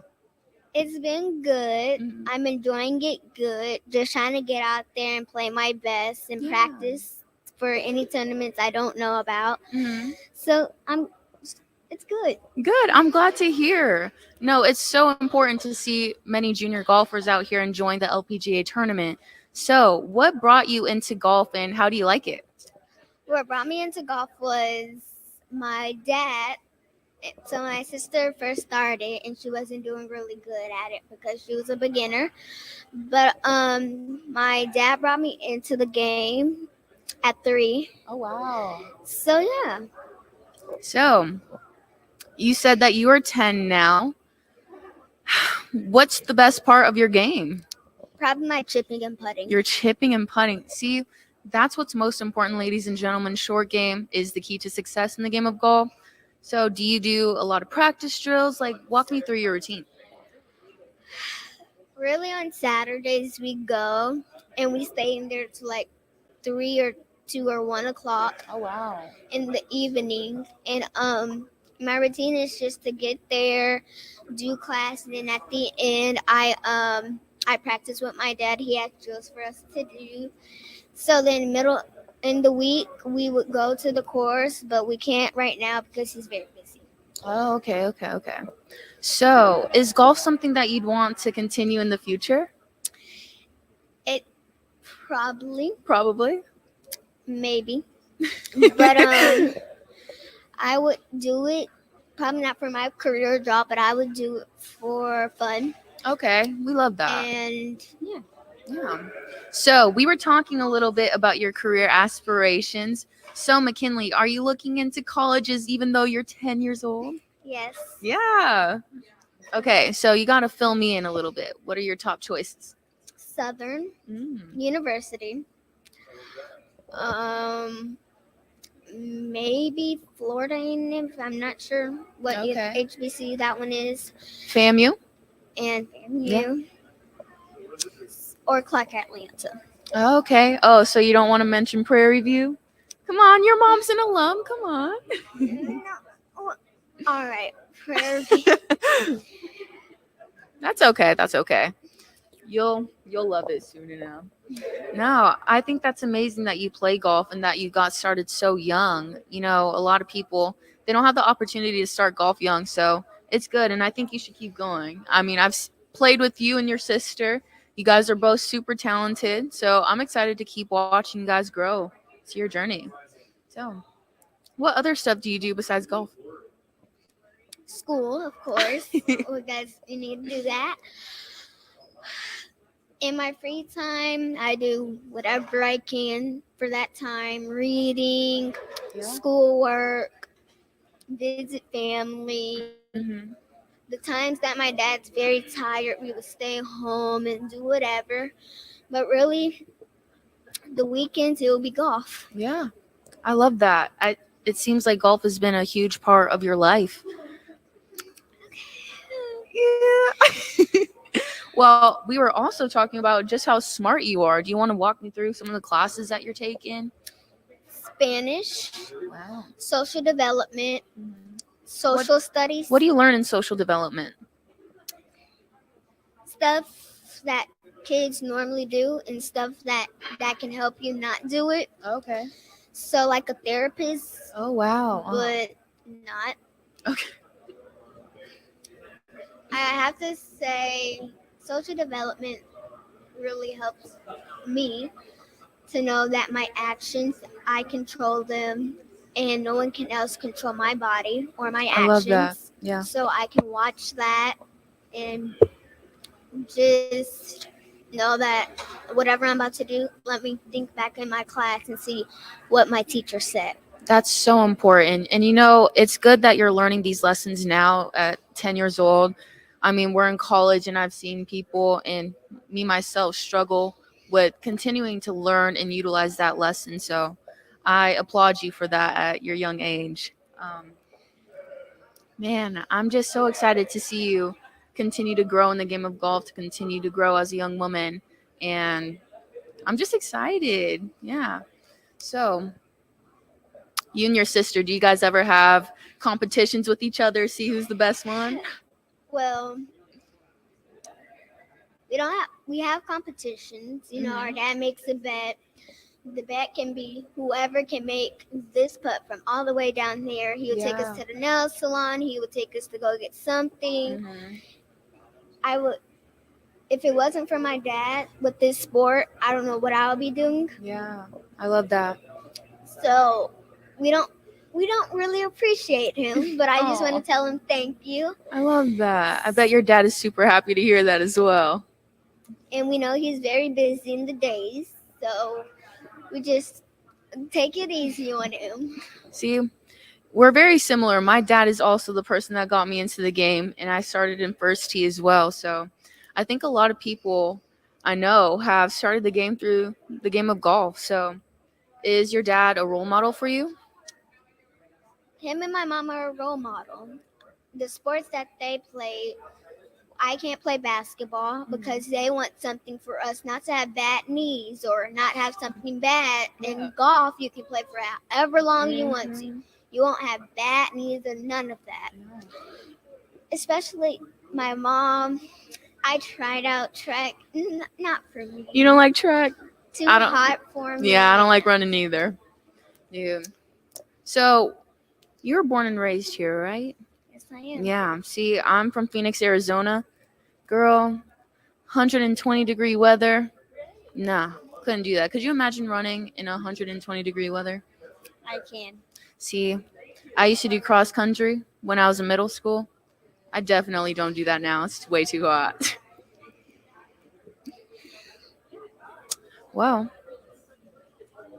do you play any other sports besides golf? I actually got that question last Saturday. Really? Miriam, I don't know if you know her, but she asked me if I know you quit golf for like a year. Do you play any other sports? And I told her no, actually. I really got caught up with school, taking notes, and That's getting important. ready for my exams. Yeah. And Miriam's like, she like named some sports. She said, "What about volleyball?" I said, "No." "What about gymnastics?" I said, "No." And she mentioned softball, and I said, "Maybe I can do that. Be a Softball pitcher." sounds really fun. So, you know, in life you have to try new things, and most kids can't do that. Mm-hmm. So, I'm grateful to be able to do all these things because if I'm not doing golf, what else would I be doing? Mm-hmm. So I would just keep doing golf, even though I stopped for a year. I know that all these pros, I know they quit for some time, Yeah. but still they're good. Even if they have bad days, they don't have bad attitudes. I love the way that you put that. Attitude is everything. So, for example, my team just got back from our SWAT conference tournament. And I can definitely say that mindset, attitude is way more important than your scorecard. Because they're thinking about their scorecard. They're thinking about winning. I was thinking about that. Yeah. Because my dad made a bet. If you can win one tournament, I'll buy you a TV. Ooh. And I was so thinking about that, I just messed up my head and messed up my game. So the people that are thinking about winning, I don't think Nelly Porter or Lydia Ko or all those players just think about winning. I think they're thinking about their mindset. I think they're thinking about just playing the game of golf because they really love that sport and just to have fun out there to explore the whole world. So I would just, for the people that are thinking, oh, well, I'm going to win this easily, don't think that. You can always look up about your attitudes on the internet, how to control that. So just don't think about winning because that messed up my whole head. McKinley, you are so wise for your age, and I'm sitting here learning so much from you as well. Like you said, I also agree with you. I don't think that Nelly Corda, Lydia Ko are worried about their scorecard. It's about your character at the end of the day. And if you can walk off the golf course and know, I did my best, I gave the best attitude that I can do, that's what makes a real winner instead of a trophy or a scorecard. So that's amazing. And I hope that you continue to inspire other juniors your age as well. Are you involved with any other organizations besides First Tee? Yes, what is it? What is it? I know I'm in like Under Armour. Oh, wow. And Under Armour, I went to Florida. First time. Tell me a little bit about that. So, Under Armour, I have to say it's very great. I get to go to new courses I never been to. Yeah. And actually, we went to Under Armour And my dad experienced the whole courses. Like Oh, he saw wow. everything. So sometimes he goes plays at those courses. But I was a lead champion Oh, wow. in my division for when I was here in Houston. Hmm. But when I went to Florida, I played with the best player in the country. Oh, wow. How was that? I mean, they will never forget me because I was a girl that was African American. Mm-hmm. Um, it was really different because I never been to the back tees before. Oh, wow. Okay. So facing a lot of adversity. Well, I think that's important that you are showcasing yourself and not allowing your color to stop you from excelling on the golf course. And with that said, this is McKinley Fields. I'm Taylor Harvey, and stay tuned for the next segment on KPVU TV. Yes.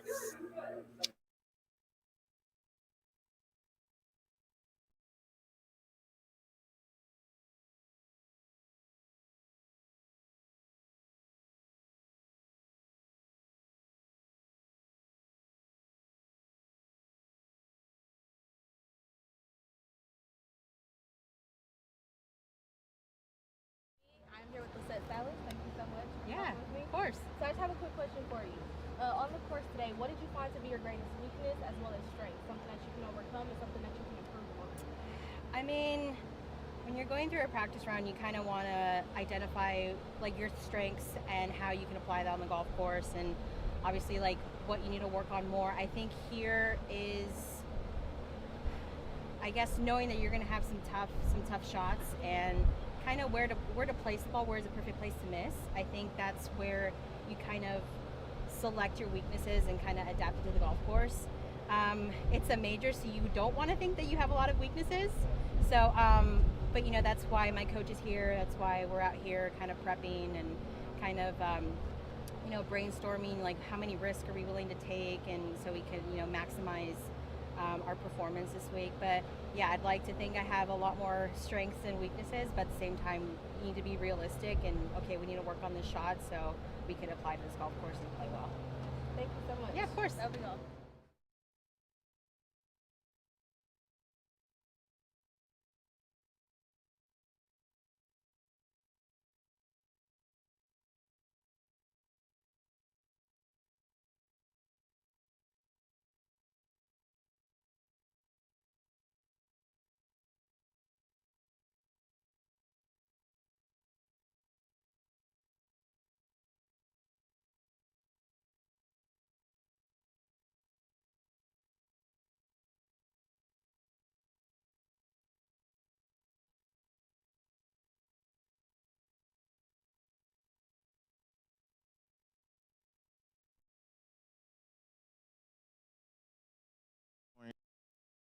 14.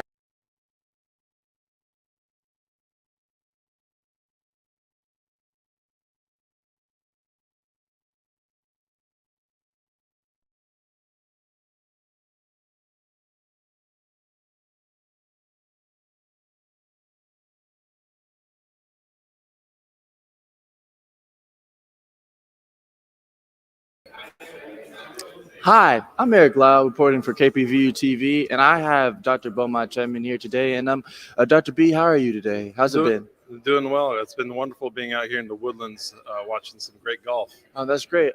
You have your tent over at St. Luke's, and you're a doctor, and I've heard that you help inform us about stroke prevention. Can you tell us real quick what are the steps you need to do to identify strokes amongst ourselves and your family? Yeah, sure. Yes, it's really important to identify stroke symptoms quickly. We have a mantra that says time is brain. So we're looking at patients. So when you see a family member or a bystander, we think of the mnemonic "be fast." The B stands for balance. So we look for balance changes. The E stands for eyes. So any vision loss or double vision. F is for face, which you look for any facial weakness or droopiness or drooling on the side of the face. A is for arm weakness or even leg weakness. S is for speech. And then T is for time. And we emphasize the time because the sooner one calls 911 and gets the ambulance to the house or venue, the faster we can assess patients and bring them over to the hospital and get them the necessary treatments to really make a difference. Yeah, that's good because I remember my grandma had a stroke, and we were able to back when she was alive, but we were able to get that dignified, and we were able to get there and we get her some help, and she was able to be okay after that. And so that's a great mnemonic to use, and especially here at a golf tournament where there's an older age group. It's really helpful, and it's really great stuff that you guys are doing out here and being on the tent and be able to have just give out good information. But other than that, on like less serious topic, how's your golf game? My golf game isn't the best. I've always tried to learn. I lived on a golf course growing up, our municipal one, and I still probably hold the record for the most amount of backwards shots, hitting them off the tree, and it goes behind me on the drive on the drives. But still, it's a good time out there, good or not good. That's good. And what made St. Luke's want to come out here and give out support in the tent for the LPGA Chevron Championship? Well, we strongly believe in women's issues, and we enjoy outdoor activity that's very good for the heart and brain, and it's just a great venue and opportunity to get the word out. That's good. And so what do you think is the best way for stroke prevention as far as your living habits and your diet? Yeah, so most strokes are preventable with some simple lifestyle practices. So getting outside, doing even light exercise 5 to 10 minutes a day can make a big difference. Following a healthy diet with fresh foods and less preservatives. But the number one biggest risk factor that people don't check is high blood pressure. High blood pressure can sneak up on you at any time in your life, and it's important to periodically check your blood pressure, whether at those machines at the supermarket or when you're at your dentist's office. And if you notice it's higher than that 120/80, you want to take it a little bit more seriously and follow up with your doctor and make sure that you get the proper treatment, because that can prevent a lot of medical issues, including stroke. All right, and so one last question: do you think that as younger generation, like people like college students, do we think that we should be a bit more aware to people about their heart diseases and stuff like that in order to just get ahead of the curve, or do you think it should just be take care of it as you go? I think absolutely the sooner we start being healthy, the better. We are seeing more and more younger patients in the hospital with strokes and heart attacks. It might be environmental factors in our diet or our lifestyle. So it's important, take your health seriously when you're in college. We're not invincible. Right. Yeah, I understand that. There's some days where I feel like I'm a fresh young cat, and then there's other days where I just can barely get out of bed. But I try to be mindful of what I do, make sure I'm involved with things, walk every day. And I think that's just a good way to live life. And it's great to see you guys here at St. Luke's at the golf tournament, providing good information and good health. I'm Eric Lau, and this was Dr. B, and thank you very much, sir. Hey, thank you for having me. All right. Take care.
Waller reporting for KPVU-TV and Prairie View A&M University. It's a very well-known fact that you went pro at a very young age. So can you talk about the role that maybe your parents or any immediate family members and friends played in turning pro at such a young age? Well, I'm very close to my family. My family has played a huge role of me just being out here. Just the support system that I've received has been a major part of being able to turn pro and have the support that I do. But when I was 12 years old, I knew I wanted to turn professional at a young age. I was like, all right.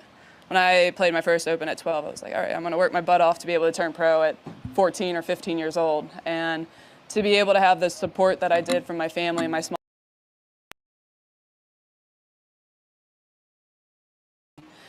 it made me more reassured that I was able to make this decision, not only because of my talent, but I knew I had my team with me.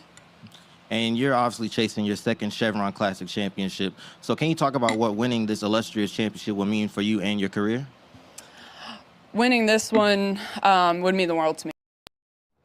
I think experience plays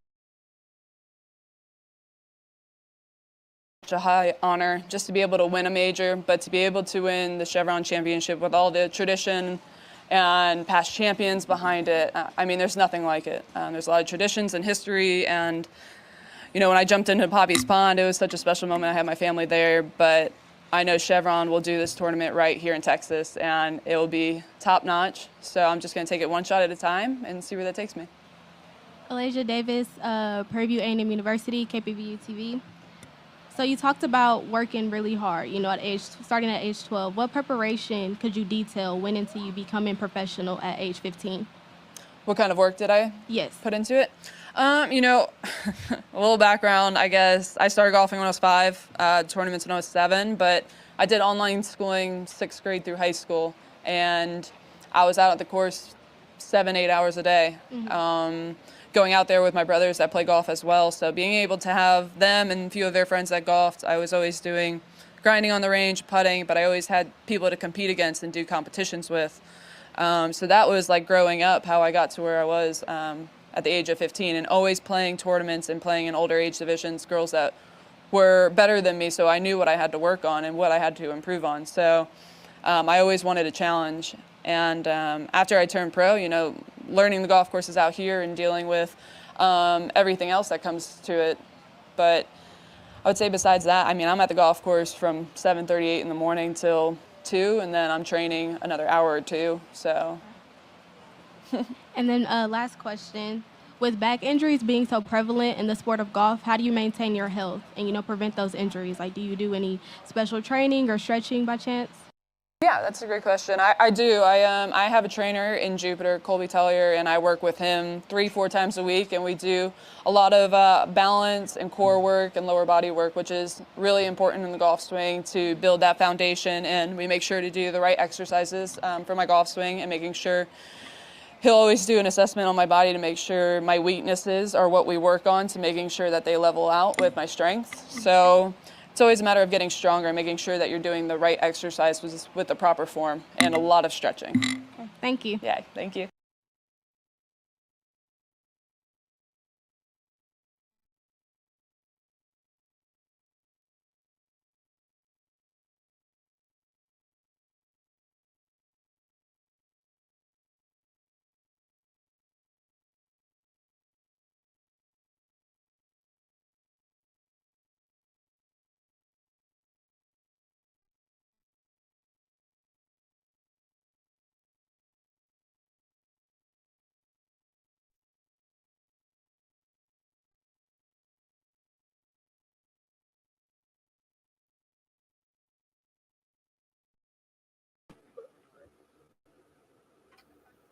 Hello, ladies and gentlemen. I'm Jade Lockhart. I'm in the Willis, Texas at the LPGA Chevron Championship. And today I have a very special guest with me, Miss Amy Moreno. Hello, Miss Amy. How are you doing?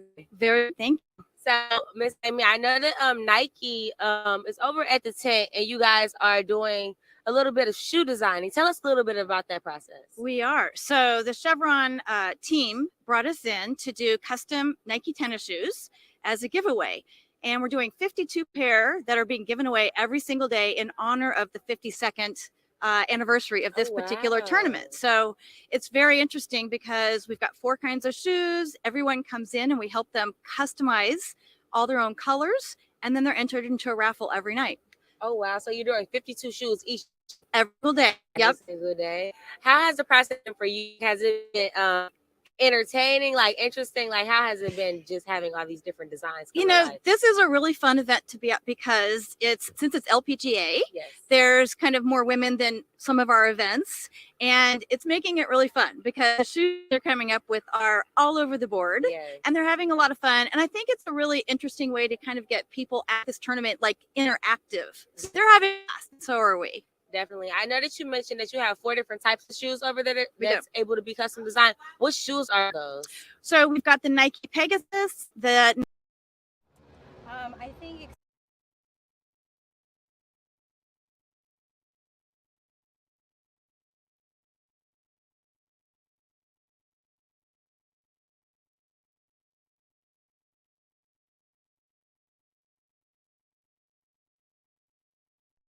one, and then we've got Converse, Chucks, high top and low top.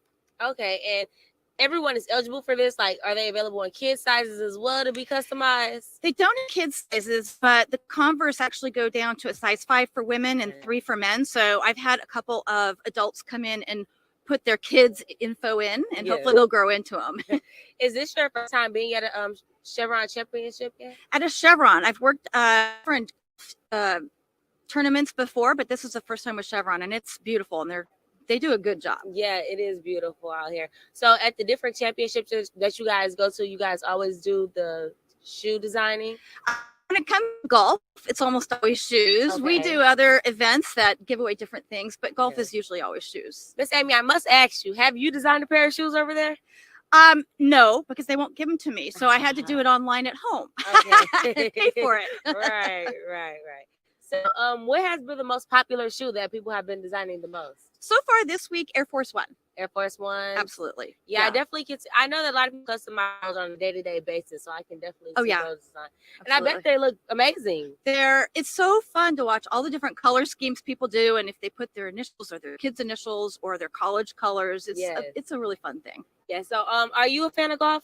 I am. I used to golf until I had back surgery, but I'm still a fan. That is. How do you feel about being here at the Chevron Championship? You know what? It's really nice to be at an LPGA tournament because it's a kind of a little bit different vibe. It's a little bit more low key, and I think everyone here is so personable and interactive. It's a little bit different than some of the other tournaments I've gone to that are really, really, really big. Yes, definitely.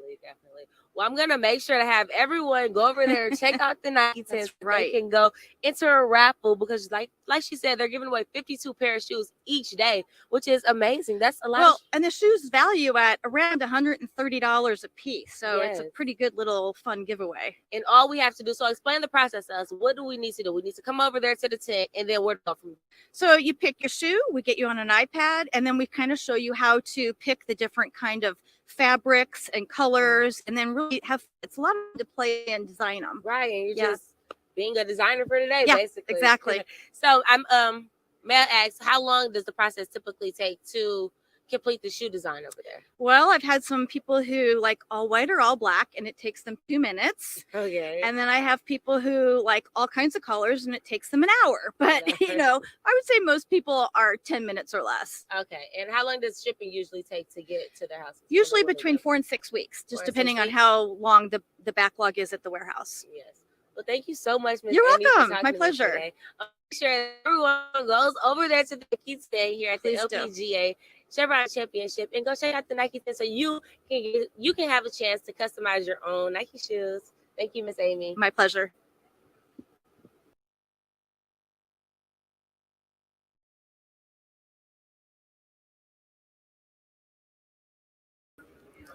Welcome to Panther Sports Zone. My name is Gabriel Williams. I'm Reginald Burns. And we are here at the LPGA. So far, how's your experience been so far, Reggie? It's been good. It's been good. You know, we are outside Prairie View, so it's a new environment. We're in the dome with Accenture.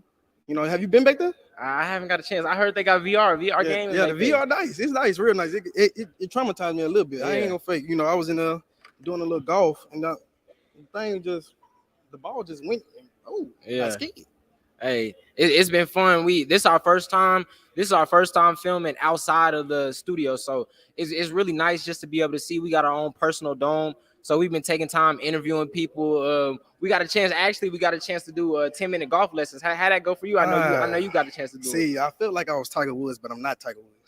I thought it was in my G's, but it's not in my G's. The experience was nice because we all went. Me, you, the rest of the Panther Sports Zone crew. We went, and most of us tried to get it done, but we couldn't do it. For me, it was cool. I enjoyed myself.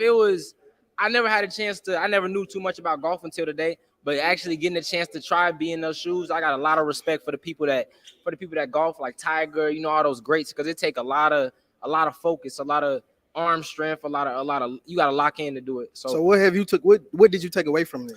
Really just getting a chance to learn, like really that they got to lock in, like you got to keep your eyes on the ball, right? I did it too, and the lady told me I got to keep my hands up, keep my head up, because it's like it's so much more mental focus than you think it is. So that's one thing. So I got a lot more respect for golfers. We actually got a chance to talk to a few golfers since we've been here. Yeah, I spoke to Lydia Coy. I got an MMJ. The MMJ should be coming up. Reginald Burns with KPVU-TV. Since being a champion at the age of 14, how have you been able to maintain your mental health? I think I've had my ups and downs. Sometimes I've been, some things came a lot easier than, it was never easy, but it seemed easier looking from outside in. But then, in some days it's like I feel like I'm doing all the right things and it's not happening. But golf, I feel like there is no perfect score. It's not like bowling where you have a max like 300 points, I think. And then whereas in golf, if I was to hit a perfect score, I'd make a hole-in-one on every par 3, eagle on every par 5, and albatross on every reachable par 5. That's just silly, right? There's just like no perfect, and I feel like even players who shot like 59, they know they maybe could have shot a 58, and I think that's the continuous challenge of it. And sometimes I think to myself, like, why am I continuing to play this crazy game and trying to be good at it? But I think because of its challenges, it makes me like be more motivated and just keep wanting to do better. And I think that's why no matter what ranked player you are, every player is out there trying to improve, and you can see that people working with their coaches or their team or their club reps to just keep improving, because if you are trying to stay at the same position, like people are going to keep surpassing you. So you're just trying to grow as a player and just keep improving. And I think that's the tough thing about golf, but a huge motivating aspect.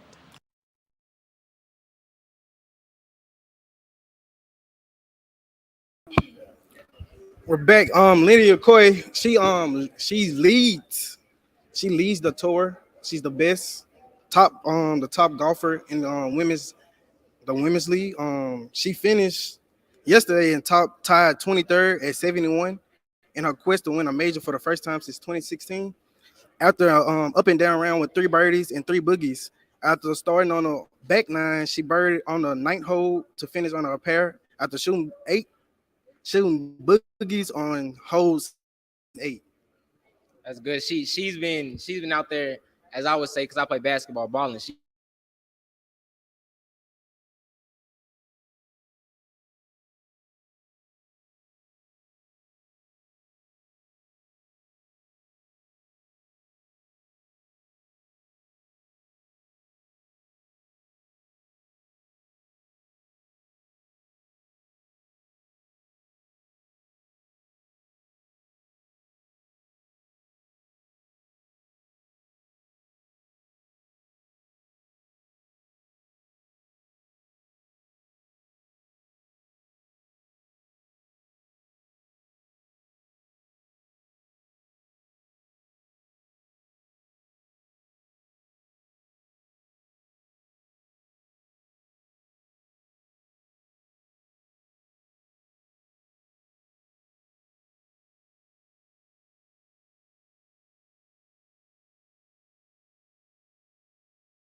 Reginald Burns with KPVU-TV. Since being a champion at the age of 14, how have you been able to maintain your mental health?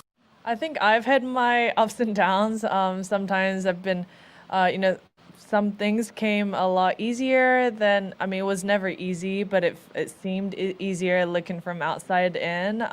But then, you know, in some days it's like I feel like I'm doing all the right things and it's not happening. But golf, I feel like there is no perfect score. It's not like bowling where you have a max like 300 points, I think. And then, whereas in golf, if I was to hit a perfect score, I'd make a hole-in-one on every par 3, eagle on every par 5, and albatross on every reachable par 5. That's just silly, right? There's just like no perfect. And I feel like even players who shot like 59, they know they maybe could have shot a 58. And I think that's the continuous challenge of it. And sometimes, and I think to myself, like, why am I continuing to play this crazy game and trying to be good at it? But I think because of its challenges, it makes me like be more motivated and just keep wanting to do better. And I think that's why no matter what ranked player you are, every player is out there trying to improve, and you can see that, you know, people working with their coaches or their team or their club reps to just keep improving, because if you are trying to stay at the same position, like, people are going to keep surpassing you. So you're just trying to grow as a player and just keep improving. And I think that's the tough thing about golf, but a huge motivating aspect. I think experience plays a huge role in, especially the first major, you know, where there's a lot on the line. I've been out here 11 years, so I've been in many different scenarios. But yeah, I hope, you know, when there was a lot of pressure, you know, experience does come into play, and hopefully that could be an advantage over the rest of the field. Thank you. Yeah.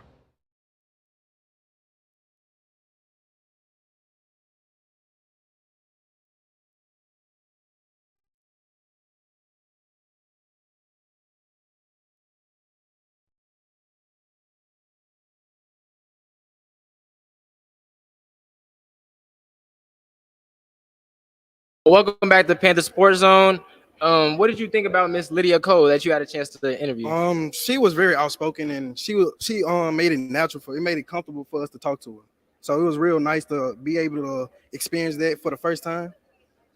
So it was real nice to talk to her and get to know about her mental health. That's good. I had a chance, me personally, I had a chance to talk to Miss Lizette Salas, who also has been doing a wonderful job. This is not her first time being in the LPGA, excuse me. This isn't her first time being in the LPGA. We want to just say good luck to both Miss Lizette Salas and Miss Lydia Ko. For our second ranked, Nelly Corday yesterday was among 6 players and 3 Americans tied for second at 68. Corday is fully healthy after missing 4 months with a blood clot that requires surgery. She made 4 birdies and 7 out of 6 holes, and it was second ranked at the end of yesterday. What do you think so far? What do you want to say to the players that are coming up, the players that are wanting to be here? We know we have some of our own golfers at PVAMU who want to be here one day. What are the things you got to say to them? I feel like it's an opportunity for all of us. I feel like PV girls, the golf team and the men's team, I feel like we should be able to motivate each other, because it's not a lot of us that's in this sport. So I just feel like we should be able to motivate each other, off each other. Keep pushing. Don't give up, because it's a lot of connections out here. It's a lot of ways to get you where you need to be out here. So I feel like it's a good opportunity for us. Yeah, this has been a really good experience. We've been out here since Monday. I've personally been here for 3 days, and this is something that I really would love to experience again. This has been a blessing just to be out here as a group. We got to talk to many people, and hopefully we can continue to get connects and be able to experience things like this. I never really, like I said, I never really knew too much about golf. So being here is definitely something that I never would have thought. I never would have thought of being here, but being here has taught me so much, not just about sports, but how much you have to know to do what we want to do, how much you have to know about all sports. So could you see yourself doing this? Personally, I can maybe. I got a lot of different goals. Yeah. So if God wants me to walk this way, then I'll walk this way. But it's really been, I really enjoy myself being here. We have a lot of PVAMU that is here, not just our show, but it's really been good just to be out here. What have you taken from this experience that you can use in the future? It's a place of this golf is a place of like a place of peace. Like you can go on a golf course, it's quiet, you can concentrate, you can focus, lock in on things. I feel like it's a good peaceful game, a good peaceful mindful game. I feel like once you learn the game of the golf and everything else that comes with it, I feel like it's gonna go easy for you. Yeah, you got to be. It's a lot different than sports we play. I know you play football. What do you think that? How do you think learning from golf can help you in football? I did not know how golf and football are two different things. Yeah. See, golf is silent, quiet. Football is loud and messy. You know, I couldn't play golf for myself because I don't like quiet. Like I need to be hyped up. I like to talk smack. I like to talk trash. I'm gonna trash talk. So it's why can't you do that in golf? Why can't you talk? I feel like golf is a gentleman sport. Like I feel like they don't. It's quiet when you golfing. Everybody has to be quiet. So what about the focus aspect of how mentally prepared you have to be to play golf? How do you think that compares to other sports? Golf, I really don't know, to be honest. I feel like it's different mindsets you got to have for different sports. Yeah. So it's like golf, you got to be locked in, focused in a different way than I think with football. Yeah, of course, every sport you gotta focus, but definitely golf, you gotta have a different type of mindset to play golf. Yeah. I didn't know how physically trying it is on your body, how physically prepared you have to be, not just mind or whatever, but you have to physically be prepared as well. So it's a lot more than just other sports where other sports may account just for your physicality, right? But this is mentally and physically. So really, like I said, really a shout out to those guys, like guys like Tiger. We hear the LPGA, women like Lydia Ko, and all of these women that have worked so hard. You know, like I said, I got a lot more respect for golfers in general, man. So if you were to play golf, how would you approach the game? I think I would probably approach it the same way, me personally, because I play basketball. I probably would approach it the same way I approach anything. Really, it's just more focused. This isn't something that you can, if you don't work out in other sports, you may be able to cover it with how with talent or physicality or whatever. But this seems like a sport where if you don't work, it's gonna show. Like it'll show immediately. So it's like this is something that you really got to dedicate to. So you don't think they lift weights in golf? No, I think they do for sure. Like you can't hit a ball that far if you're not strong. Yeah, I think it's a lot of arm strength, a lot of forearm strength, a lot of wrist strength. It's learning what I learned at the 10-minute golf session was the placement of your hands, how important that is, right? You can't just grab the club, you can't just grab the club and swing the club. You gotta have your hands in a specific place to be able to hit the ball. So that's one thing that I really found different, because me personally, I play on a Wii and I just hit the golf. Yeah. I just use the Wii club and I just, but that's something different. So I feel like it's a very different level of focus than with any other sport. So I'd approach it the same way though, but it's something that you definitely have to dedicate yourself to. It's something that you can't play around with, because if you don't work out and if it's something that you want to do, if you don't work hard, it's going to show. Right, it's gonna show immediately. So I guess it really relates to everything. That's like everything. If you want to do something and you don't work hard, it's gonna show. So, but this is, like I said, this is amazing. We're here. Amazing. We have our own personal area set up. Our own PV personal built setup. this. So y'all looking? PV did this. PV doing our thing out here at the LPGA. What do you Chevron think? Championship. What do you think it means for our school just to be here, to be the only HBCU that's here broadcasting, and to be where we're from, coming from HBCU, and to be the only African Americans that are from HBCUs that are here trying to broadcast what do you think that means for our school? I feel like it's a big thing for us. I feel like nobody has these opportunities. Like PV gives us a lot of opportunities. Like this right here surprised me. I was like, oh, the golf tournament? Like I ain't never been to nothing like this. So it's like real amazing. It's real inspiring, because it's like it makes me want to keep pushing forward with this and keep driving to be better. Yeah, How do you feel about it? This is something that I really couldn't even have thought of, being at PB. I thought we'll do something different than golf is something that I never could have seen as being, but that just shows how life works, how I can't think of the word, but how I don't. Well, look, you don't know where life gonna take you. Yeah. Really, that's what I'm trying to say. You really don't know where it's gonna take you, but it's really a good experience, because even though people may not want to, even though some of the people that we have here may not want to be golf golf broadcasters, it's still good to be here to get the experience. Yeah. Because this isn't one of the biggest sports that we like, right? But this is still a big sport to some people. So this is something that could give us a lot of opportunities, just being here, talking, connecting with people. This is something that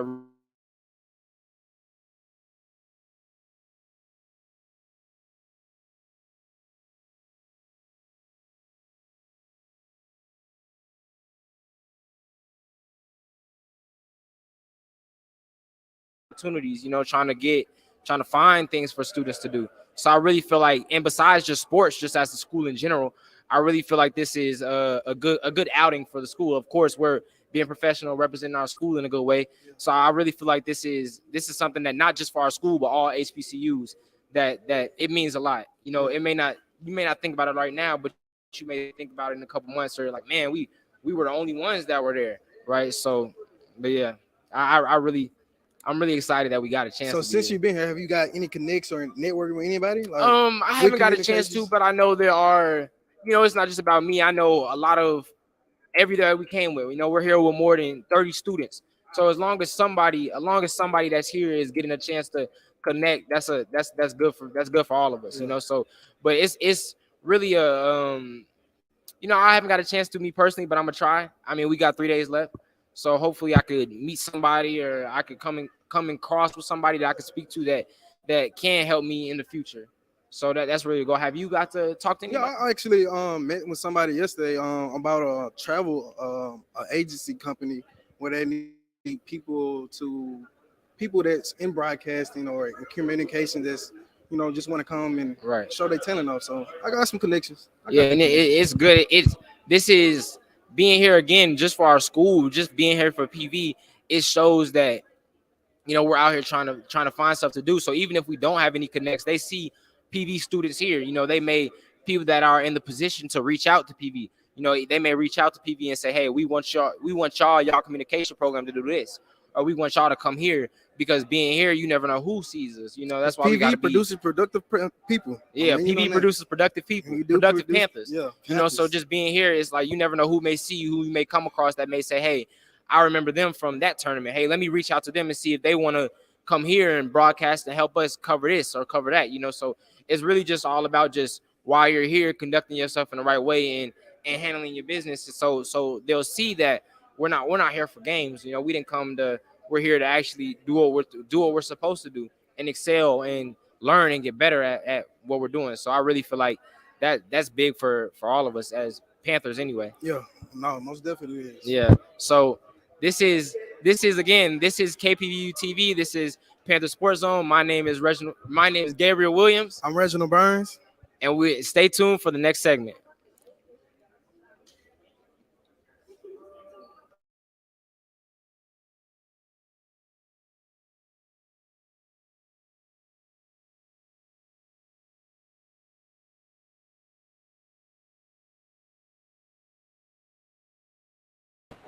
Hello, my name is Stan Hamilton. I'm a senior psychology major here at Prairie View A&M University. How has the honors program impacted me in my collegiate career?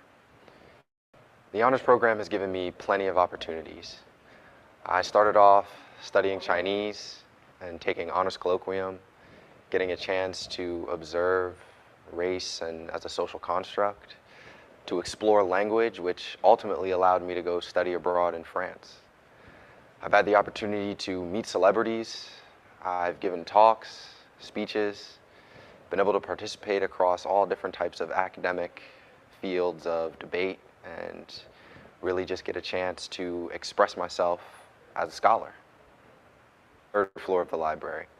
I've mentioned how we are a community of scholars, how we're a team, but I think above all else, we're a family. We want you to be a part of our community. just as much as you want to be a part of it.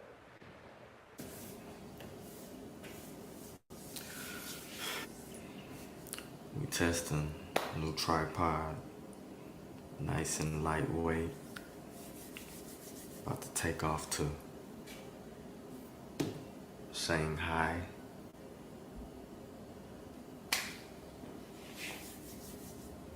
Here we go.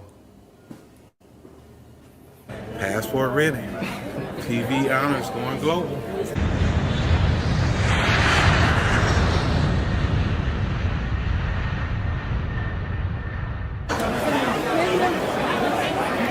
Day one at Shanghai, China. Super excited, ready to get the full experience.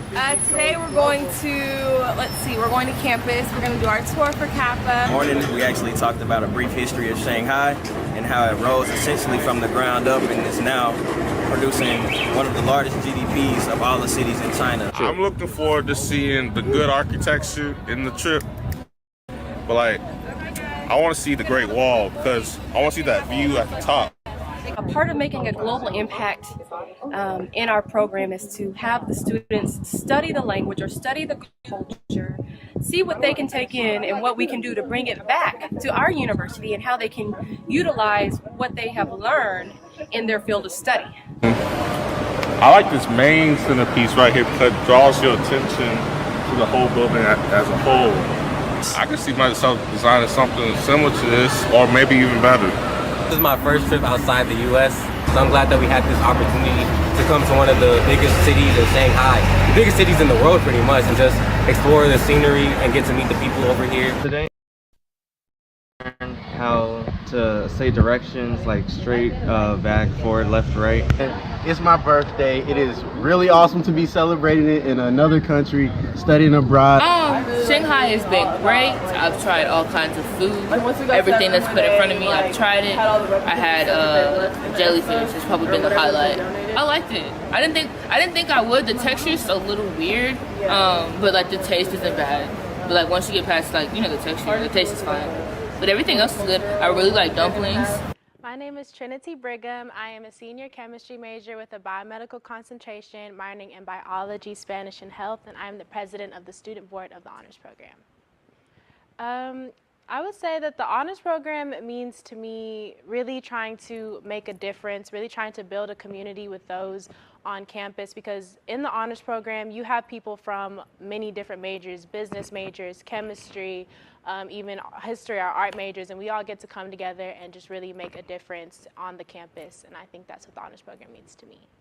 When I first got here, I'm from Colorado, and so I was an out-of-state student, and so I just really didn't know how to connect with people and form relationships with people, and I really just stayed in my room, and so the honors program really just helped me get out of my bubble, get out of my shell, and I would say that I've truly grown from where I was since freshman year, and I couldn't have done that without Dr. Moore and those in the honors program. For those who are looking to apply to the honors program, I would just say don't be scared. This is an amazing opportunity for you, and it will for sure change your life. I promise you it will make a major difference in your collegiate experience. So just go out there, and if you believe that you can make a difference, then apply to the honors program, because there's no program like it on campus.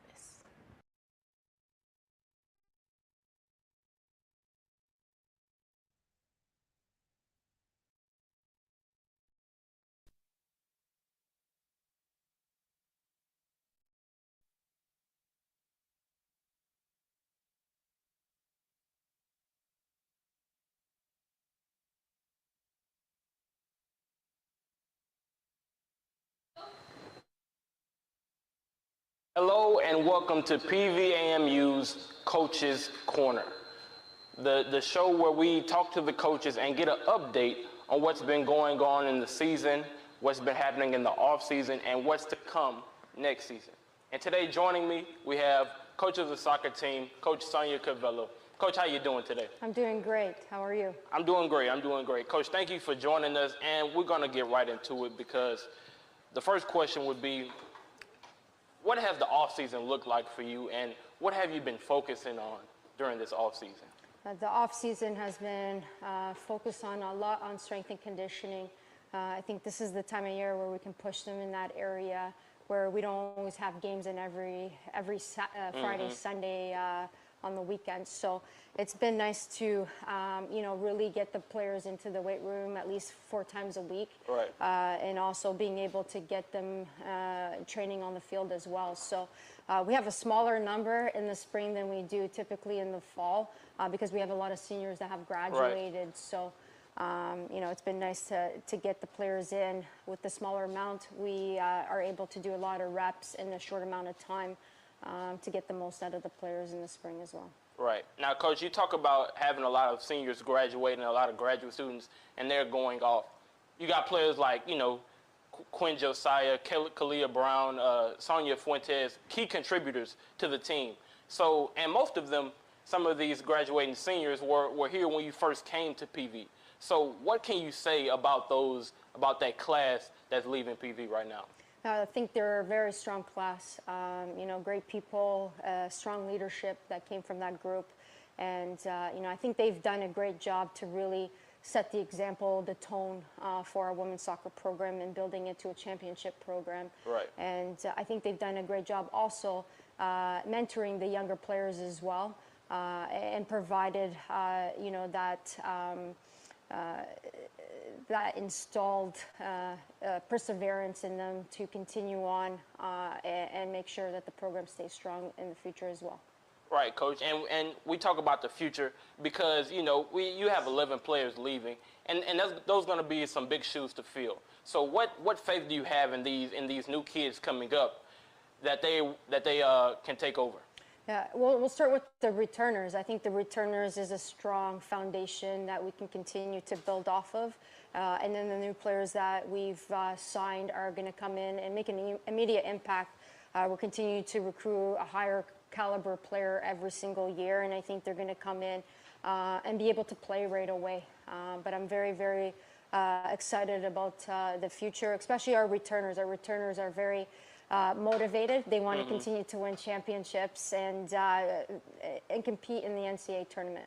Right. Now, Coach, earlier you talked about establishing that winning culture, and you've been here for 4 years. You came here in 2018, and you've won the SWAC championship 2 out of those years.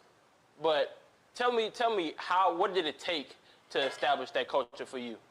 It was day one, talking about winning a SWAC championship. I remember getting on campus and having my first team meeting with my team, and that's, just sending that message across, but being able to do the work day to day, to get there. We set daily goals to make sure that we achieve them, and when you see that progress and that development, allows them to stay focused and motivated to want to achieve that next 1% to become better. So, I think with all of the work that not only that we do on the field, the special topics that we do in the classroom, sports psychology, and also the strength and conditioning, all played an important part. So when you put all those pieces together, it makes all the biggest difference. And now you're seeing all the results now too. Right, and Coach, we do see the results, and we talked about those returning players. But when we get specific, we just had Andrea Nugent on the show. She won the SWAC Defensive Player of the Year, 5-time Defensive Player of the Week, outstanding awards. And then we talk about, let me get her name right, Savannah Powell. Yeah. I mean, a freshman came in doing all these amazing things, lead the team in goals, lead the teams in points. Was the SWAC tournament player of the tournament, excuse me.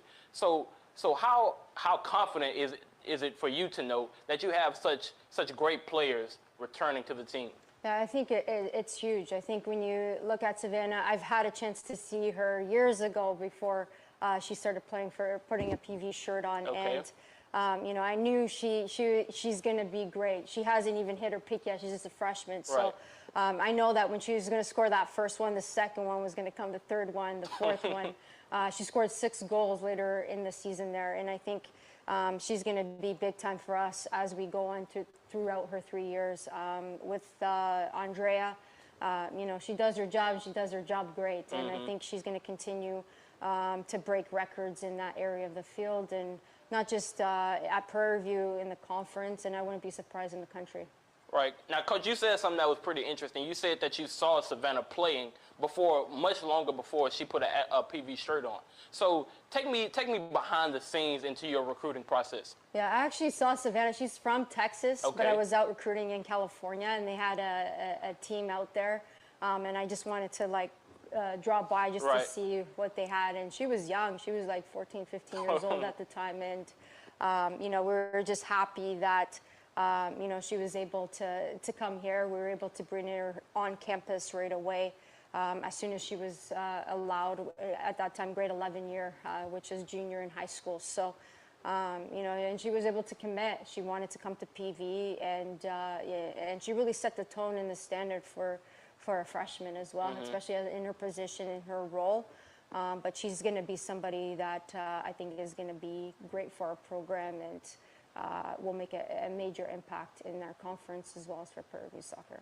Right, Coach. Now, and we talk about her contributions to the SWAC championship, but when we talk about that game specifically, I mean, everybody was on the edge of their seats. I mean, when it came down to that late game penalty kick, what was going through your mind at that time? Yeah, I was just, you know, just thinking. I was just like, my keeper is going to make the play. Kalia is going to make the play in that final penalty kick. So I have full confidence in my players and my staff that they're going to do the best they can. And I had confidence that Kalia was going to make the play. Right. Now, Coach, I mean, you guys had a stellar season last year. I mean, you won the SWAC championship, outstanding record. But I mean, if there was any room for improvement, what would you think that would be? I think a big thing too is being able to get a result in that non-conference game away. You know, when we opened up, I only had for about a week and a half before we opened up, and a lot of those non-conference schools bring their players in for the month of July, so they're already working on strength and conditioning and had that advantage over us. However, we were very competitive from the get-go. And not giving up that own goal with 30 seconds left. But I think that's going to be the key going into the future, because I did position our team to where we are playing more non-conference games also away, because we don't know where the SWAC tournament's hosting the championship. So it could be away and maybe at Prairie View again. We're not sure. So I want to make sure, like next year, we got to get those W's on the road. It's always hard to play away from home, but we have to find a way to be on top in those games. Right, Coach. And I know that you've played some professional soccer in your career. So tell me, what do you say to those players, right? Because you say that the away games they bring a different side to them. So what is it that you try to instill into them to get them prepared for those type of games and throughout the season? Yeah, I think one of the things that we always talk about too is, you know, when we get a game on the road, is trying to score first. I think if you put yourself in those situations, you know, we have a higher chance of winning the match. And I think it's important that you know, we continue to talk about those things, but also execute those plays when we need to, especially when you're inside the 18. I think we took a lot of shots on goal last year. And we just have to make sure that we get them on target, but in the back of the net more consistently. Right, Coach. Now, when we start looking at these improvements that can be made for next season, and we look at next season in general, you have 6 new signees coming in for during the fall. So, what do you feel that they can contribute? Could they possibly be, you know, immediate contributors to the team? Yeah, I do believe it. I think the caliber of recruits coming in are going to be able to play right away. You know, whoever's fit and is ready to go, took care of business in the summer, they have an opportunity to play for Prairie View soccer. And you know, we're very selective of who we bring into our program. We want to make sure they're competitive, academically they're strong, and know what they want and work hard. As long as they're focused on the mindsets right, which I expect them to be at that level coming in, I expect any player that on my team to be able to play. Right. Now, Coach, like I mentioned before, we talked to Andrea Nugent a little bit before in the studio, and I asked her what would she say to those new recruits coming in, and I asked that same question to you. What would you say to those new recruits coming in, watching right now, to get their minds right, to get their body right for next season? It's just prepare, complete the strength and conditioning packet, play as much soccer as you can in the summer, and just stay focused, set little goals daily so that you can achieve them. But physically, you have to be fit to go into a preseason where you're doing 2-a-days in some situations so that your body can recover quicker. I think that's the biggest thing, and being able to prepare in the heat as well, but making sure that your nutrition's right, you're making sure you're drinking lots of water as well when you're going through difficult training. Right, Coach. Now, we talked about the players, but I just want to ask one question about you specifically. I asked you this before the show, but because you're from Canada, so what made you come to PV and to start coaching women's soccer? Yeah, what made me come to Prairie View, there's an athletic director that was here that wanted to bring me in as the head women's soccer coach. So I used to work with him at a previous HBCU program at Mesquite Valley State University. So I had always a great relationship with him. So he's the one who actually reached out with the opportunity that opened up here. So when I came down for my visit, I loved the campus, I loved the people, and I thought it was a special place. The facilities is very nice for a student athlete as well as just a regular student as well. And I think it's an opportunity to grow a program that's never won a championship. I'm always motivated to want to break records. It's just in my DNA, and a strong competitor, and they've never done it before. So that was one of the biggest things that wanted to really make history here for Prairie View and for Prairie View women's soccer. Right, Coach. And I got to be honest with you, Coach. I'm very encouraged hearing you say that, and I know the alumni watching or the parents watching are encouraged to hear that. You know, we want to break records here at PV when it comes to our soccer team. And I guess my last question to you would be, to those parents watching, to those alumni watching, to those future students watching, what can we expect from the soccer team come next season? We're going to continue to improve. I think last year was just the beginning. I still feel like we're still at the beginning. There's a lot of areas that we can grow in. Right now, we're almost 100 spots in RPI with another SWAC school, but I want us to get closer to breaking top 100 in the country. So the closer we get to number one, you know, I think that's really setting a different standard than any other school that's been able to do it. Right now, we are one of the highest seeds ever in SWAC for soccer. So we want to make sure we win the SWAC tournament again. And you know, I've never asked my team to go undefeated. I just want us to play the best soccer we possibly can, give a great show for our fans, and continue to make history here. All right, Coach. I really appreciate you joining us today. I mean, I really thank you for that. Coach Sonia Carvello, coach of the women's soccer team. You won the SWAC championship last year, and we expect nothing less come this season. After the break, we're going to be interviewing the baseball coach, Coach Antoine Riggins. Stay tuned for Coach's Corner.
and welcome back to Coach's Corner.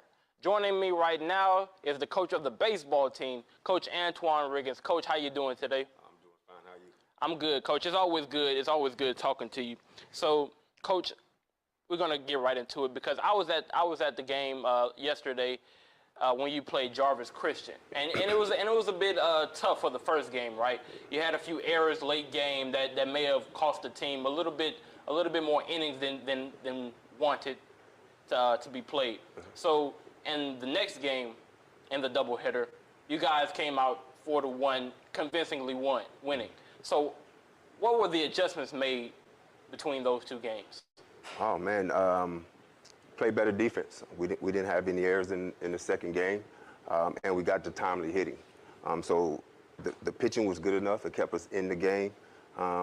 For one of the games that one of the better games we have played all season, to where we got the pitching, the defense, and the timely hitting was the big difference in the second game.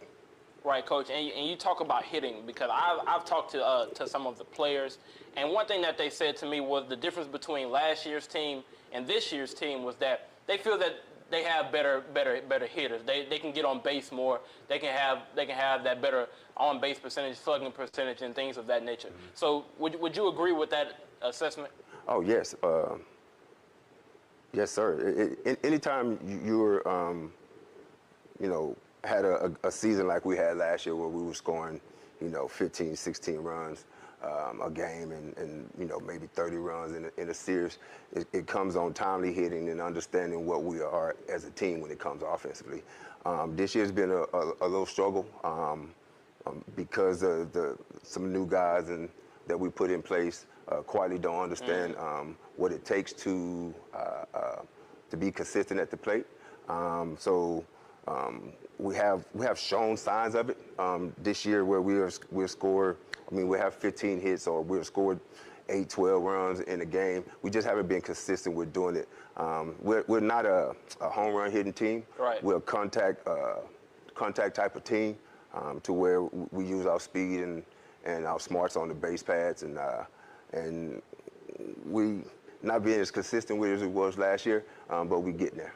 Right, Coach, and we talk about those struggles because it's been kind of tough sledding come this season. So and we know that last game it was a bit of the fielding being the errors, and then you say overall it could be the hitting.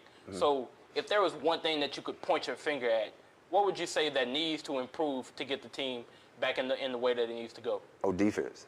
Pitching the defense is what wins games. Right. Timely hitting can also help you win games. So pitching the defense is what's going to actually keep you in the games. You can have 4 hits in the game and still win a game. Right. You can get out hit in the game and still win a game. But you have to pitch, you have to throw strikes, and you have to play defense. Right. Now, Coach, we talk about that. How you guys have kind of getting things turned around. You've won against Grambling and you won the doubleheader both games against Jarvis Christian. So what do you think has gotten the ship turned around to where you guys look like you guys are heading in the right direction? Team first type of baseball. Those 3 games was team first type of baseball, where we come in and do whatever it takes for our team to win, even though it doesn't, it doesn't, help the player. You know what I mean? And what I mean by that is we got a guy at third base less than 2 outs and hit a ball to second base. Right. Well, he helped the team out, but yet it didn't go against his stats. So when we play like that, then we have a chance to win any game. Right, Coach. And I noticed that yesterday because you guys were doing a lot of sacrifice bunts.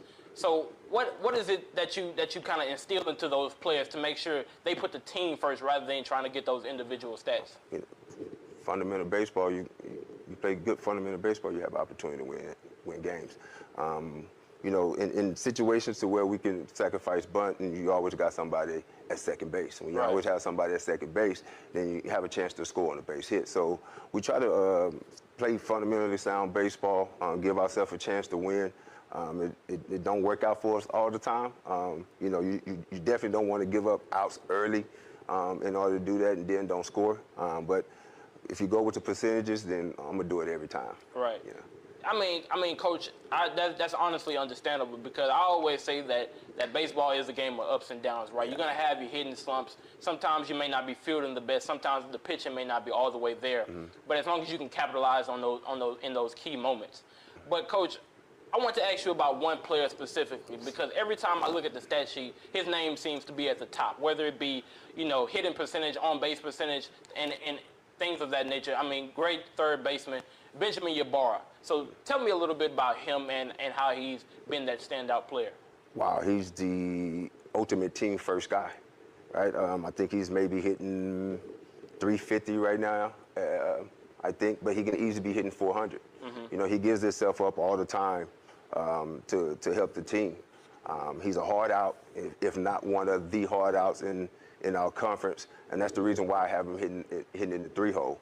He's not your prototypical 3-hole guy. You may have him in the 2-hole, but he give us a better chance to win because he can drive in runs. Right. He's not the guy that you would want to come up to hit when you got guys in scoring position less than 2 outs because that run is probably going to score. Right. He worked hard at it. He understands what he needs to do in order to help his team, and he work on it every single day. So he's the reason why some of the success that we're having this season, especially the last 3 games with the winning streak, is the reason why we're on top on those 3 games. Right, Coach. Now you talk about that work ethic that he has, and we think about how many games that baseball plays, and the wear and tear on the body that comes with that. So how is it that you try to keep these players getting ready and staying healthy throughout the season? Well, we try to make sure that they eat the right things. Nutrition is key.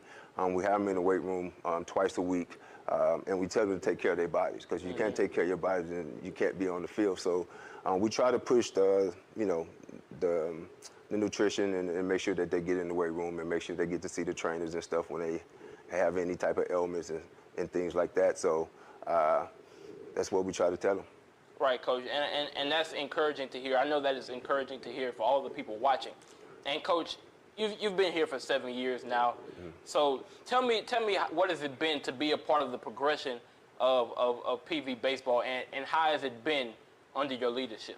To be honest with you, it's been up and down. It's not quite where I would want it to be. But going into last year, we finally hit our mark of where we want to take the program, and it's just one of those things where you have to make sure that you're bringing in the right fit, the type of kids and stuff that you want, and I think we did that going into last year, and this year as well. It just took us a little longer than I expected. Right. I just try to bring in good character kids, kids that believe in team first mentality when it comes to baseball. I like to bring in kids that love the preparation. You know what I mean? Like, you'll have kids that want to just play, but they don't like the practice, they don't like the preparation, and that's what we're trying to change the culture of the past 3-4 years of me being here. So I love the kids that like the preparation. And Benjamin is one of those kids. He's one of the first ones there and one of the last ones to leave. And we need more guys like him. Right, Coach. Now, when we talk about that winning culture and trying to establish that within the baseball team, and we think about kids like Benjamin and many others of that like, who would you else say stands out to you in your mind in that respect? Zachary Trevino. Okay. Just a kid that, it doesn't matter what it is, he'll do it for the team. He works his butt off as well. He's another kid that I can play at short, I can play at second, I can play at third, I can stick him in the outfield. He just loves the game of baseball. But not only that, he loves PV. Right. And he loves to win. So it doesn't matter. He'll do whatever it takes to win. So Zachary Trevino is a great kid. Right, Coach. And you talk about, you have to love the game to really succeed in the game. And we think about how the SWAC has changed over the years. We have 2 new teams, Bethune-Cookman and FAMU, added to the schedule. So how has that been for you when it comes to preparation? Preparation is key. It haven't changed for me. I'm up all night trying to find ways to get us better. I have sleepless nights sometimes, Okay. you know what I mean? Like, so, no, it's all about preparation for me, all right? And so if I'm prepared, then I can prepare my kids. And that's all we can do as coaches is to make sure that our kids are prepared to go out and compete every day. And, you know, some days it's going to be different. Some days you're going to be 100%, some days you're going to be 80%, you know, but it doesn't matter. You still got to go out and compete, right? So competing and preparing the kids and, preparing the kids to compete is what I try to do every day to get them to go out and be successful as they can be. I mean, Coach, that's understandable because, I mean, you got a big weekend coming up. You got 2 games Friday and Saturday against Alcorn State. So what can we expect in those games come this weekend? Oh, man, you can expect some guys to go out there and compete. You know what I mean? Go out there and compete, be a little hungry to win. We're on, like you said, we're on a 3-game winning streak. Guys like to win, right? You know, and they got a little taste of it. And this is what started for us going into last year to winning. And so I expect these guys to come out and be hungry and compete just like they competed the last 3 games in order to pull these games off. Right, Coach, and that's great to hear because I know the stands should be packed come this weekend. I mean, the baseball team. I was out there yesterday. It was just a great environment seeing those guys getting ready to play in their home opener. Matter of fact. So, Coach, my last question to you would be, because we got a lot of alumni watching, you got a lot of parents watching, you got a lot of future kids who may think PV could be the place for me. So, what would you say to those kids, or to those alumni, to those parents? What are we getting with PV's baseball program? Wow, you're getting a coaching staff, you know, that is loyal to the university, to the kids. You're getting a coaching staff that the number one goal is the kids, from graduating kids to getting the kids to prepare for life after baseball. You know, so when you bring your kids here, you won't have to worry about them not being prepared for life after Prairie View and life after baseball. We'll make sure that we keep them on the straight and narrow and be successful in whatever they do. Right, Coach. And I know that all the alumni watching, all the parents watching, that's something that they would want to hear. And Coach, I can't thank you enough for joining us. It's always good talking baseball with you. I mean, baseball, honestly, baseball was my favorite sport growing up. It's the first sport I picked up. So it's always good to talk baseball with you, Coach. Thank you for joining us. And we want to make this a weekly thing to get your insight onto what the team is going through. And that is it for the Coach's Corner. That was Coach Antoine Riggins. Thank you for joining us.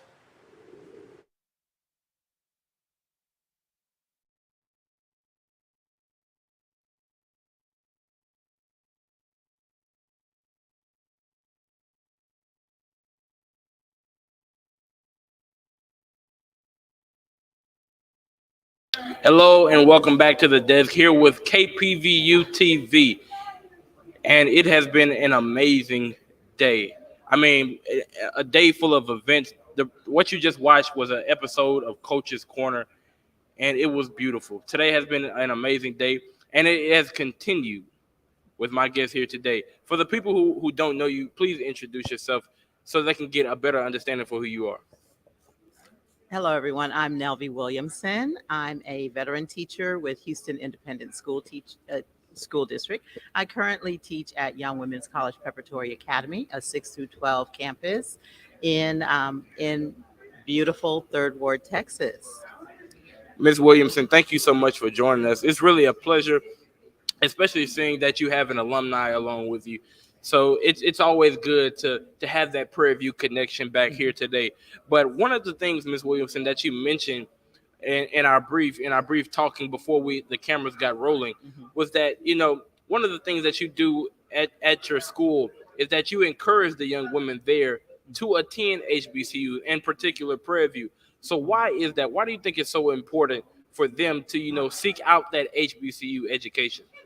One of the reasons why I really do that is because I know that Prairie View has a nurturing uh, camp culture on their campus, and that's something that we do at my school. So it helps for our students to know that they could go to university, get that same type of love and nurturing and care about what happens to them.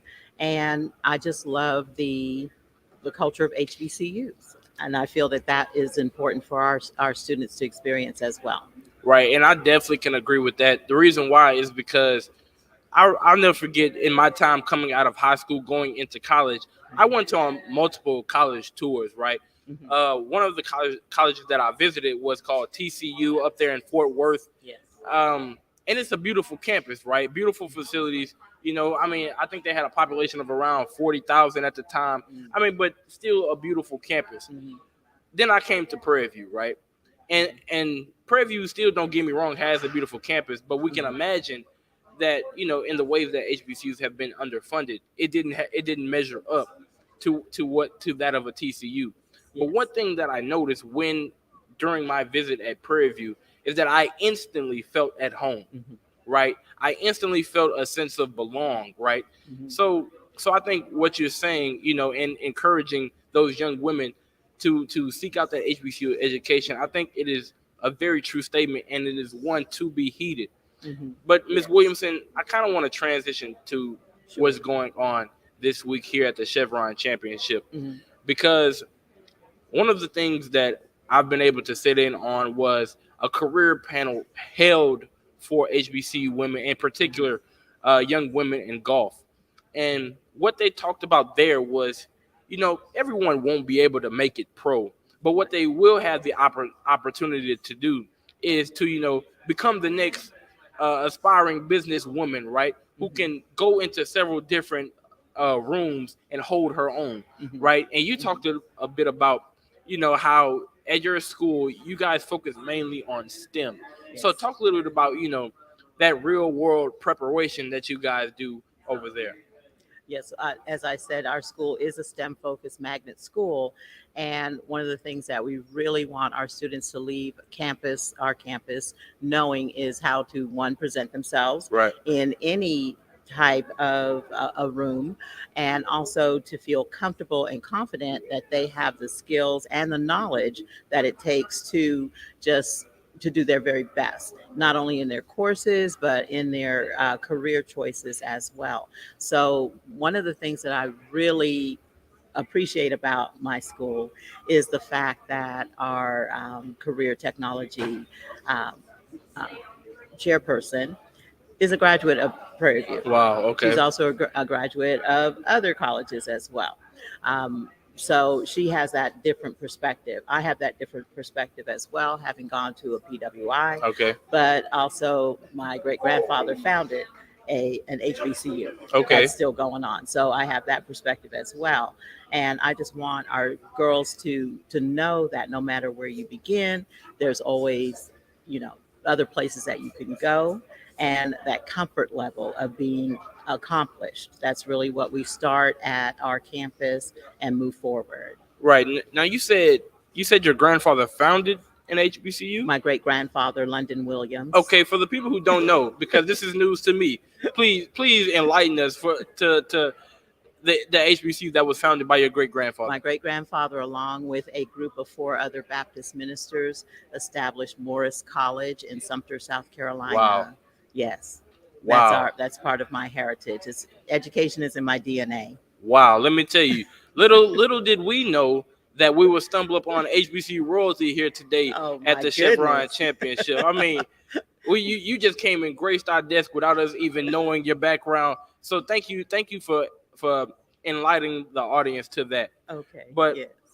Ms. Williamson, I kind of want to circle back to what's been going on here today, because I know you told me, you know, your job provided you with the tickets. I mean, so you know, it was just something of personal interest to you to come out here today. But in your experience of what's been happening over today, what has stood out to you, you know, amenities wise, and along with the golf, what has stood out to you? Well, the amenities are beautiful. The grounds are beautiful. The people have been very gracious and kind and nice. The one thing that I am missing are more melanated faces Wow. in the crowd, Right. and especially young people. Right. I believe that when with exposure becomes knowledge, and then you kind of can fall in love with something that you had not even expected. So, as we had spoken earlier, I'm looking forward to our school being able to begin a preliminary golf program. It's not going to be full blown, but just to introduce our young ladies to the world of golf, and maybe at one point in time see them out on a course such as this, Right. or even allow it to be a pathway for them to go to college. I know that there are a lot of female golf scholarships that sometimes go unclaimed just for lack of people Right. to go for those. Right. And speaking on that, you know, the lack of melanated faces, it makes me think. It makes me think of this, right?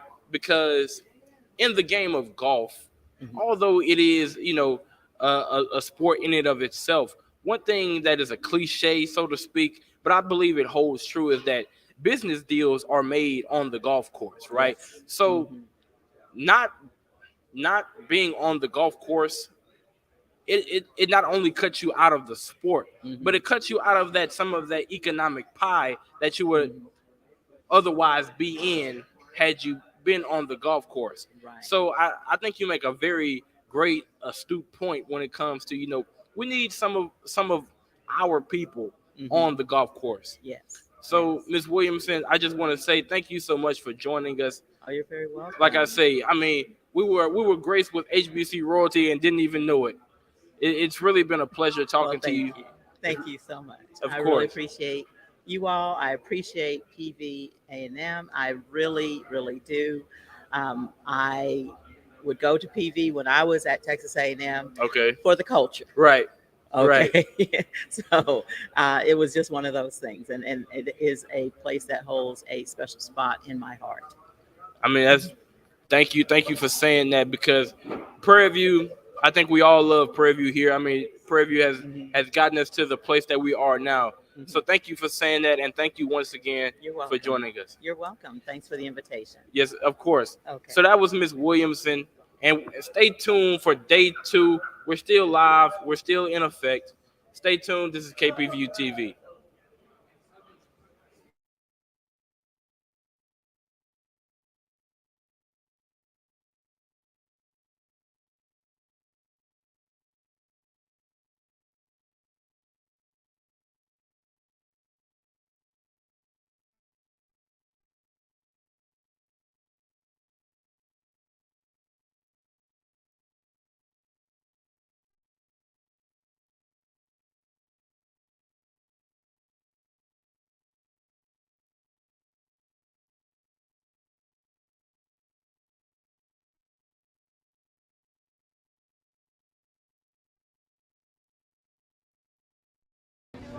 Hey, this is Devin, and I'm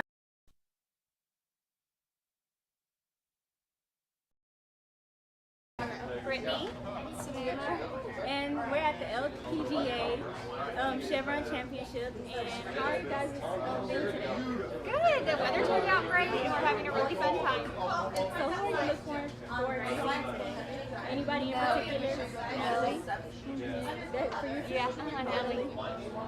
Is this your first time going to a tournament like this, or you've been to a tournament? I've been to one before, but this is my first time. How are you liking it so far? It's fun. I like it. Are you guys going the rest of the weekend, or this is the only day? Just today. This today.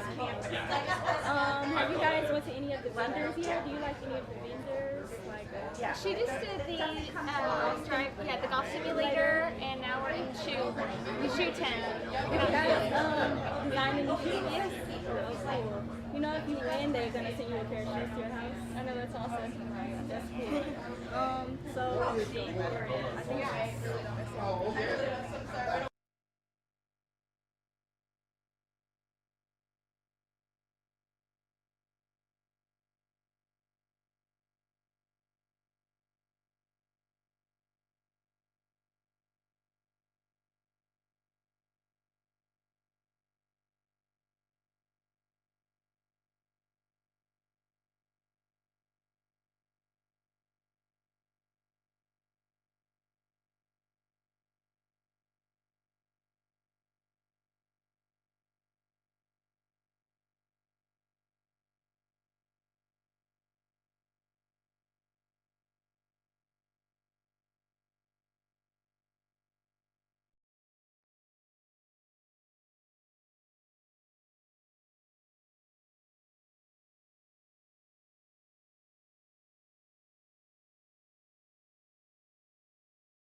A long time.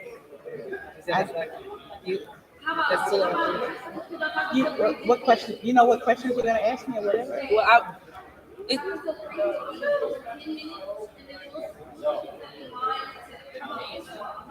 okay.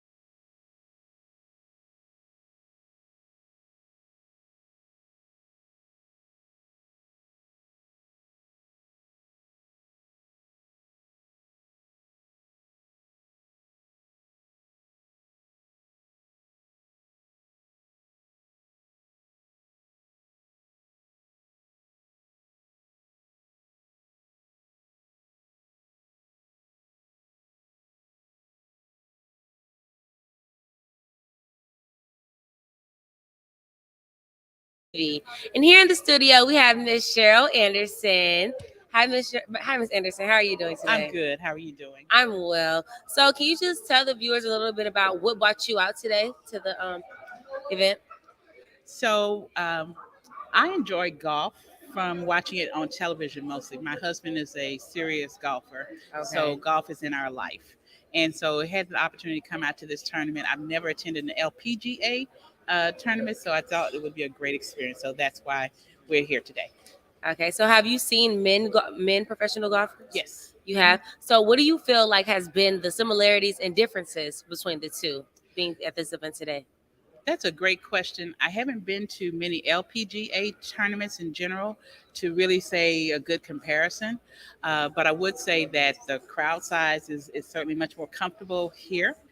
I would also say that I've already had a chance to have a picture with one of the golfers, and so being able to do that. The professional golfers who are on the men's tournament, I've had a chance to be there with Tiger Woods played and all those kinds of things. So can't really say that what there is a dramatic difference because you still have great players who are just loving the game of golf. And so, yeah. Definitely. So you mentioned that your husband is a big golfer, correct? Mm-hmm. So have you ever considered taking up golf? Yes. You have? Yes. Did you execute it? I've played golf before. Okay. Do you enjoy golf? Like, do you feel like that's something is that a sport that you see yourself picking up as a hobby? Is that a sport that you enjoy to that nature? Today, it wouldn't be a hobby, but years ago when I first started golfing, it was a hobby. It was fun.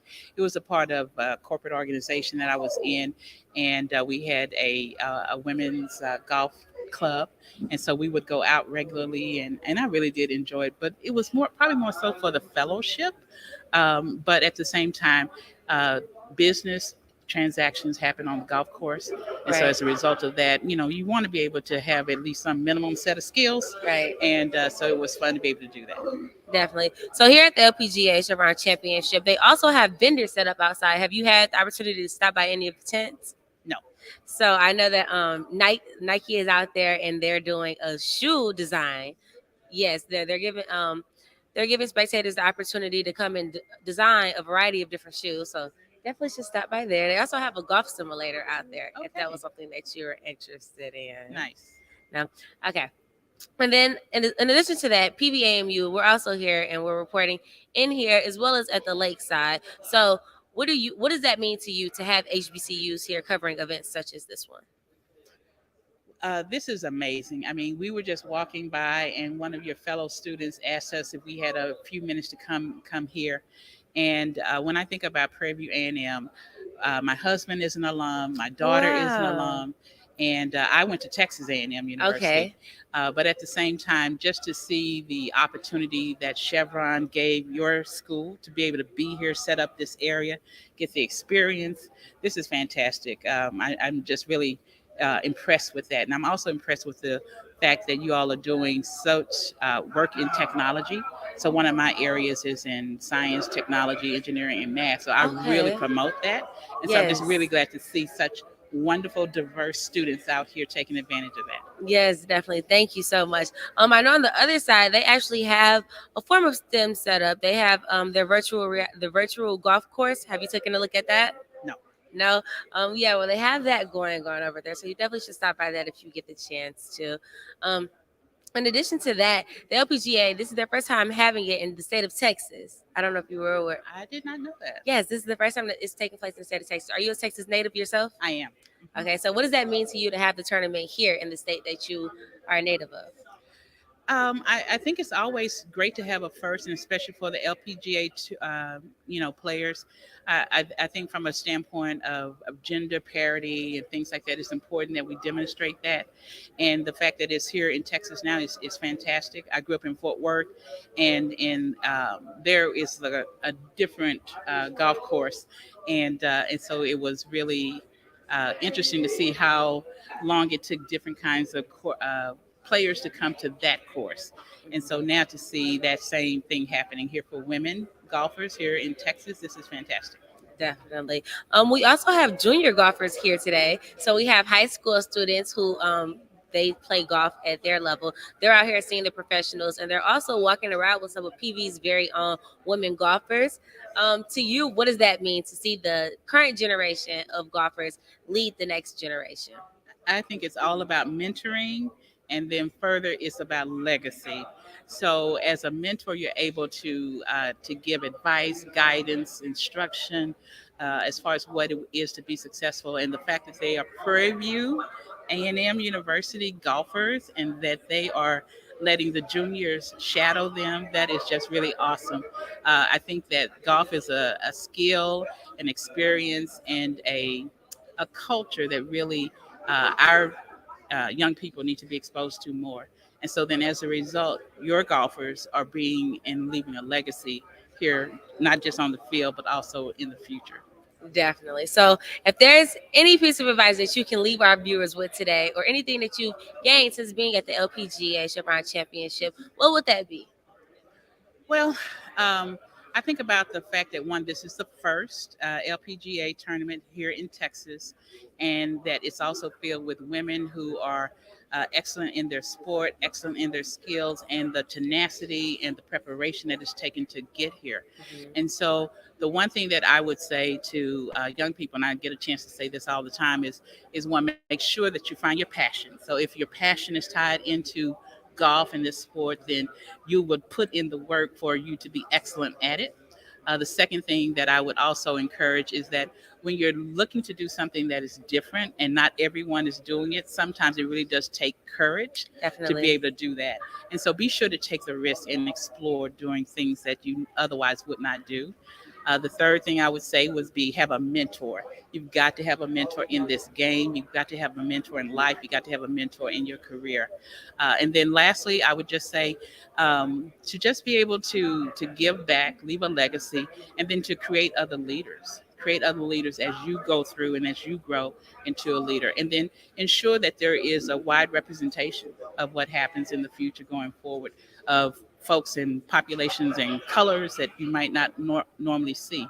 So now you have a part to change that. Definitely, definitely. Now, before I let you go, I did hear you mention the word mentor several times in this conversation. So what does it mean? What's the significance of having a mentorship, do you believe? Or to have a mentor, I'm sorry. Yeah, great question.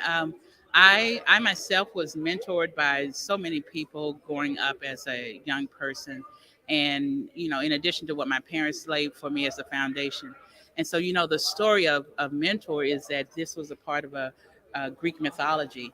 And so mentor was the one who came and showed the king's son what to do and how to do it and where to go to do that.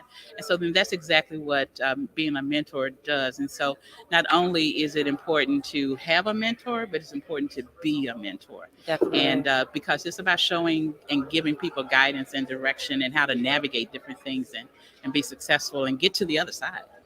Definitely. Yeah. Thank you so much, Mrs. Anderson.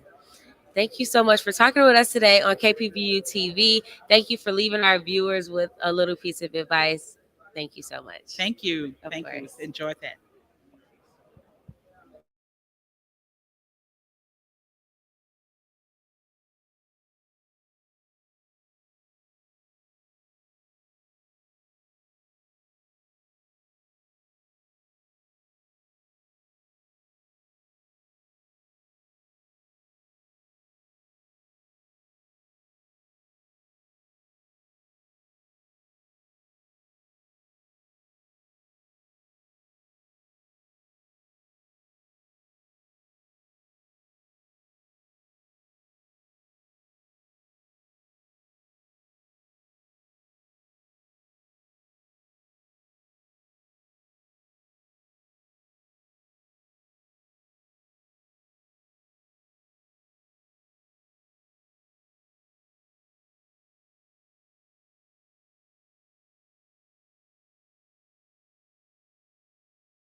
Hello, I am Iman Abraham reporting from KPVU-TV. And I'm Caleb Carter from KPVU-TV. Today has been an amazing day Talk at about the it. LPGA Chevron Championship. We got to meet so many amazing people. I mean, it has been a day. How has your experience been, Caleb? Man, let me tell you, day 2 of the Chevron Championship has been a day to remember. I mean, one of the best days that I've had in a long time, right? Because it isn't often that you get to talk to so many high-ranking officials, right? Because one thing that I was able to do, Iman, was I got to – we're in a dome, but we're just one half of the dome. So what I had the opportunity to do was talk to the other side of the dome and the people from Accenture, and those were some great people. And one thing that they made sure that they stressed to me was that they made sure to get the stories of the women in the LPGA and make sure that their virtual reality experience wasn't just like a video game, right? It wasn't just maybe a virtual tour, so to speak, right? But it was an immersive storytelling experience, right? And I had the opportunity to do that experience myself. And let me tell you, it's one of the best VR experience I've had in a long time. So Iman, what would you say has been your personal highlight from today? Ooh, my personal highlight. I mean, I love that you had an amazing experience over there. And I think virtual reality is so amazing. Like the way that we are moving into a whole new world of technology and things that are really starting to impact our lives. Yeah. And you speaking about your side, I was on this side of the dome. Okay.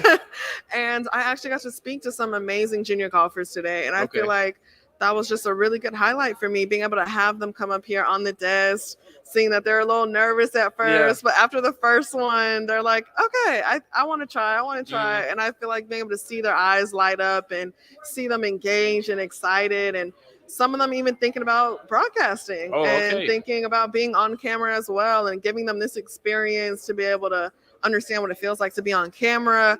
I feel like it was an amazing experience for me. I can imagine that it was, because you started golf at a young age, right? Yes, I so did.